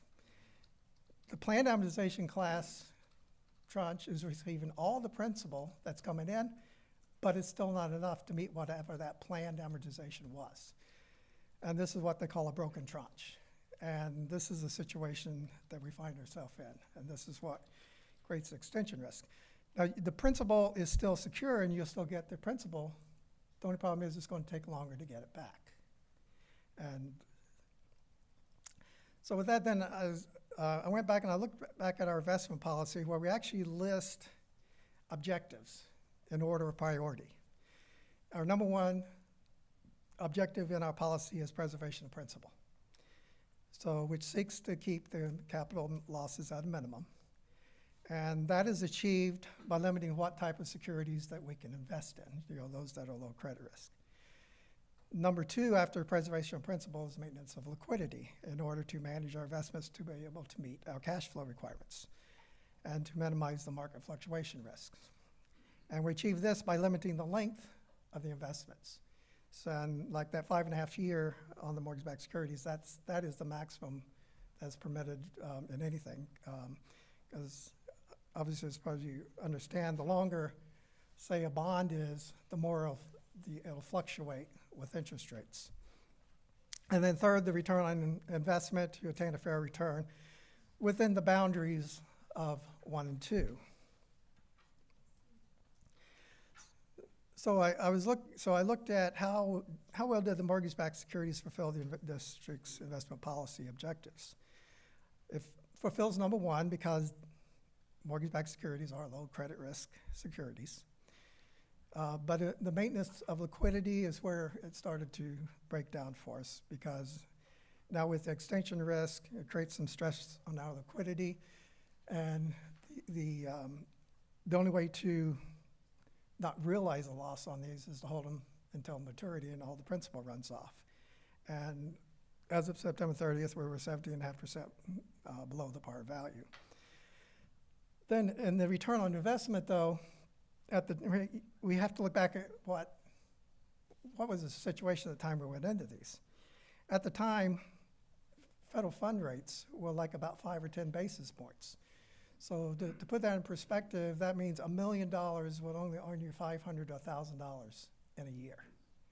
Where with these mortgage-backed securities, where you could get a couple hundred basis points, you could earn $20,000 on that same $1 million. And nobody expected, a 500 basis point increase in interest rates like it happened. So to put it in a water management perspective, is kind of like the 1 in 100-year flood, that we experienced. But now we have the mortgage-backed securities that are providing us an unfavorable yield, due to that situation. So a couple of the recommendations that we made in the report is to maybe look at our policy again and how well, should we, put further limits on this. And Jay, you had some discussions during our briefing on that. And possibly setting more stringent life maturities, maybe something less than 5.5 years. And the other is looking at the agency bonds as maybe doing a laddered fixed maturity, a ladder of those fixed maturity bonds to where you have a certain amount maybe maturing every 3 or 6 months. But even then, at the time we invest these mortgage-backed securities, they were paying more than what the agency bonds were, like sometimes as much as 100 and 150 basis points. And then we made, I think there were about 8 or 9 recommendations we made regarding the ACH process to further shore that up. And management concurred with all the recommendations. So with that, I will take your questions and comments. Thanks, Tim. Molly, any public comment, questions? We have none, Mr. Chairman. What about from the committee members? So, Tim, I think it was one of those pages was a question for us, and I think as we were talking with Lucy, why don't we have PFM look at that as well, which is the parameters given given the change in profile of district spending and budgeting, it would seem that today, it would seem that the 50% maximum is a high maximum. Again, I mean, we have to clarify that's a 0 to 50 essentially. Right. We're not setting a target. These aren't targets, these are maximums. Right. So we never have to use that 50%, but if they think that it makes sense that it should be lower based on our liquidity needs today versus what they were, I think when we did this 5 years ago, then let's do that. And I think the laddered strategy too, when we're looking at these instruments, makes sense. And, a discussion that we had with staff too is with the discussion of possibly taking on like some of the core projects and doing those. That's the liquidity is going to be even more important. Yep. If we have to start funding some of that stuff up front. Yep. If that happens. Okay. All right. Ron, did you have something? Yeah, I do. When did we get into these investments? We've been investing in these type of securities for like many years. In 2017, the change was really just increasing, that maximum. But the thing is, as long as interest rates stay within a reasonable range, these actually worked well for us for many years. It was just when the interest rates went up 500 basis points in a matter of 15 months is what created this problem. And that was How much have we got invested in this?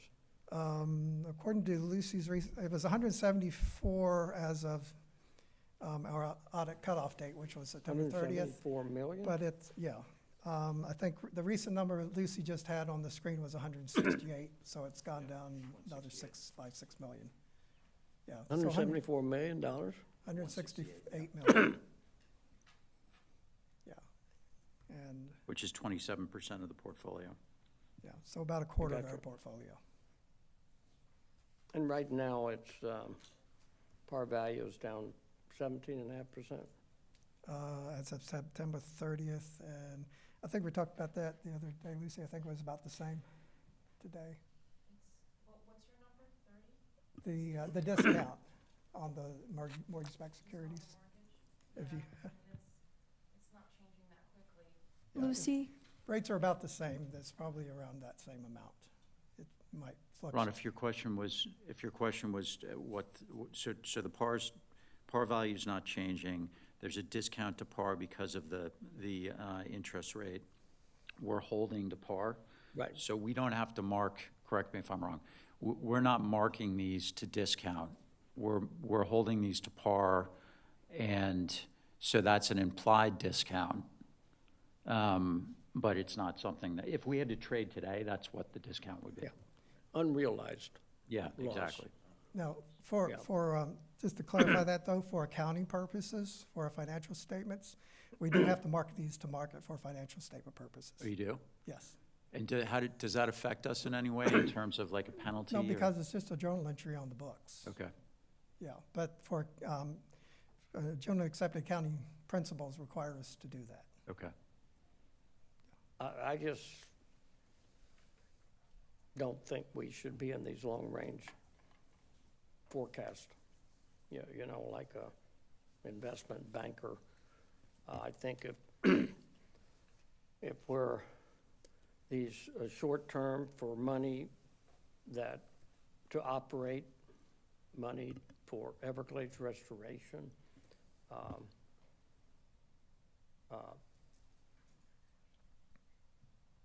we need an investment, short-term investment, until we use it for operations or use it for Everglades restoration.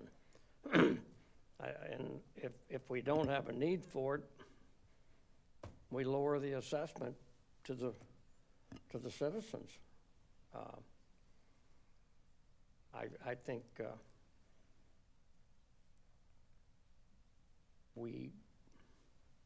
that would be my thought into the future going forward, that we be very careful about these long-term investments that have all kind of, depending on interest rates going up or going down and how they affect the par value. So that would, I think we're gonna discuss, future policies, maybe. Yep. To make sure we're not getting into these kind of investments.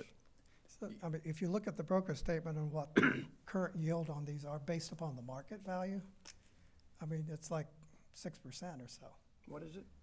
If you look at the market value, so let me go back to my slide here. So like I think Lucy's presentation showed that the yield on these, I think was about 1.6%. Well, that's based on this 174 million. But if you look at what the market is, this 143, you're looking at, based upon that, they're discounting these things to about a 5 or 6% yield. So that's essentially what we're earning on them based upon the market value today. So that's why it doesn't make sense to liquidate these. Because you'd actually, and put it in a 4% money market, you'd actually be earning less money. And I had this discussion with staff and with Candide and so forth. We had that discussion, would it be better to sell these things and put it into money markets? The answer to that is no, because we would actually be earning a lower yield, being that we'd have to sell at the market value. And the market value is earning us above what the short-term cash is at this point. So in other words, as we hold these to maturity, this $30 million, think of it as interest you're going to earn back. If you hold it maturity. Yeah. You're guaranteed par value. Right. But what is that, 10 years from now, or? It all depends on, the one thing with the mortgages that they don't have that necessary fixed rate is based upon how quickly principal comes back. So particularly when they do these averages, the weighted average, it's based upon kind of what historical, on historical data. And the principal comes back with, number one, every month the person makes a mortgage payment, a certain portion of that payment is principal. But also they project in a certain amount of payoffs, typically when a person sells a house.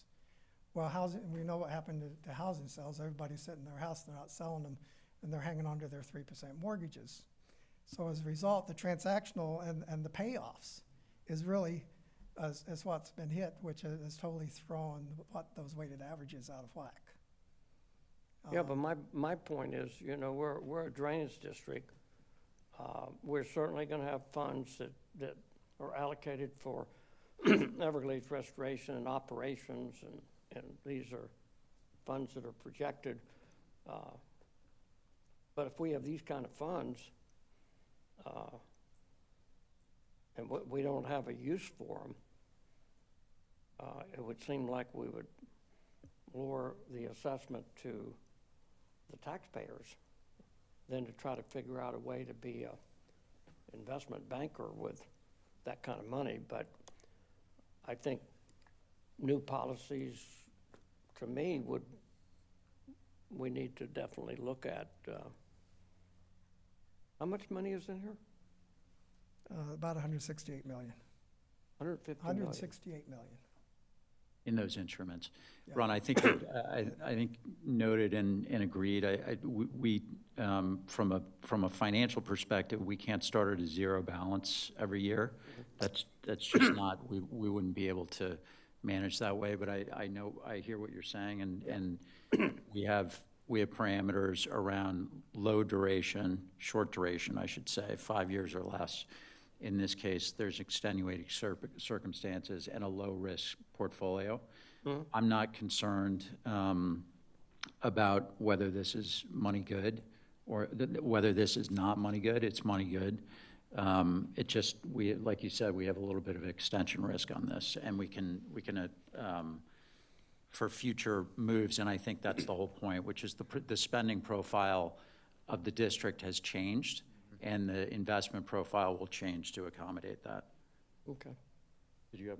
No, that was my observation was when I look at your policy, this fits within the parameters of your policy with the exception of liquidity, and that's something that's obviously going to be taken care of in the next couple of years. Okay, can I have a motion to approve? So move. Thank you. I've got a motion. Can I have a second? Second. Thank you. I'll call the question. Mr. Bergeron? Yes. Mr. Goss? Yes. And I'm a yes. That passes unanimously. Molly, any public comment? We have none, Mr. Chairman.